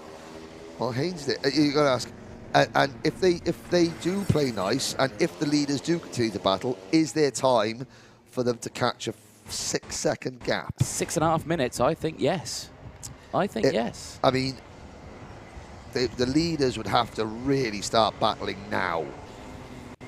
And Johnson is 0.6 of a second in front of Chalk. So yeah, that's a very optimistic view, Mr. Jordan, I have to say. Well, but hey, optimism is the I am optimistic. Elixir of life is optimism, that and iron brew. Yeah. Well, there we go. Timer strikes under 6 minutes, plus that 1 lap. And like we say, that gap fluctuating. It's gone up, that gap now, 6.5 seconds back with the leaders. And that's only because they have not been scrapped. No, and Johnson is now edging away. So it's now it's down to Max Gilman. Yeah. I haven't seen anything about Max Gilman getting a penalty. He was under investigation, but not nothing else since. Yeah. Of course, I mentioned our good friend Ian Rogers at motorsport-timing.co.uk, who are providing all the live timing and scoring here in the Motorsport UK Vera Tours and British Kart Championship. We certainly couldn't do our job without Ian Rogers. We could. I mean, we could. Of course we can. But I'm not going to say that to him. No. Of course not. Of course not. It's a wonderful job, does he? Yes, he's a wonderful little man. Oh, glad you said that, not me. Right, Gilman pushing Chalk along. Now 5 minutes to go, and still Lachlan Johnson, Scotland's Lachlan Johnson, pushing away. Well, the last Scotsman to represent Team UK I was about to ask, Lewis Gilbert. Lewis Gilbert, okay. Yeah, Lewis Gilbert. What year was that? Well, he represented the UK, it was last year, okay, in 2021, and in Paraíba, Brazil, as a junior in 2018. Okay. So, experience there for Lewis Gilbert. So, let's just say that the fair-skinned Scotsman from Dalray, Lewis Gilbert, didn't necessarily cope wonderfully well with the 30-degree heat of Bahrain in the desert. Yeah. Drove very well, but looked like a melted popsicle most of the time. Hey-ho. I suspect it'd be the same for me as well. Yeah. But well, Lachlan Johnson, the gap 0.8 of a second. Johnson looking very, very, very much in control here. Gilman, he can chase Chalk, but I've noticed coming down the main straight, he hasn't got the pace to get on Chalk's rear bumper and literally physically push him like a cadet. No. And that's the downside that we see from this, isn't it? But he is going to go for a move here, though, and it's not going to work out. Again, he'll have the non-sub-optimal line as they exit through center number 2. And all that's done is cost them time. Yep, exactly. Oh, over the curves there goes Gilman, but he does get, he looks to the inside. Chalk, you can see on the left-hand side of your screen, ladies and gentlemen, that, we're up to, 0.94 of a second. Between first and second, and again, it's just through the horseshoe to Paddock Bend. Jensen Chalk there, a little bit of an understeer moment there, Anthony, through the final corner, and again, this is just helping, although I say that, the gap down to 0.8 of a second, and okay, Max Gilman has just set the fastest lap of the race, 58.70. Okay, it's only 500ths quicker than Lachlan Johnson, who did a 58.75, but Gilman is quicker. Last chance saloon now for Chalk and Gilman. What have we got? 2.5 minutes to go. There is not much time left in this race, but you can see how sharp there Gilman turned into the back chicane there.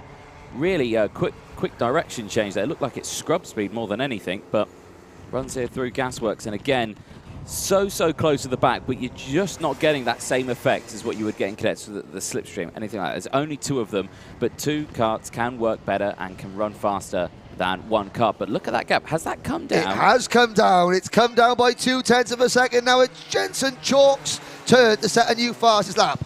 58.56 seconds. This is not over yet, ladies and gentlemen. Johnson looks over his shoulder. 2 minutes plus a lap to go. And of course, Johnson's still got a gap, but that's twice he's looked right over his shoulder in 3 corners. Now Lachlan Johnson's thinking about it. Now he's thinking, and he's not just focusing on the line in front. He's making mistakes here, left, right, and centre. He held a much tighter line as they went through the centre S's. On the exit the centre S's, he then ran wide. So that gap's come down even more now, and I would say there's probably just 2 kart lengths between the 2 of them now.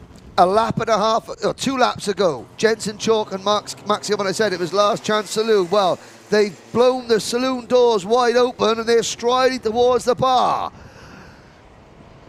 Johnson again over the shoulder, and again you can see Johnson just go forward, go forward. 0.4 of a second now is that gap. Another 0.2 in that last lap alone. Less than a minute to go, plus that 1 lap. This is doable. Can Jensen Chalk, who sets another fastest lap of the race, 58.460, is slowly reeling in the Scottish driver of Lachlan Johnston. What can he do? There is not much time left to go, and Gilman hasn't got anything left in the tank to respond here. He did a fastest lap earlier on, but Chalk, fastest lap after fastest lap, is slowly reeling in. Johnson, what is going to happen? 30 seconds to go. Chalk has done the hard bit. Now he's got to, but to be fair though to Johnson hasn't started to defend just yet, but not yet. Chalk gets a great drive out of the final corner. You could see the power coming down. He had Johnson over his shoulder 10 seconds ago. Next time around, they'll get the last lap board. This circuit is 1,200 metres. The World Athletics Championship is going on at the moment, so that the men's 3,000 metre steeplechase was on the other night. Less time for that, and the prize is just as big. If you're a Micromax driver, of course. Yes. Here we go. Now Johnson starts to defend. The clock strikes 0. We're going to a lap and a half to go. The 98 of Lachlan Johnson, the 18 of Jensen Chalk. Max Gilman looks out of it. This is going to be a last lap Micromax shootout for a ticket to the grand finals. When can Jensen make his move? If he makes a move and it doesn't work, that's it, game over. It's game over. He's got 1 chance to get this done.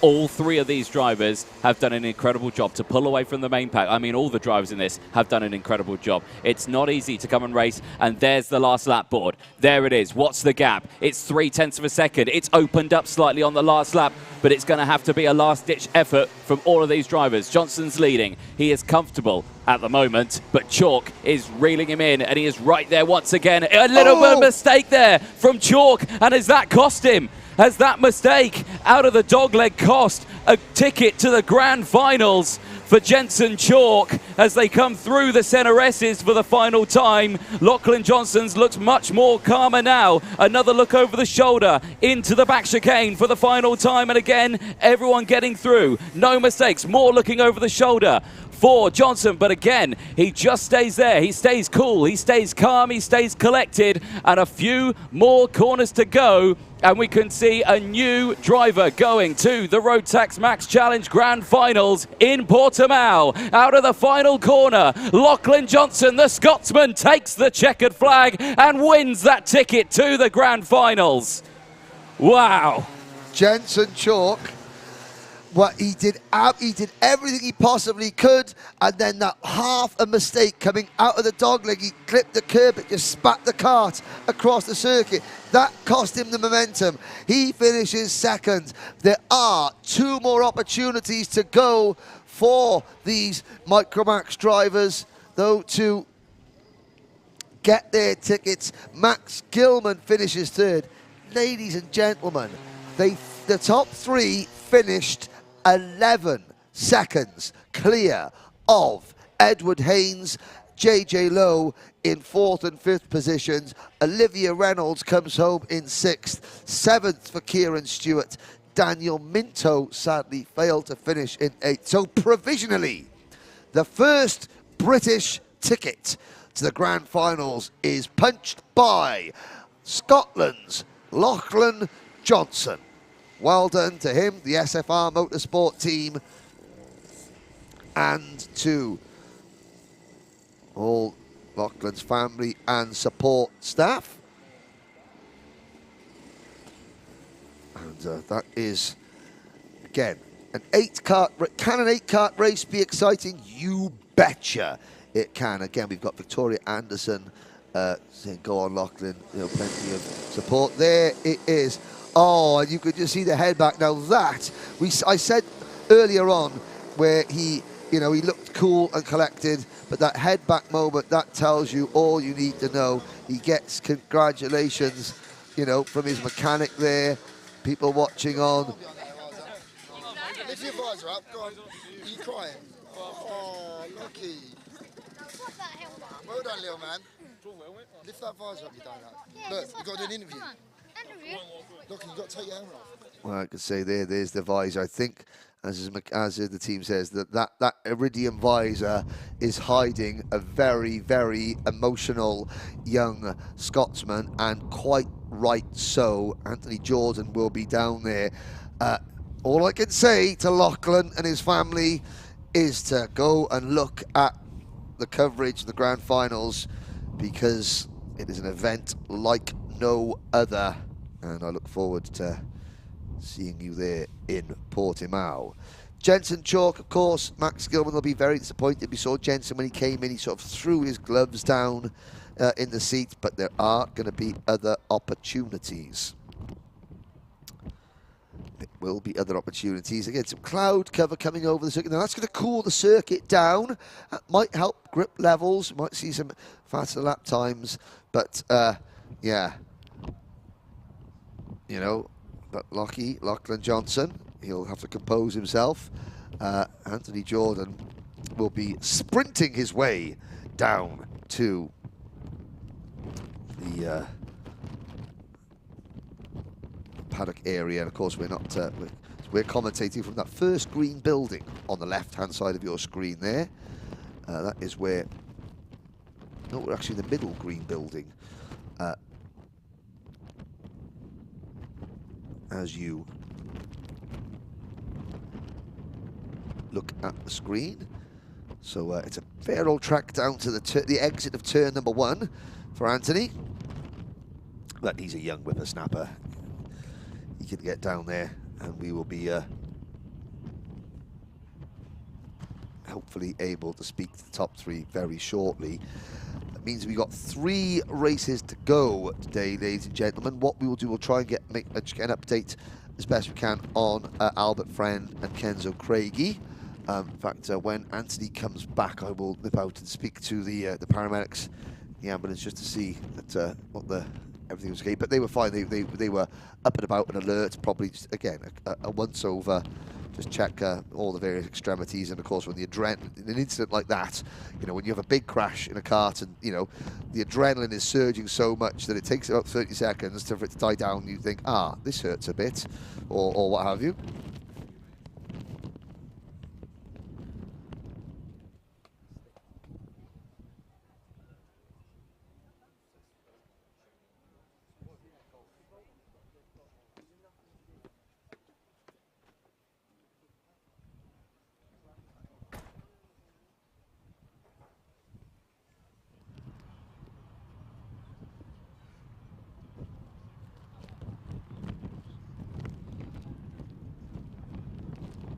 course, as we wait for the next race will be Minimax.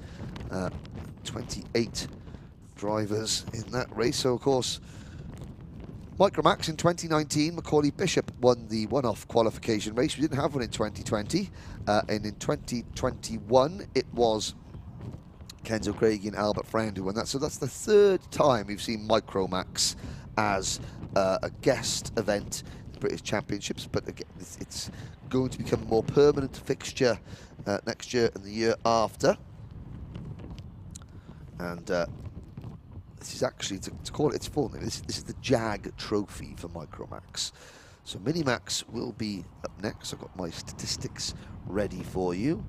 And yeah, Michael Burke on our live chat saying Anthony can walk off the cake and donut from yesterday. Well, quite right, Michael. Anthony eating a donut live on there, and then I sort of fed him cake. So.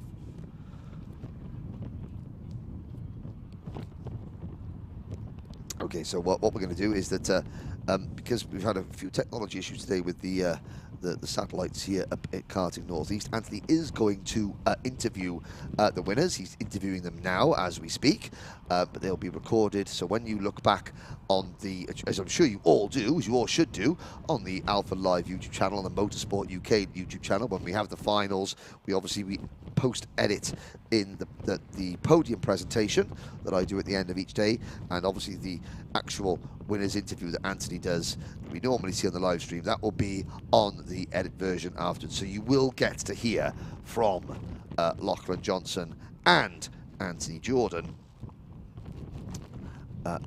as well as Jensen Chalk and Max Gilman.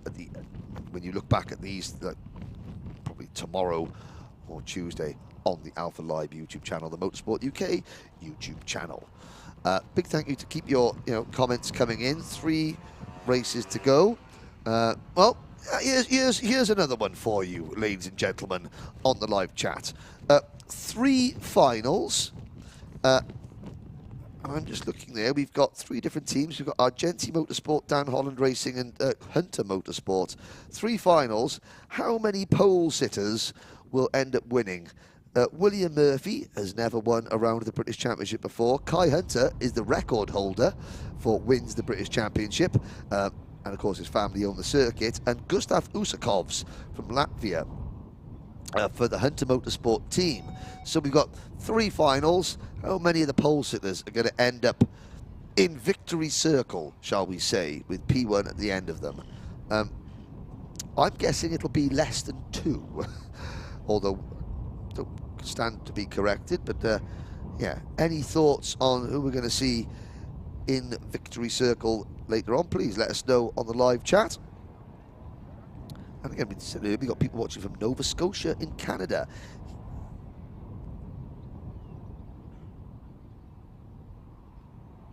And a brief look at it's always nice to see some of the faces of our Micromax drivers again, and of course, well, I guarantee you that Lachlan Johnson, if that's his game face on there, I'm sure that he's not quite got that pose at the moment. There's probably some, there was a few tears afterwards. And there's, oh, Michael Burke, thank you, Michael. Yeah, 1 out of 3, okay.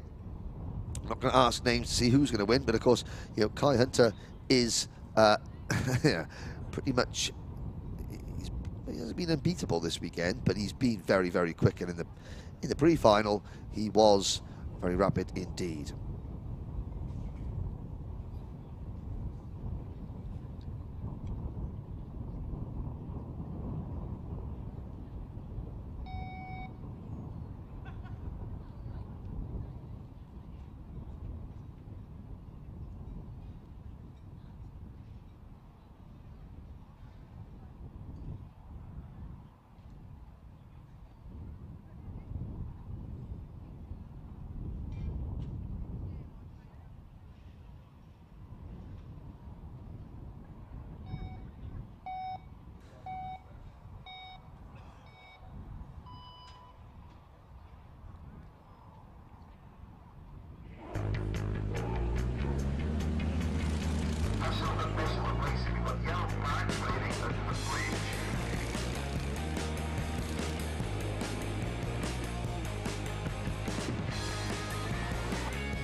Well, welcome back, ladies and gentlemen. Mini-Max up next.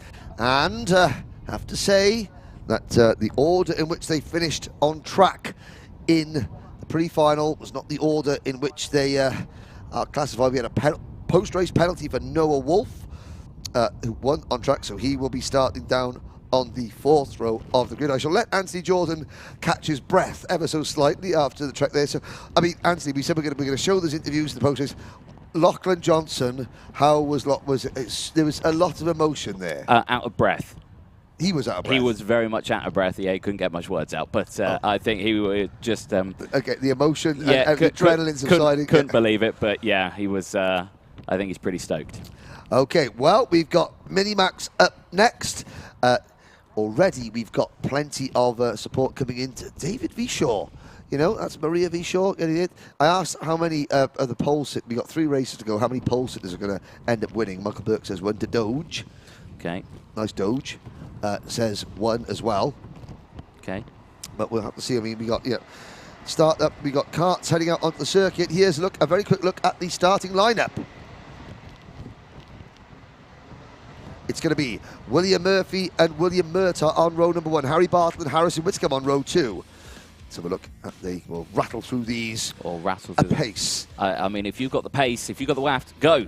Go. William Murphy and William Murtaugh on row number 1. Harry Bartle and Harrison Whitcomb on row number 2. Scott Marsh and Sebastian Minns go from row number 3. And Ollie Wise and Noah Wolf on row 4. Hugh Moulton and Owen Eve round at the top 10, with Michael Walker and Joshua Turnbull on row 6. Thomas Ingram Hill and Caden Higgins share row 7, with Finn Leslie and Joshua Graham on row 8. Top 20 rounded out by Freddie Housley and David Vishaw. Then it's Devon Nolan and Kasper Tomalewski, and followed by Joe Anderson, Jonas Klimas, Alexander Zingarevich. The top 24 completed by Jackson Lane. Last 2 rows of the grid, Thomas Bin-Spearing, Joshua Graham, Aris Majewskis and Brandon Truman. Only one mistake, 8th row, number 23. It's Joshua Smith, not Joshua Graham. Oh! But well done. Into the tram lines. Is it green flag? First time of asking. It is. Green flag is out and we're off and racing. Great start down in towards turn number 1. From the front row, everyone gets through.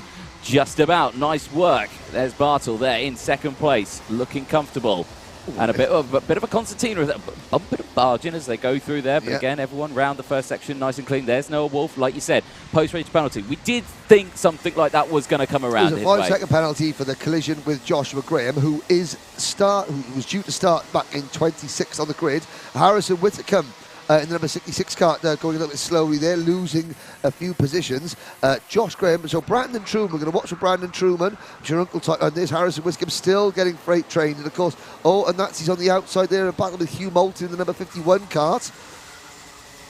Looking at the last year, Ethan Jeff Hall won this from Reg Hayward and Harrison Crowther in Mini-Max. They've all moved up to juniors. In 2020, it was Harry Linden winning here from Mackenzie Douglas and Finn Smith. Bartle for the lead through turn 1, gets past William Murphy, moves up into the race lead.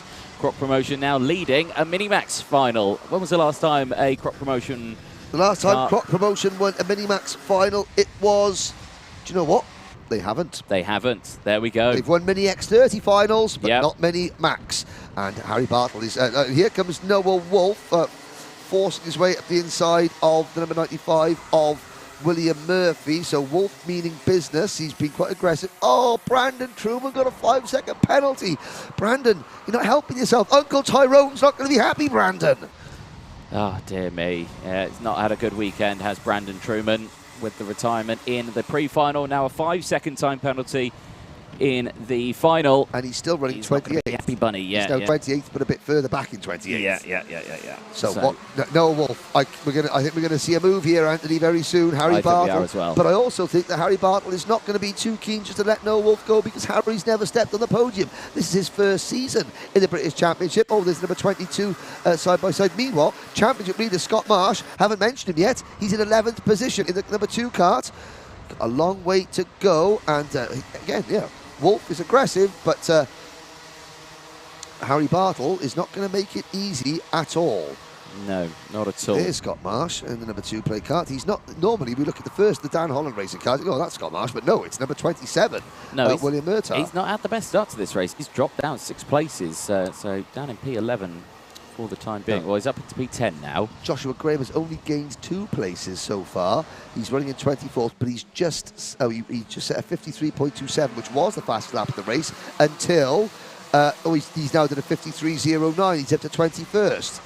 Now, Josh, there's a concertina effect kicking in. Oh, yes, lots of curve there as well. Sebastian Mins. Harry Bartle will be thinking that maybe that was No Wolf kicking in my rear bumper. Oh, we've got defending going on with 12 minutes to go. Right, take a seat, ladies and gentlemen. This one is not going to let up at all. Oh no, not at all. Just under 12 minutes to go, plus that 1 lap, and already seeing defensive and already seeing move here. Sebastian That Mins. is Sebastian Mins, the Belgian driver for KR Sport, making moves and making his way up. Here comes Whitcomb back down the inside, though. Harrison, yep.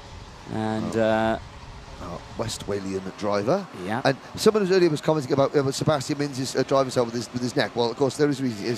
Sebastian broke his neck on trampolining. Yes. And of course, the bone never healed properly. I mean, he's fine, but just that is the way he has to drive. Yeah.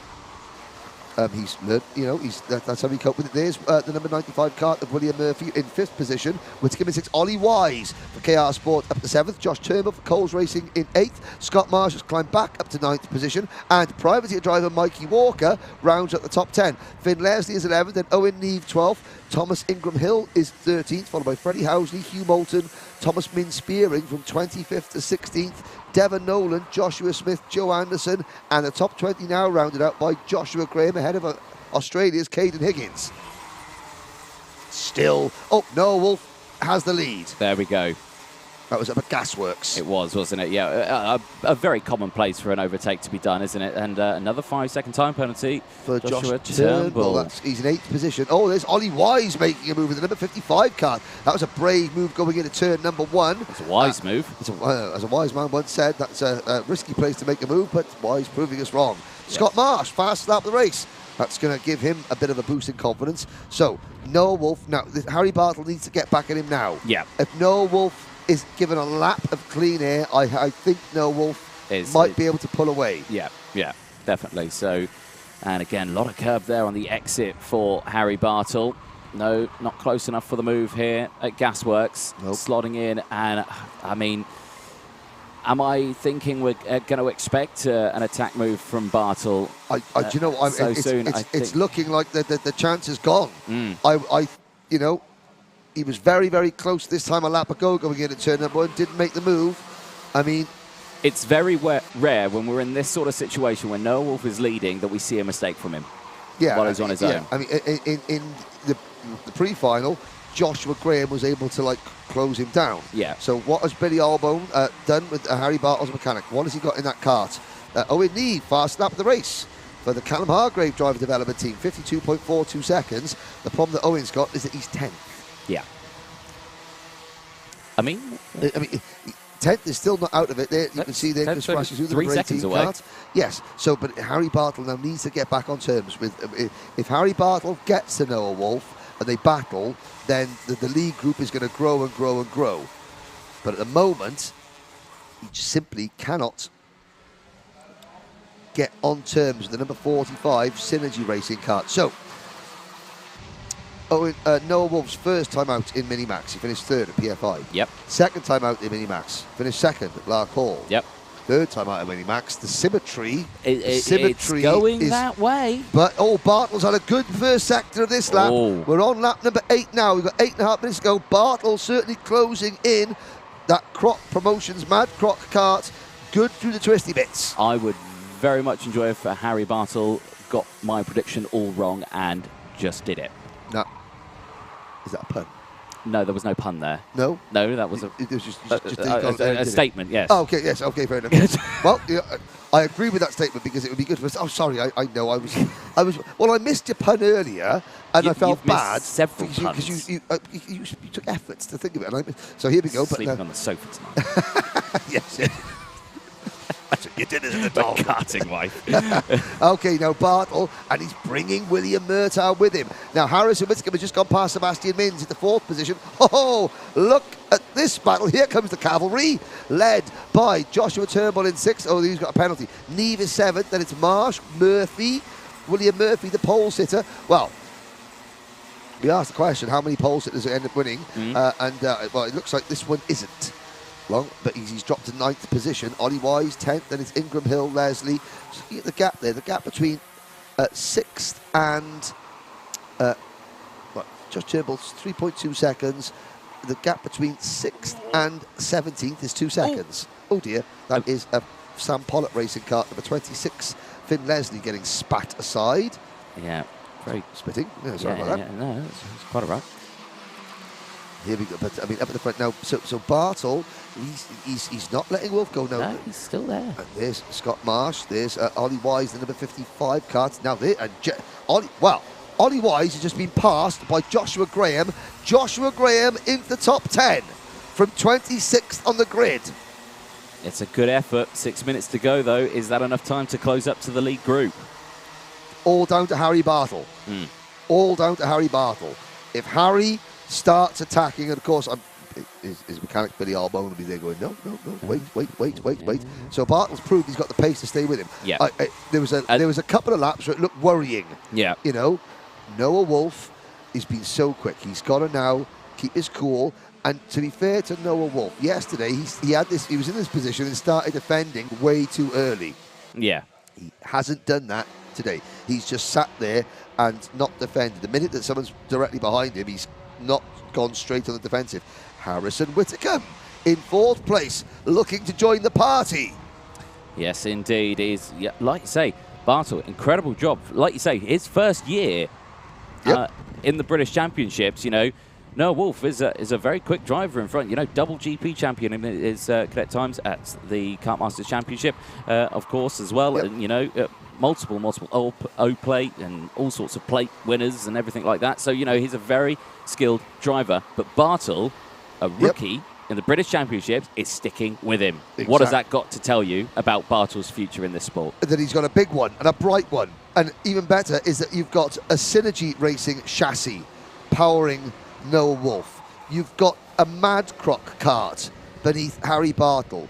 You've got the Lando Norris OTK brand kart behind, underneath William Murtaugh, and then you've got the Kart Republic chassis. So you've got 4 different chassis brands, 4 different chassis manufacturers. You know, it's not simply a case of they're 4 different chassis names, but they're all OTK products painted differently. No, this is 4 individual, uniquely built kart chassis in the top 4 positions. That is what is really good about this class, and that is what is positive for karting. Yes, indeed. Well, you've also got, I think, the top 6, because you've got a Cosmic chassis in 5th place. That's a purple Lando Norris kart. And you got a Red Speed, which is a red Lando Norris car. But yeah, they're no, you're different right. chassis, different but they're chassis same. brands. Yes, yeah. But I mean, these top 4 chassis are unique. They're not part of the same kart family. No. And Noah Wolf makes a mistake. Coming out of dogleg, Harry Bartle didn't capitalise yet. 4 minutes to go. Oh, when's he going to break? When is this going to break into? When are things going to absolutely kick now? Harry Bartle doesn't look, but here comes Harrison Whittaker. Do you know what? Harrison Whittaker's a danger man here. He has just caught William Murtaugh, and I mean, Harrison Whittaker, he's never been on the podium before. Neither has Harry Bartle, and do you know what?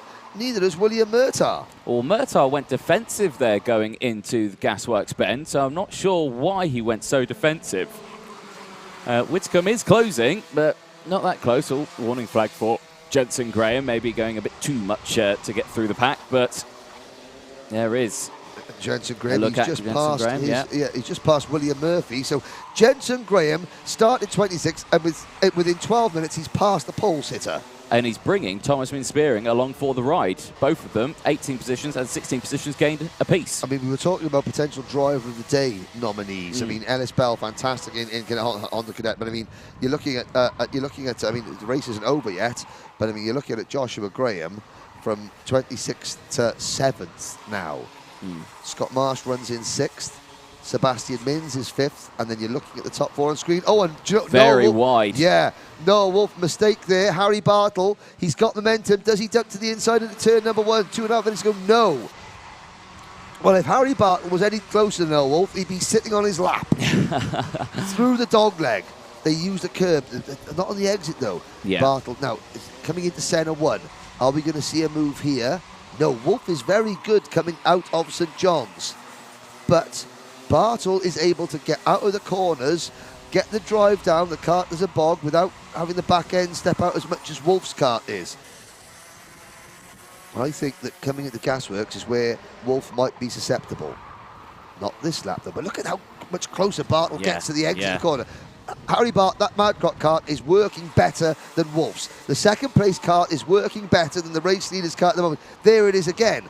Now it's a case of, can Harry Bartle get his head down and make the move? It's going to be a brave move. It's going to be a brave move. Not this time. 2 minutes to go. You can tell by the body language that Wolf is giving off here that he's getting nervous, I think, underneath that helmet, because he's leaning forward down the straights. He's trying his best to try and make any sort of gains he can down that straight, because he knows that he's not getting it through the corner. Exactly. So what he's doing, he's thinking, I've got to use my body to gain a bit of time because the cart is losing. And you could contrast that with Harry Bartle, who doesn't even look like he's turning the steering wheel. No. That's a sign of a great handling cart. The driver bolt upright, not moving, small little steering inputs. A little further back this time around, but just see how much she closes up through this section.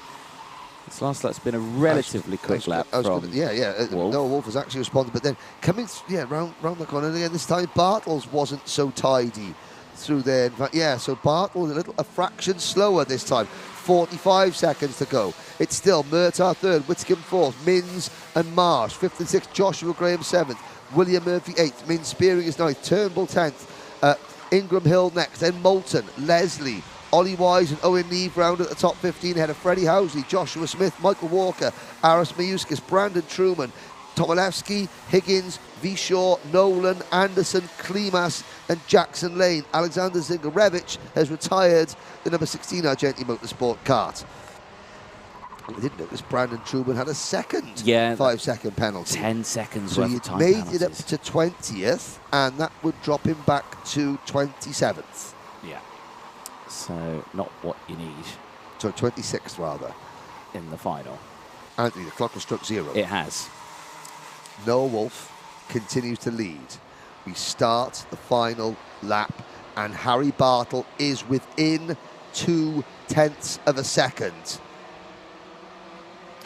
The clock struck zero. The last lap around. I was they'd already crossed the line. Getting all excited. Fuzzled and everything like that. Here we go. Let's have a look at the body language. Still Bartle not making his move. There's the driver making, that's Ollie Wise, out towards Gasworks. Now, there, Wolf goes defensive. Bartle stays on the normal racing line. Whitcomb also starting to battle for third place, but eyes on these top two.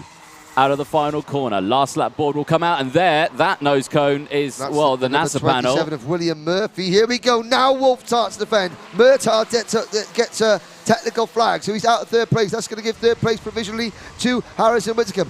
Now Bartle's got to go. He's got to go. He's got to do it. Now or never. Wolf checking behind. Centre one. You say centre one. I think you could be right, but Wolf is very good. Now Harry Bartle, he can try the undercuts. He's got no one directly behind him. He is going to have to force a move. Coming out of the centre two into Dunlopsky. That would have been a brave move. Running out of options now, Harry. Time to go, Gasworks. Can Wolf defend? Wolf is going to defend. This could be the first time we've seen a last gas move into the final corner. Round the horseshoe. Whitcomb is in third. The leaders are just in front. Noah Wolf is Harry, give him a little kiss coming into the final corner. But it's Noah Wolf who takes the provisional win. Second for Harry Bartle. Well, a first Minimax win for Noah Wolf. I mean, Noah Wolf has won in Honda. No, did he win in Honda Cadet? I'm trying to think back. Yes, he did. He won in Iami Cadet.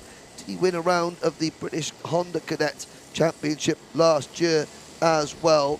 The answer is yes, he won 2, and he's now won in Minimax. So that's 3 different classes he has won provisionally, of course, in the British Championship. There is a look at your finishing order.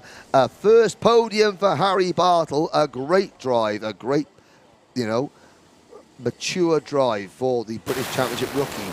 And Harrison Whitcomb, a provisional first podium for the West Walian driver. William Murtagh finishes fourth, but he did have a technical flag at the end, so I think Sebastian Minns will probably inherit that. Joshua Graham from 26th will get a top 6 finish and a top 5 finish for Scott Marsh, who I think will probably hold on to his championship lead. Anthony is down. There's a look at the paddock. This is you know, we'll stay with this shot. There's Noah Wolf, you know, looking around. He looks pretty much like cool. There's Harry Bartle next to it. Now he's smiling. He's happy with that. Puts 2 fingers up for 2 positions. And Harrison Whitcomb there, but there's Noah Wolf. He sees somebody, he sees part of his member of his team.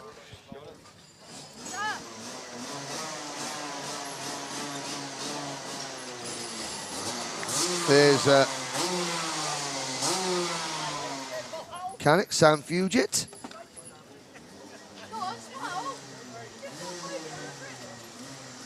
There's Harrison Whitcomb. Oh, there we go, look at that, you've got Podium with a pretty smile. Hey, there's Billy Albone giving a high five to Harry Bartle. Now I think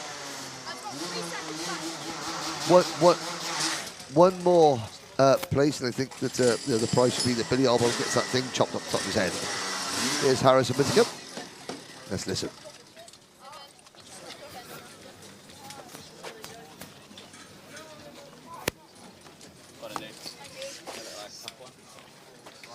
Well, there we are. So that's Harrison Whitcomb. Third, you can see a disappointed William Murtagh in the back now. Of course, will William keep that 4th place? Yeah, the NASA panel was coming off, so I'm not quite sure what the situation is with that.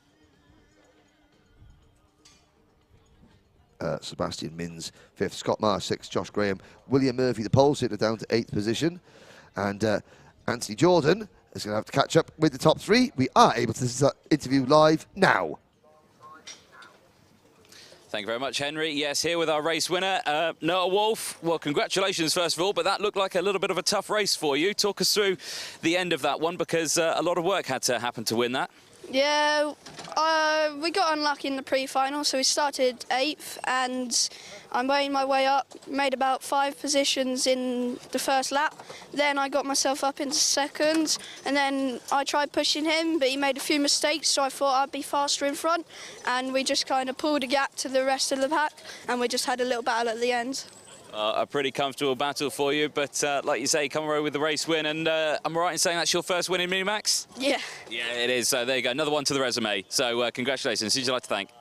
My mechanic Sam, all my sponsors, my family, and thanks for hosting the event. Brilliant stuff. Well done. Noah Wolf on a waste win. Thank you. Excellent. Right, now let's chat to, I suspect, a very happy 2nd place driver, Mr. Bartle. Where's he gone? Is he not used to this? He doesn't know he's got a driver interview? He's gone to the bar. He's gone to the bar. That's his first podium? Yes. Yeah. And like I say, rookie in the championship, his first year in it. I'm sure you can be pretty happy for it. I'll just push the trolley. You just push the trolley? No? Well, there we go. Here he comes. Here we go. Harry. There you go. He's not used to this, ladies and gentlemen. He doesn't know how interviews work. Right. Harry, can we go? Right. Harry Bartle. Congratulations, well done. It's P2 and it's your first podium in the British Kart Championships. Well done. Thank you. Now, talk us through that race, because there you were leading for a brief moment, and I bet, what were you thinking when you were leading a final in the British Championships? Don't know, really. Don't know, just zoned in. It was just another race to you, wasn't it? Yeah. Let's talk through that race then, nearer the end. What was going through your mind? You know, you were behind Noah, you were watching what he was doing, you saw him started to go defensive, but what were you planning on going for a move at any point? He's got a gap sort of towards the end, and I was a bit too far away to go for a move that late, and yeah, he defended it well, and I couldn't get past. It's your first year in the British Championship, obviously, running as a rookie, but you're not showing that you've got rookie pace here, so I'm looking forward to see if we see you on the podium once again. Who'd you like to thank? Billy Albone, Croc Promotion, Time Racing Engines, my dad, of course, and my family. Yeah, that's it really. Brilliant stuff. Well, well done, Harry Bartle. Congratulations. P2. Thank you. Excellent. Let's chat to our third place man, Harrison Whittingham. Harrison, nice result for you. P4 for the majority of it, as I believe, so you had to fight through. But that last lap, a stroke of luck, I think, when you saw the NASA panel fly off over in front. So, but a result for you, P3. Are we happy with it? Yeah, really happy with it. First podium and first British Champs podium in Mini Max. Yep. I've only had one before with Micro Max in 2020, and I think it's a really good result. We've come here with first time here at the track for a good while, and then yeah, really happy with it. So a nice result there, and I'm sure Mum doesn't usually like to watch your races, does she? She kind of carries away in the caravan, but I'm sure she'll like to watch that one. But a fabulous result for you. Who would you like to thank? I'd like to thank Argenti Motorsport, Ogden Engines, Danny Sweeney, and Stephen for mechanicking me, and my family for coming and supporting me. Danny Sweeney with his fabulous hair wherever he is. Yeah, you're going to support that look as well, are you? Yeah, good man, good man. Well, well done there, Harrison Whittingham, our third place, and all of our drivers there. The next group is about to head out on circuit. Off the top of my head, it looks like it is Senior Rotax.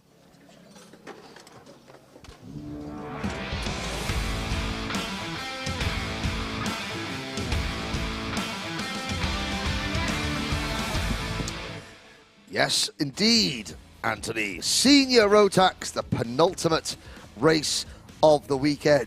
34 drivers set to go. Now, coming into the weekend, Callum Bradshaw had a lead of 30 points over Kai Hunter. Kai Hunter, however, is eating into that like a proud Middlesbrough-based person eats into their Parma ham.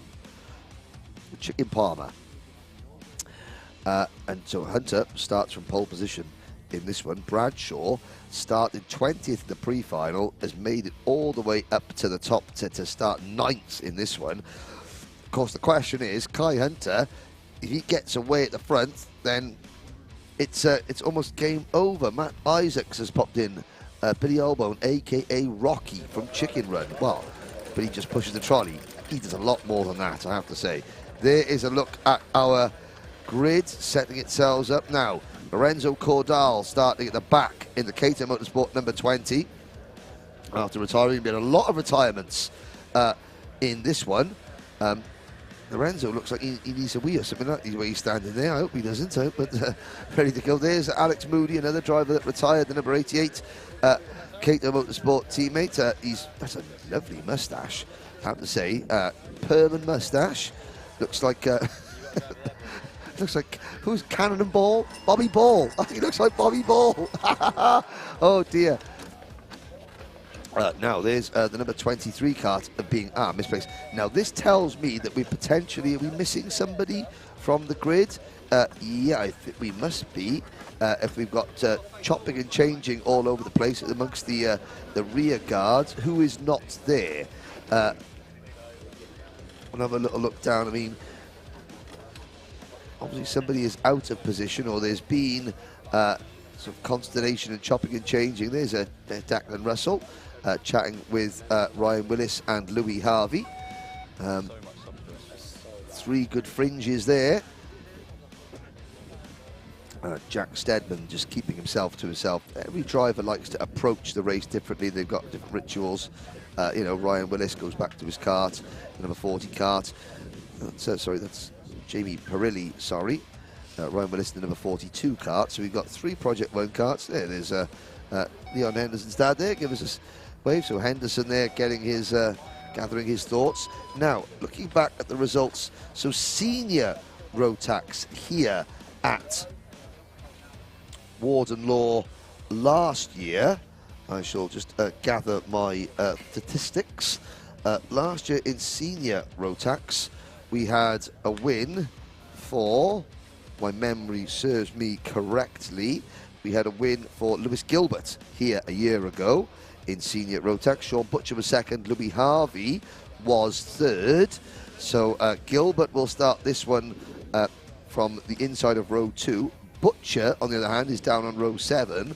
And Louis Harvey is down on row 10. There's Matthew Higgins looking back in 2020, Kai Hunter did win here at his home circuit. Morgan Porter was second, Nelson King was third. But junior Warden Law, Leon Henderson won the junior Rotax race a year ago here at Lark Hall. Behave yourself, Henry, at Warden Law.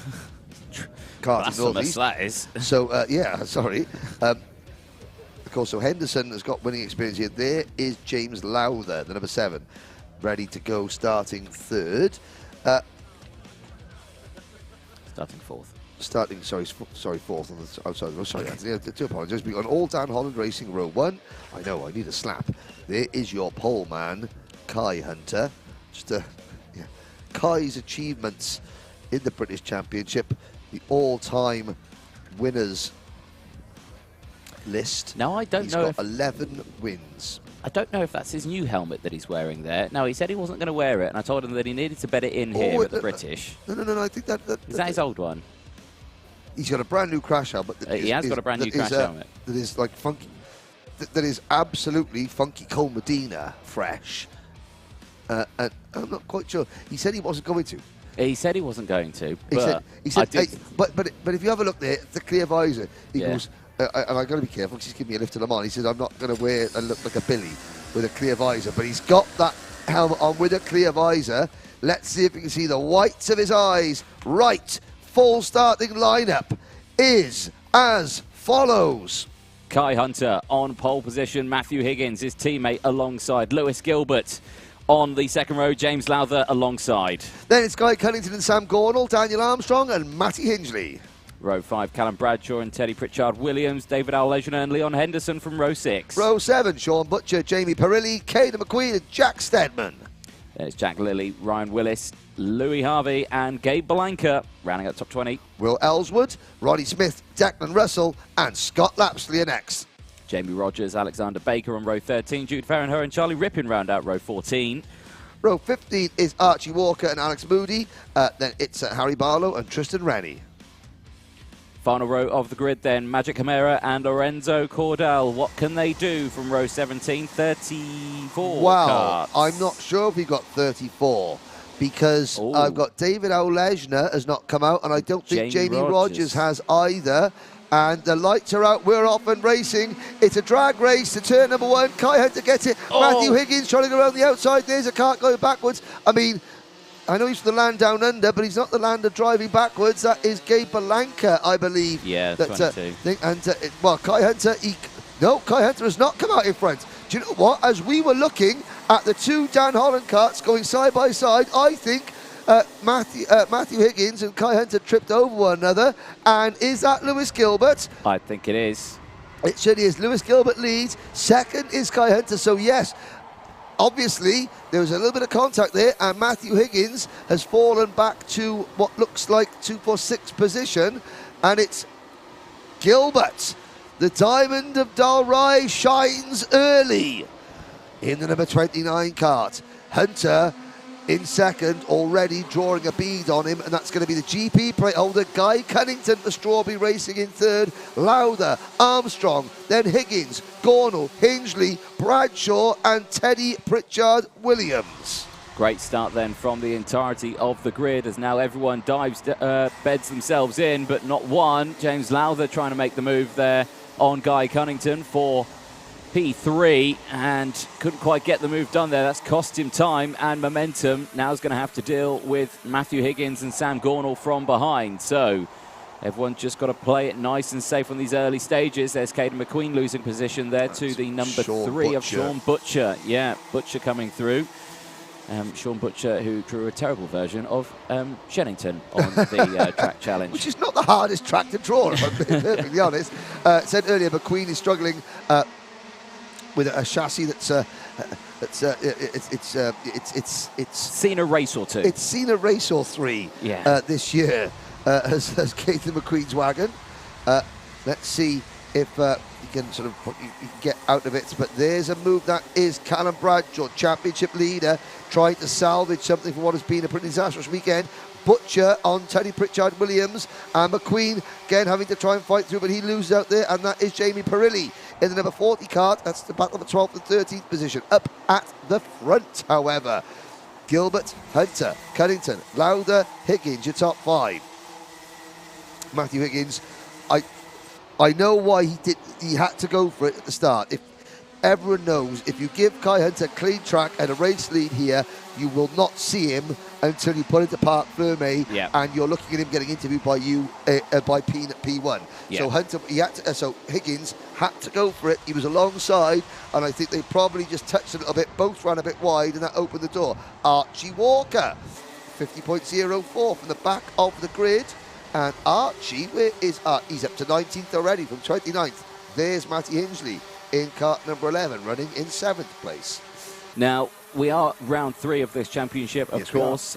We're halfway through, technically, at the end of this. We're halfway through the season because there are 6 rounds. There are 6 rounds. Are there 6 rounds? There are 6 rounds. I believe there are 7 rounds because it's a double header at the end of the year. There is. Oh, okay. So there's 7 rounds, but we've got 3 more circuits that we're going to. That's what I mean for that. All right, one. But we're about halfway. You've salvaged that. Apology accepted. Exactly. Thank you. We're halfway through as Pirelli back down the inside of Caden McQueen there. Gets it done. Nicely done. Points. Points start to come into play now for the championship. At its current positionings of where people are, Kai Hunter will finish this weekend leading the championship by 10 points. So he's overturned a 30. Oh, wow. Overturned a 30. Goodness me. And that is the number 5. It's Matthew Higgins from P4. That's Matthew Higgins and James Lauder have come together. And we're going to look up there. Again, Lauder travelling very, very slowly. Higgins, the kart landed upside down, and Higgins was sitting next to it. So obviously there's been a problem there. Didn't quite see where that was, and I'm looking up and I can see out of the window Matthew Higgins walking away, talking to race director Nigel Edwards. That was at the exit of Senna 1. Now Matthew Higgins is sitting down on the tyres. The crash helmet is off. He's looking at it. He's chatting to Nigel Edwards. We're looking at the screen, so the race is still green. Yellow flags, of course, in that section. Obviously, yellow flags in that section. Right, Higgins now just, shaking his head in his hands and gets up, takes his race suit off.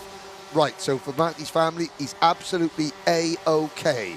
Not going to show replays of things like that, but he is A-OK, standing up, walking away. He's taking his race suit off, and he's had a chat to Nigel Edwards, and Nigel will do that just to make sure, silly questions, stuff like that, to make sure the driver knows who they are. Yes. Because, that's the type of thing, and now he'll stay within the marshals, so there's no delayed reaction, and the race can continue. But for Matthew's family in Trafalgar in mid-Wales, he is OK.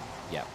Well, a couple of changes during that time. Sean Butcher managed to get past Sam Gornall for P7, so 6 places gained for the KR Sport driver. Now running in P7. Kai Hunter has still not managed to get past Lewis Gilbert, so Lewis is holding on, fighting fit. There is another overtake. That's Teddy Pritchard Williams getting past Gornall. So Gornall's slowly going backwards here after gaining positions early on in this race. He has now started to go backwards. Well, Super Ted, now there's a problem there behind them. So, I mean, here's a battle for the lead. Yeah. So this is the race lead there. Gilbert still holding on to that race lead from Kai Hunter. Kai absolutely super glued to the back bumper there. And of course you can see Kai Hunter's eyes. This is great. Yeah. I love, me, I love an iridium visor, but you've got a clear visor, and you're going to get, you've got some great low camera shots here. You'll be able to see the focus on Kai Hunter's face as he closes in on Lewis Gilbert. Now these two drivers have locked horns plenty of times before. Gilbert won this event last year ahead of Kai Hunter. Kai Hunter will not like that statistic. No, he will not like that. He will want to change that statistic. Let's have a look. He's got 11 total wins in the British Championship, including 1 in the last round of this event at Lark Hall, this championship at Lark Hall. Can he make 12? Can he go for 12? That was quite a good camera angle there, following them down the start-finish straight, because you could see the gap close up down the start-finish straight just via the slipstream. That's all it was. And now Gilbert goes defensive. So this is into the Senna S's. That's Senna 1. This is Senna 2. And again, the switchback move here from Hunter. Gilbert closes the door, though. swiftly closes the door, says there's no chance I'm going to let you go down the inside there. Gilbert knows how to defend at this circuit. He's won the O plate here in the, for Rotax, so he knows how to drive this circuit well. And no, we watch here. So we look at Gilbert, and then Gilbert doesn't weave, but he made the move defensively, and then he just sort of jinked when he saw Kai go into the outside. Yeah. Just as he braked, he jinked a little bit and changed direction, because of course, if Kai is thinking about going outside, and suddenly maybe a nose cone hit a rear bumper, that would obviously be a situation, and Lewis knows that. You're thinking, why is Lewis defending? This is far too early to defend. Well, 99% of the time, I would say you are absolutely right. However, this is defending the race lead of a British Championship against Kai Hunter. At his home circuit. So you do defend. Because, very much so. Kai Hunter is not, let's just say that Kai Hunter does more overtaking here than he gets overtaken. So let's see what happens.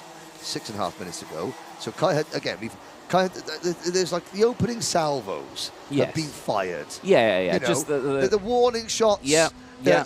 Sort of like the initial, sort of complaint to the. Yeah. The first volley. Yes. Has been fired. No football talk. You don't like. No, volley is not just. Don't get me rattled up now, Henry. But so Kai Hunter, he hasn't attacked as with the ferocity that he did a couple of laps ago. But of course, it does mean that Guy Cunnington in third, Matty Hinchley in fourth, and Callum Bradshaw in fifth are closing in. Now, when you spoke earlier, the Kai Hunter had the championship lead by 10 points. Yes, it's changed somewhat. It's now 7.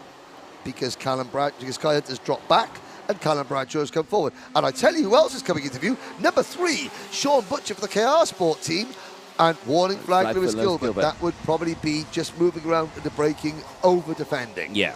Now, so Sean Butcher into 6th, Pritchard Williams in 7th, Gordon 8th, Armstrong 9th, Jamie Perilli up into the top 10. Nice. Project One will like that. They will indeed.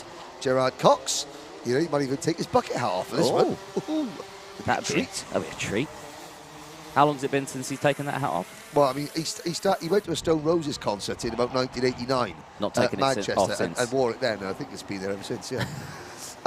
Jack Lilly for Sam Pollock Racing up to 11th place. Will Ellswood is 12th. Archie Walker from 29th of the grid up into 13th position. Louis Harvey is 14th. Then it's Ryan Willis, Caden McQueen, Jack Stedman, Leon Henderson, Magic Camara, Jude Ferniehow, Charlie Rippin, Lorenzo Cordell, Gabe Balanca, Alex Moody, Ronnie Smith, Harry Barlow, Tristan Rennie, Declan Russell and Alex Baker. We have lost Scott Lapsley, James Lowther, Matthew Higgins and David Auleger. Jamie Rogers didn't take the start. There we go, 4.5 minutes to go then, plus that one additional lap. Archie Walker now with the fastest lap of the race from 12th place, the 91 KR Sport driver. Not Gain of 17 positions. Exactly, so a sterling job. So we had the opening salvo, the opening volley, as you said. Yeah. We're now into a kind of like, a phony war. However, with the GP plate of Guy Cunnington, the 11 of Matty Hinchley, and the 25 of Callum Bradshaw closing in, Kai Hunter will see this, he will notice this, and he has just noticed that. He is going to have to make a more concerted effort at breaking down Gilbert's defences. That is a very conservative way of saying that. He's going to have to give it a right old go. Well, yeah. Now, still 4 minutes to go. Yeah, well, about a year in karting. Yeah. A long way to go. A very long way to go. No mechanics at the side with hand gestures yet. Oh, well, there will be. None of that. There will be in a few laps' time. I can guarantee it. I'll be looking for them. I like to see all the different sort of mechanics, all sorts of different ones. But I tell you what, though, I've got to say, I think there's a bit of a tardy lap here. A bit of a tardy lap at the moment from Kai Hunter. I'm looking at that there. Gilbert has just done a personal best lap, 49.94. He does another personal best lap, 49.87. And a 10th quicker than Kai Hunter last time around. Now, is that Kai Hunter just sort of conserving his tyres and sort of backing out for a lap and saying, all right, okay, no problems. We'll go again now. Yeah, possibly.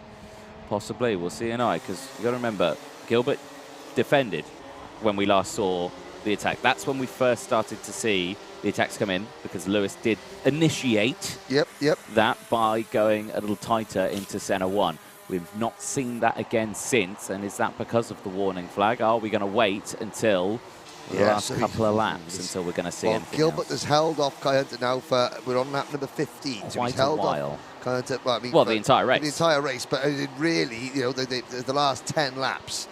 And so Hunter again, now this time Hunter is a fraction slower again this lap.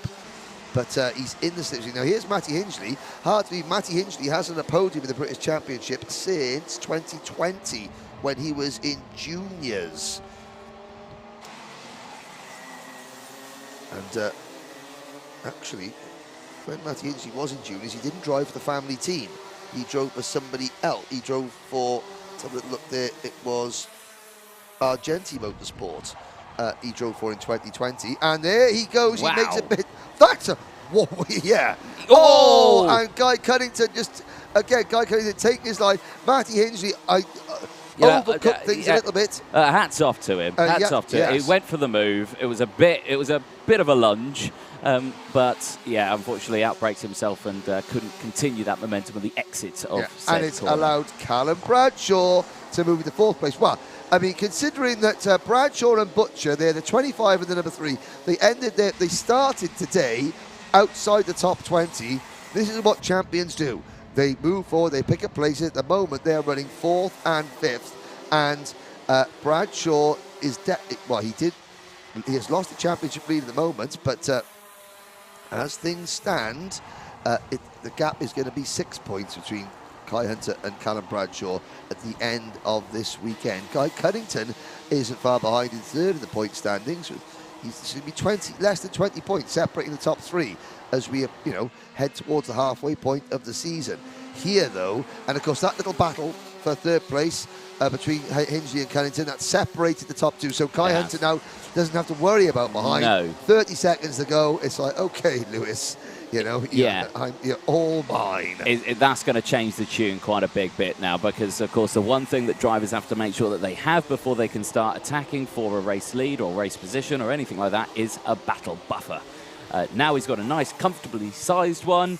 I suspect we are going to see something from Kai Hunter. It's a great way to describe a gap. Yes. A battle buffer. Yes. Yeah, well done. Good stuff. A battle buffer. I've said it many times before, Henry, in this. Have you? Yes. I obviously haven't Clearly, been you listening. never listen to me. That's not true. Definitely sleeping on Gilbert. the sofa. Gilbert looks over his shoulder. And again, Hunter, we start the final lap, and Kai Hunter is still got 2 kart lengths behind him. Callum Bradshaw now, this is the battle for the final podium position. Cunnington, Bradshaw, Butcher and Matty Hingley. 4 drivers, and here's the battle. Now Kai Hunter's closer. He's going to get one shot.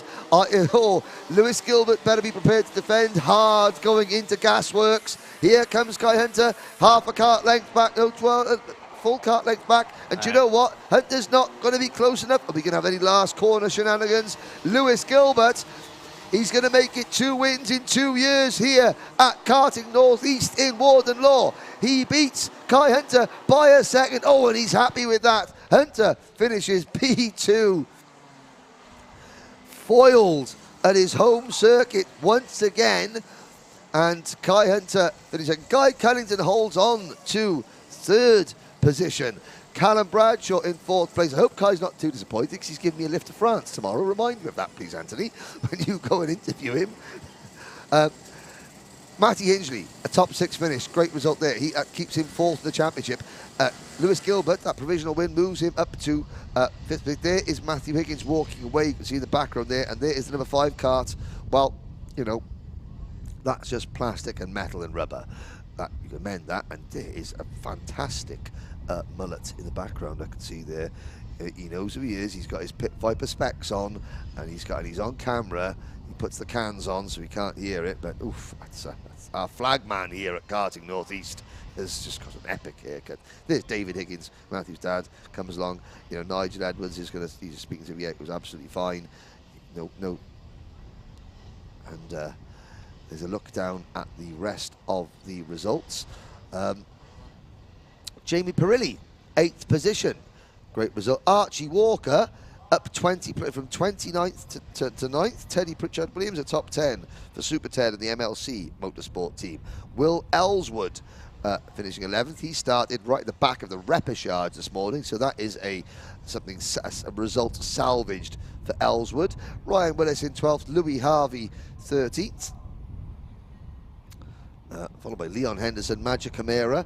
Magic started stone last in the field. He finishes 15th with Jack Lilly, Jack Steadman, Charlie Rippin, Jude Fernehow, Daniel Armstrong at top 20. So Armstrong fell back quite a lot in that race. Caden McQueen down in 21st, followed by Cordell, Balanka, Moody, Smith, Rennie, Barlow, Russell and Baker. There we go. Let's try and pick up a bit of live audio. And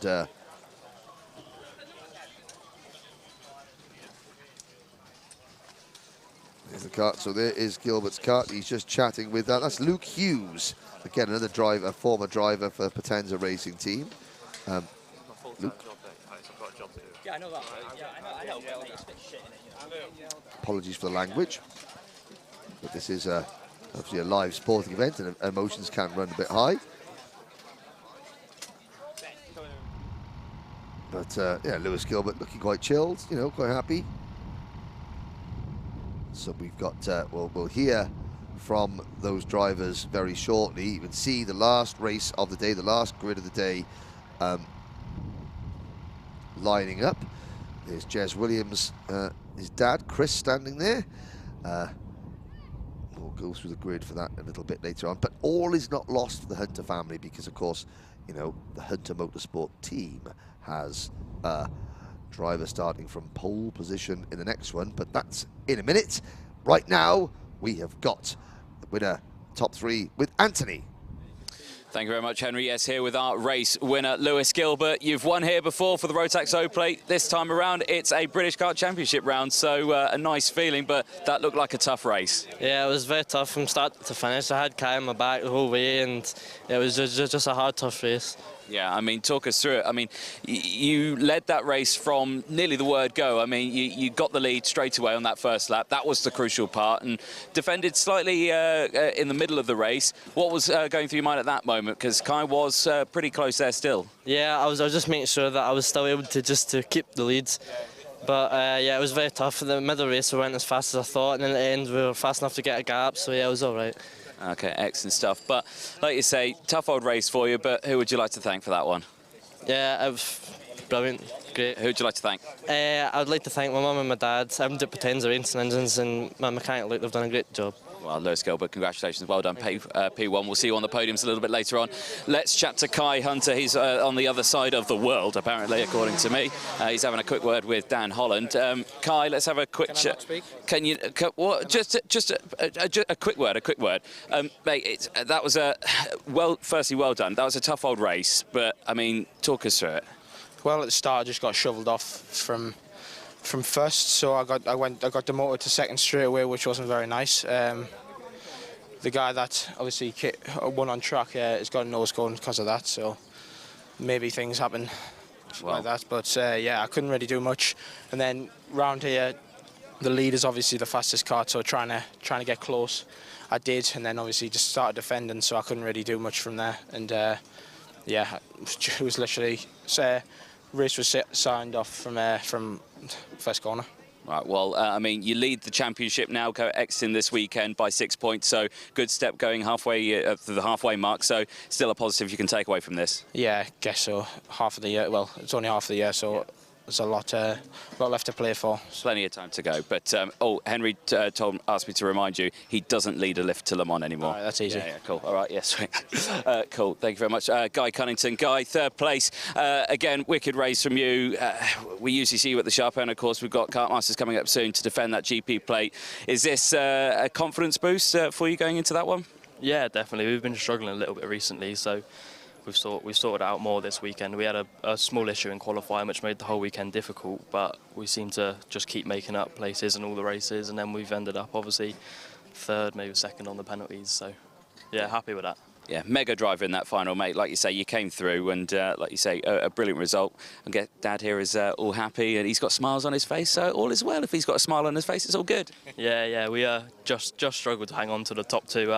We had it at the start, but we dropped off quite fast, so we didn't quite have an answer for them this weekend, but we'll have a go at next time. Yeah, mega result. Well, who'd you like to thank? Of course, everyone at Strawberry Racing, as always. Cream engines, like, obviously couldn't do it about any of them. Dad on the spanners, so yeah, brother and family and all that for support, so yeah.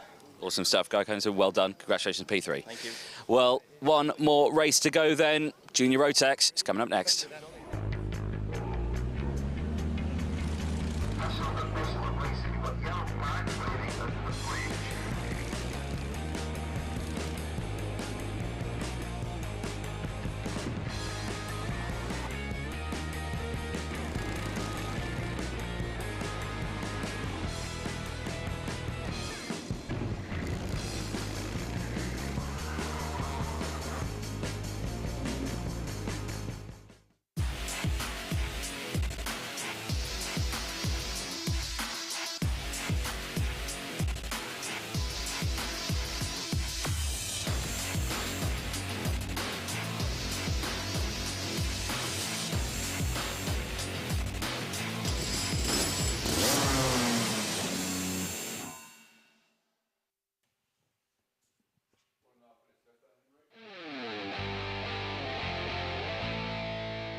Anthony Jordan, the last thing I said to you was, remind Kai, I do need a lift. Oh, sorry. Something got lost in translation. Oh, Get a cable tie on the arm. Right, I'm going to go and find him. Anyway, moving swiftly on. Please, Kai, don't leave without me. Anyway, one race to go here at Karting North East, Warden Law. Well, I did shove cake in your face last night, so there we go. And it's going to be, well, if one half of the Hunter brothers was not wonderfully pleased and overjoyed at the last race, the family team, Gustav Usakov starting in pole position. There's your man, the championship leader, Brandon Carr. The O plate, Ethan Jeff Hall. So look at that. The last time those two started together, were together on track, they were in a gravel trap at Lark Hall. Ethan Jeff Hall and Jez Williams, such as karting. Yes. Throws them together. There's Vinnie Phillips, who's now second in the championship, effectively. Gabe Fairbrother, outside shot for the win. Jez Williams, redemption on his mind. He knows that there was a win that went begging. There's the number 20 cut, Ted Bradbury. And we talked about this, so like, obviously, at the end of Lark Hall, the general consensus was a racing accident, but if there was a blame to your portion, it was Ethan went for a move that wasn't really on. Yeah. Took a lot of criticism, you know, and again, after the paddock, there was like, you know, nothing malicious, but it was a move that wasn't on, and it ended up costing both. But Jez Williams, leading the race, felt very aggrieved. As a young driver, of course, this is, you know, Jez is now, you know, one of the older junior drivers. Ethan has just moved into the junior class. To take that on the chin, so to take the criticism he's done, He then goes, wins the British Open Championship, seals the European Championship effectively with 1 round at Marienborg in Belgium with 1 round to go. That is a sign. That's a driver showing their mettle. Yeah. You know, you don't let something bad happens, made a mistake, got criticised. We're going to shake it off and we come Get back. past it, crack on. Yes. Yeah. Which is, you know, very impressive. You know, and yeah, I have to say, but of course, that Jez Williams thinking, I don't care about any of that. Yeah. I'm going to win a race. And right, Tyler Harris getting some love online from Debbie. Thing there. Say good luck to Tyler. There's Neo Clark. Neo Clark, number 5 cart. Far down the order. Well, Neo, of course, Neo. from the repechage. You know, so Neo is. He has fought through. He's fought through the start the 7th row of the grid here. There is Pearson, Bullock, Carter. So, Jack's Motorsport taking a lot of strides forward, I think, compared to the start of the year. I think, the team are now beginning to really. Now there's a pair of corduroy shorts there. There can only be one thing. Thomas Sabula is on screen. There they are. There they are. Yes. We said with the Paddock show last night, was it a top 10 finish, Daniel? And he buys that new pair of shorts, Hawaiian shorts. Oh. There is Tyler Harris, the number 86 MLC Motorsport driver, so he's getting some support on the screen. Big day for the Hunter Motorsport team. There's Angus Scrivener. Let's have a look at the full starting lineup. It is Gustav Usakov's pole position for the Hunter Motorsport team. Championship leader Brandon Carr alongside him on row 1. And Strawberry Racing teammates Vinnie Phillips and Ethan Jeff Hall on row number 2. Gabe Fairbrother and Jez Williams on row 3. Aditya Kulkarni and Ted Bradbury will take row 4. Row number 5, Archie Clark and Sam Longley. Gracie Mitchell and Ollie Stevens on row 6. Stephen Duncan and Neo Clark will take row 7, and it's a Jack's Motorsport row 8 lockout. Pearson, Bullock, Carter and Mikey Porter alongside.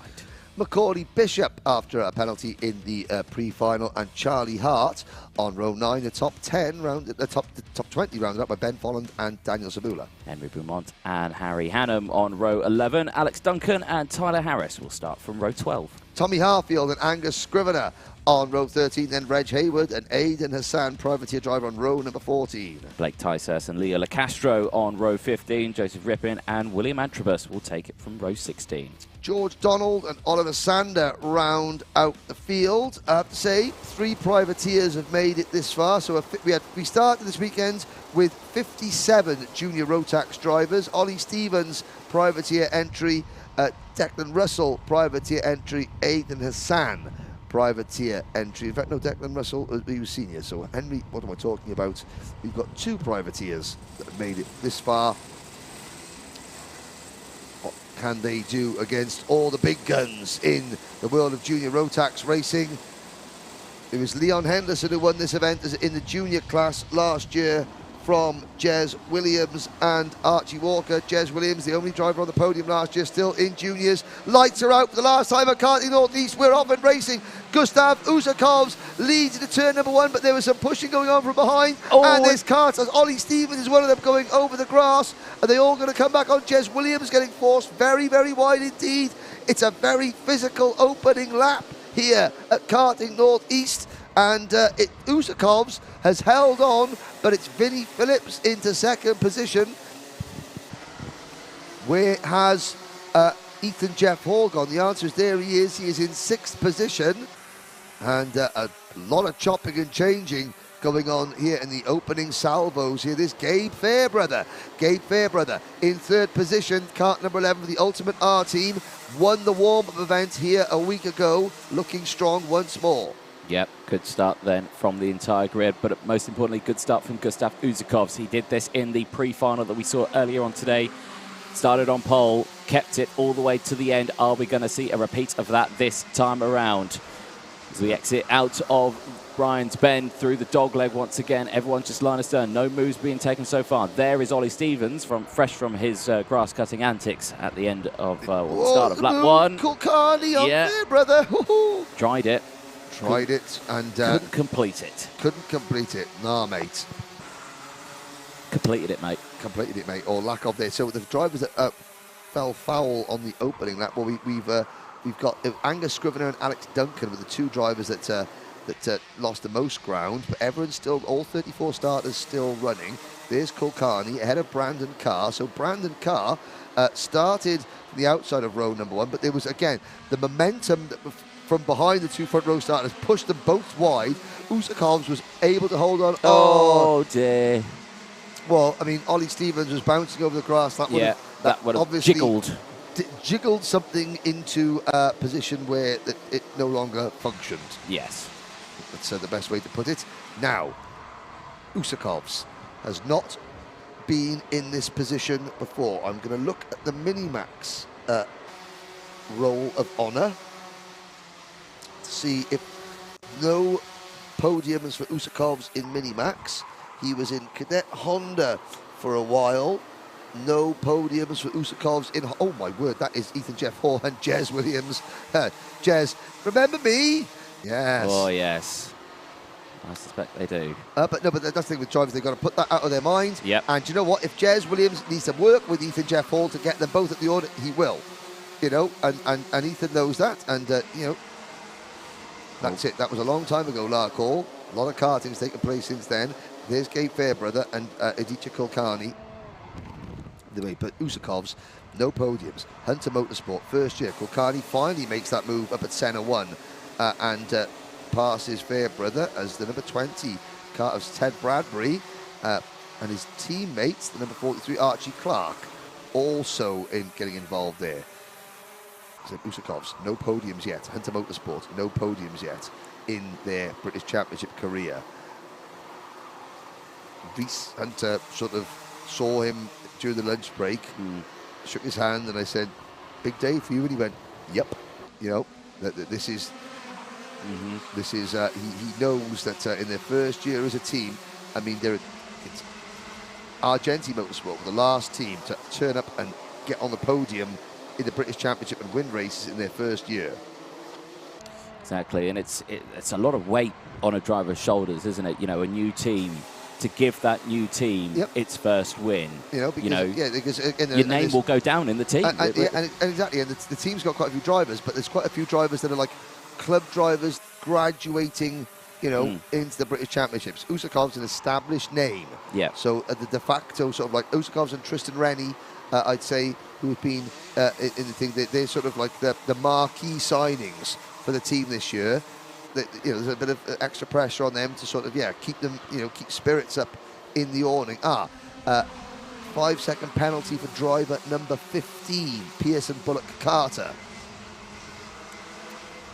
And so there's Usakovs. He's got Vinnie Phillips, former Mini X30 champion, and Aditya Kulkarni right behind him. In fact, well, Phillips is right there. Oh. There goes a move. Oh, wow. That was blinking, you'd have missed it. And unfortunately, Usakovs did miss it and allowed Vinnie Phillips to just tuck a nose down the inside. He left that very, very late. He did. Wasn't, he didn't give Usakovs a chance to think about defending. And now Vinnie Phillips defends very quickly, just, again, to stop Usakovs coming straight back at him. It's going to allow Kulkarni to close in. Aditya Kulkarni, a standout performance for me so far this season in this class from Kulkarni, considering that before this year he'd never driven a Rotax. Yeah, exactly. But that overtake is going to start a chain reaction now. It's going to start a chain reaction because now Aditya Kulkarni is going to try and go for that move straight away. That will allow everyone behind to close it. Brandon Coe's there, not had a win in junior Rotax. No, he hasn't. You know, he's wanting that win. He's had several podiums this season, of course, in Miami and in Rotax. He's the only driver to be on the podium in both rounds so far. Yeah. I mean, Harry Burgoyne Jr. and Harry Linden were first and second at PFI. Burgoyne Jr. has sort of like withdrawn from this class. Harry Linden didn't even make the final. Yeah. You know, Brandon Carr was third on that day. At Lark Hall, Macaulay Bishop was the winner. Brandon Carr second. But again, with a lap to go, Brandon Carr was only fourth. And Kulkarni made it onto the podium there. So Aditya Kulkarni's got that podium feeling, and now we've got 7 in a line. 7 in a line with the number 43 Kart of Archie Clark in 8th position, trying to close them down. Let's see what can happen. There's plenty of time left in this race. Less than 9 minutes to go, plus that one additional lap. Anything can happen, and a lot can happen. A little mistake there from I believe, was that Ethan Jeff Hall in 6th place? It was. Oh, and there comes Kulkarni now, and this is what Gustav Uskov does not want. No. It's okay. Oh, Brandon Carr and Kulkarni get together, but I think that Gabe Fairbrother may have had a say in that matter. Oh, I got her. Okay. Oh, and there's a chain guard. Exit stage left. It was a red chain guard. I couldn't quite see, but I was laughing because Ethan Jeff Hall saw a little bit of a gap there, but then he hesitated a little bit, and Jez Williams went, no, you're going for that, and sort of helped Ethan through. Yeah, through we go. But again, that shows they're working together. Jez Williams working with, Ethan Jeff Hall. They're moving up into 5th and 6th positions now. But yeah, Usakov's losing one place is fine, and he doesn't want to let Vinnie Phillips get too far away. Vinnie Phillips, he hasn't won a round of the British Championship since the penultimate round of the 2020 Mini X30 Championship. Vinnie Phillips, he's got 5 wins. He won 5 out of the 6 rounds. Yes, he did. So it was October 2020 was the last time that Vinnie Phillips won a round of the British Championships. I do remember that fondly at PFI. Oh, that was a weekend to end all weekends, that one was. Was indeed. And here comes Jez Williams again. Ethan Jeff Hall. There was a little bit of contact there between Jez Williams and Ethan Jeff Hall, and Ethan Jeff Hall was then sent into Gabe Fairbrother. I think it's fair to say. Well, we'll have a look to see what happens, what transpires afterwards. Question is, whose chain guard did we see earlier on? It was a red chain guard, and it'll be a driver who is, Ollie Stevens is out. Oh, Daniel Sabula's just dropped back. I think it was a chain guard. It was something. It was something sizable. It could have just been a sticker. It could have been a red sticker. They've all got red stickers. Let's see. There's Macaulay Bishop. I'm just seeing, if there's a car driving around there with no stickers on, and I can't. So let's have a little look at the replay. We're coming into there, and there's a little bit of a lift up. Oh, Ethan Jeff Hall just late on the brakes, and of course, he's probably damaged the rear end of that cart as well, going through there. The question remains is, was he helped into that situation? Was Ethan Jeff Hall braking late of his own volition or of someone else's volition? But however, that's by the by. We've got a battle for the race lead now. Usakov's has weathered the storm all day yesterday. Usakov's kart come on strong late in the day. Macaulay Bishop sets the fastest lap of the race. Bishop is running at 8th. Ted Bradbury's up to 7th. Archie Clark is 6th. Kulkarni 5th. Williams 4th. Brandon Carr 3rd. But it's all about the top 2. The 87 of Vinnie Phillips. The 89 of Gustav Usakov's. Vinnie Phillips has the transition from Mini X30 to Junior X30 last year didn't go well. So this is Luca and Seb saying good luck. Yes, good luck to Usakovs and Latvia. Yep, you got the Latvian flag. Next thing I said, they'll be partying on the streets of Riga tonight if Usakovs can pull this one off. Well, they'll be partying in the paddock here in Sunderland. Oh, yeah. Hunter team, yeah, they'll be on that, no drama. 5 minutes to go then, and we've seen this multiple times. There's the move down the inside. Okay. Oh, right. He didn't stay calm, everyone. Stay calm. He didn't sort of make. There was no sudden mover like Vinnie Phillips made. This was more of a kind of I'm going, and the gap stayed there. Now can Phillips fight back? Well, he's not done so that time around. Usakov's a little wide through Gasworks there. Holds on to the lead, but crucially, that's allowing everyone to close in behind as well. Brandon Carr and Jez Williams now line astern. They'll work together to close that gap up, so best be careful. If Vinnie Phillips goes for another move, those 2 KR Sport karts will be on the scene momentarily. Yeah, so now the 2 KR Sport teammates, here we go. Yeah, Carr and Williams. Then it's the Argenti Motorsport 32 of Kulkarni. The Sam Pollitt Racing 43 of Archie Clark and his teammate Ted Bradbury 6th and 7th. Then it's Bishop in 8th for the Dan Holland Racing team. Charlie Hart is 9th. Longley is 10th. Neo Clark up to 11th for Thule Motorsport. Gracie Mitchell having a great run. She's in 12th. Then it's Mikey Porter for Jack's Motorsports. Folland is 14th. Fairbrother down to 15th position. Ethan Jeff Hall has retired, sadly, so there was damage on that kart. Stephen Duncan is 16th, followed by Henry Beaumont, Pearson Bullock Carter, Joseph Rippin, Harry the Lion Hannum, Oliver Sander, Tommy Harfield, Blake Ticehurst, Alex Duncan, William Antrobus. That's your top 25. Oh, here comes Phillips. Oh, what a move from Vinnie Phillips. What a move from Vinnie Phillips. Usakovs can't respond. And, of course, with all this battling, into the picture, Carr and Williams closing in. And I tell you what, Kulkarni and Clark aren't out of this one yet either. 3.5 minutes to go. And Phillips defends into centre too. It's going to open the door for Usakovs, but no. And now it's game on. Keep an eye on Brandon Carr. Now it's game on. Here comes Brandon Carr. Is going to be licking his chops at this one. Yeah. Smart drive there from Usakovs, goes defensive into Gasworks because he knew that Brandon Carr would immediately go for the move down the inside, but now look what that's done. That's opened up a gap. Vinnie Phillips now has a bit of breathing space. This is good stuff from Phillips. Tucks into the slipstream as much as possible, digs in, but here comes Brandon Carr. No, not close enough.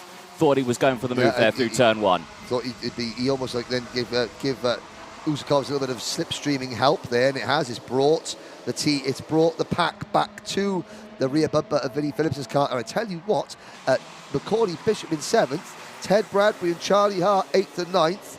They aren't done with this one yet. And so all year we've been talking about how the Sam Pollock racing team drivers have been running in the lead, and then they lose out when there's a chance there. This time, and there's a move from Jez Williams up into P3 on his teammate. Well, he's got 2 minutes now to close that gap. But the Sam Pollock team, they're taking a very different tactic. They're now quietly moving up the order from the back of this lead group and letting the other drivers in front, they're the ones that have got to make the decisions. Yeah. And Sam Pollock Racing's a trio of karts, and it's worth saying that if this lead group, Sam Pollock Racing got more bullets in this gun at the front than anybody else. Yeah, I think that's a good way of putting it, but that's crucial. Vinnie Phillips goes defensive into centre one. That's going to give Usakovs the opportunity to now potentially have a look into Gasworks. They'll exit through the back chicane. Up the hill they go. A good exit is key. Phillips looks over the shoulder, goes defensive now. No one switched to the outside. Keep an eye on Jez Williams, though. He did go take the wider line into the entry. He'll get the switch back now as they come through, but no one's really close enough to actually fully complete the move. Aditya Kulkarni gets past Brandon Carr. Brandon Carr fights back straight away, and so does Archie Clark. Archie Clark gets through as well. So it's all starting to heat up now further behind. Here comes McCauley Bishop out of nowhere. Where was that from? That was 3 wide into turn 1 at about 75 miles an hour. Wow. Now, of course, we're talking about the Hunter Motorsport team trying to take the first win. The two people in this paddock, well, two of the people who do not care about statistics and about nice home team feeling stories are Vinnie Phillips and Jez Williams. And Gustav Usakovs is going to have to deal with them both in the next 30 seconds plus 1 lap if he wants to get that victory. The moment he's second, Vinnie Phillips is led.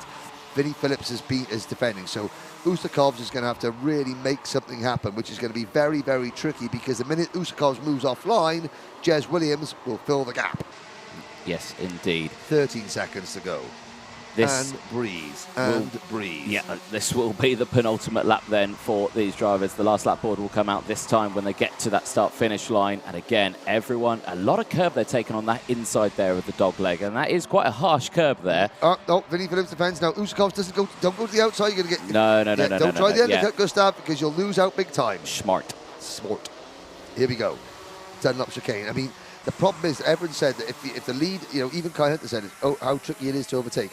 All Vinnie Phillips is going to do is just stick to that white line. Usakovs, and of course, Usakovs has to defend. Smart. Really good driving there from Vinnie Phillips. He almost looked over his shoulder. The minute he saw that Usakovs had to drive defensively, he took the normal racing line, which made a better exit. Last lap. Okay, Vinnie Phillips checks over his shoulder. Usakovs 3 kart lengths back. Did he run wide there? Usakovs did run a little bit wide, got the back end, stepped out a little bit. So it's down to Jez Williams to pressure Usakovs and Vinnie Phillips to not make a mistake. Out of St. John's, into centre, over that bump that sort of unsettles the karts, through centre 1. Now centre 2. The only chance Gustav Usakovs has got is into Gasworks, and you know what? He's not close enough. This is Vinnie Phillips' race to lose. Usakovs, though, trying, and it looks as though It's going to be win number 6, but a first win as a junior driver for Vinnie Phillips. Coming out the final corner, Vinnie Phillips wins in junior Rotax, and it's still a first podium finish in their first season for Hunter Motorsport, and a first podium in the British Championship for the Anglo-Latvian driver Gustav Usakovs. In second place, a great reason to celebrate, and I think Reese Hunter, that is the most hard work Reese Hunter has ever done for a podium, and he wasn't even driving. Third for Jez Williams, so it's England, Latvia, Wales, the top 3. Brandon Carr maintains the championship lead, as with 4th place Aditya Kulkarni 5th, and then that 3 Sam Pollock Racing entries in the top 10. Charlie Hart in 6th, Archie Clark in 7th, and Ted Bradbury in 9th. Macaulay Bishop finishes 10th, and Neo Clark rounds out the top 10 for Thule Motorsport. Gracie Mitchell, well, I tell you what, Gracie Mitchell, that's 4 Sam Pollock Racing karts in the top 11. Great stuff for Sam's team. Sam Longley finishes 12th, followed by Mikey Porter, Gabe Fairbrother, Ben Folland, then Pearson Bullock Carter, Blake Ticehurst, Stephen Duncan, Harry Hannam, and Henry Beaumont, the top 20. Joseph Rippin, Tommy Harfield, Oliver Sander, Daniel Sabula, and Tyler Harris, your top 25. Followed by William Antrobus, Alex Duncan, Aidan Hassan, Reg Hayward, and George Donald, Leo LaCastro, and Angus Scrivener. And next, sadly, Ethan Jeff Hall failed to finish, as did Ollie Stevens. Now, here's a look. There's Vinnie Phillips. Well, that he had to work hard there. And well, Gustav Usakovs, he will be, you know, he looks a bit disappointed there. But I mean, let's not you know, forget that starting that team from scratch, you know, that Hunter Motorsport team, you know. This time last year, that team did not exist. And there they are, on the podium in the British Championship. Let's listen. Past me, so I just stayed there, parked up and just fucking rushed straight to the back. Excuse the language, sorry about that. Not clean to you, so get a bumper, so I just stood on the brake. Like, he did it in the 90... Again, apologies for the language, but this is attention, adrenaline. Oh, there's Aidan Hassan giving Vinnie Phillips a high five. So Anthony Jordan will be catching up with them very shortly.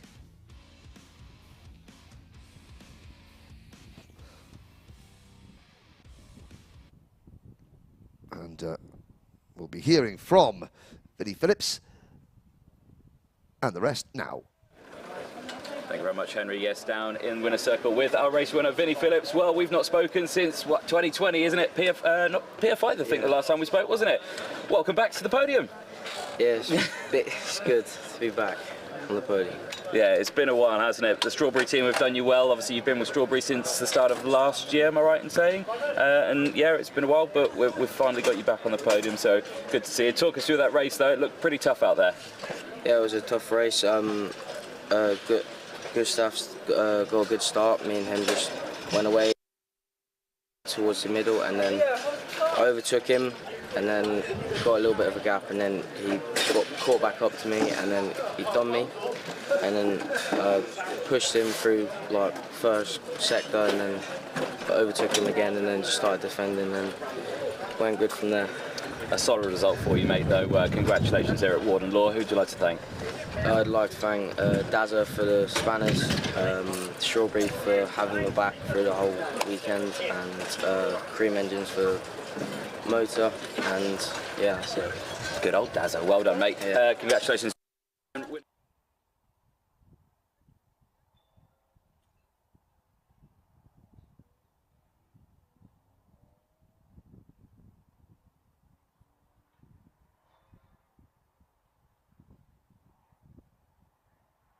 Oh, it's in my flow there. He's ruined it. Right, so I think we're back now as well. Right, sorry about that, everyone. Right, Gustav Uskov, congratulations. Second place, but crucially, a first podium for a brand new team, Hunter Motorsport. How does that make you feel? How did you reckon the team's going to feel when they come and celebrate with you earlier? I think they're going to be very happy, and I'm proud for the team to get me here. Well, this is your first podium as well in the British Champs, am I right in saying? Yeah, in the British Champs. Yeah. Well, there we go. Look at that. So you can be pleased with that one. You're going to be celebrating. Are they already going to get the champagne out a bit later on? Maybe, yeah. How old are you? You can't have champagne yet, can you? 13. 30, yeah, no, non-alcoholic champagne for you, yeah, just a bit of the bubbly. But congratulations. Who would you like to thank? The whole team, my family and supporters back in Latvia, and my dad on the spanners. Oh, what a brilliant stuff there. Good stuff, because everyone was watching, and I'm sure the streets of Latvia will be lit up with glee out there with second place. Well done. Yes, thank you. Excellent, perfect. Let's chat to third place, Jez Williams. Jez, a tough old race. Talk us through that race from your point of view. Yeah, I mean, it was quite a hard race, especially with the heat and the tyre situation. It's real hard to control the tyres when it's like such hot conditions and there's so much rubber on the surface. It's quite hard. I mean, it was a tough race and I'm happy with the result, so yeah. Well, Warden's a tough track as well. It is difficult to overtake here. Talk us midway through that race. What happened with Ethan Jeff Hall? Because we know you two have had comings together in the past at Lark Hall, and again, it seemed something happened there. What happened? Yeah, big shunt at Lark Hall. I mean, yeah, that heat. It's so skatey under the rubber and stuff like that. I didn't touch him from my point of view, and yeah, he just kind of collected with Gabe Fairbrother, so sorry for Gabe, but yeah. Yeah, okay, well, third place, very well done for you. I'm sure the team's happy with that, and I'm sure you'll celebrate with them a little bit later on, but who would you like to thank? I'd like to thank the whole of KR Sport, Ash and Louis for the team and the best engines here, in my opinion.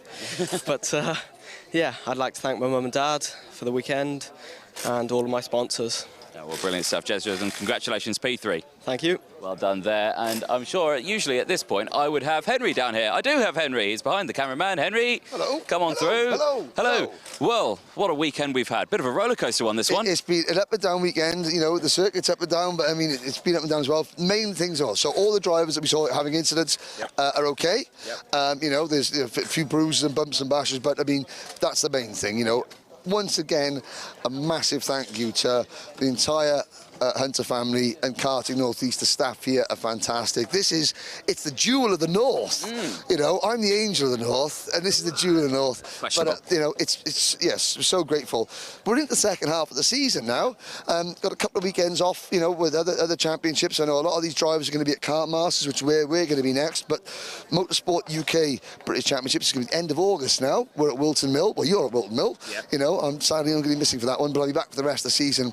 What a great weekend. I mean, all these classes, there's not one class, even the Cadet Honda, you know, it's not over yet. It's a long way to go. A long way to go. And of course, like you said, Kart Masters is coming up in 2 weeks' time. You can catch that at PFI, and you can catch all 3 days on the Alpha Live YouTube channel. So make sure you are subscribed so you do not miss out on that one. But from myself, Anthony Jordan, Henry Beaudette here at Warden Law for Event 7 of the Vera Tours British Kart Championships, it's goodbye for now. Ciao for now.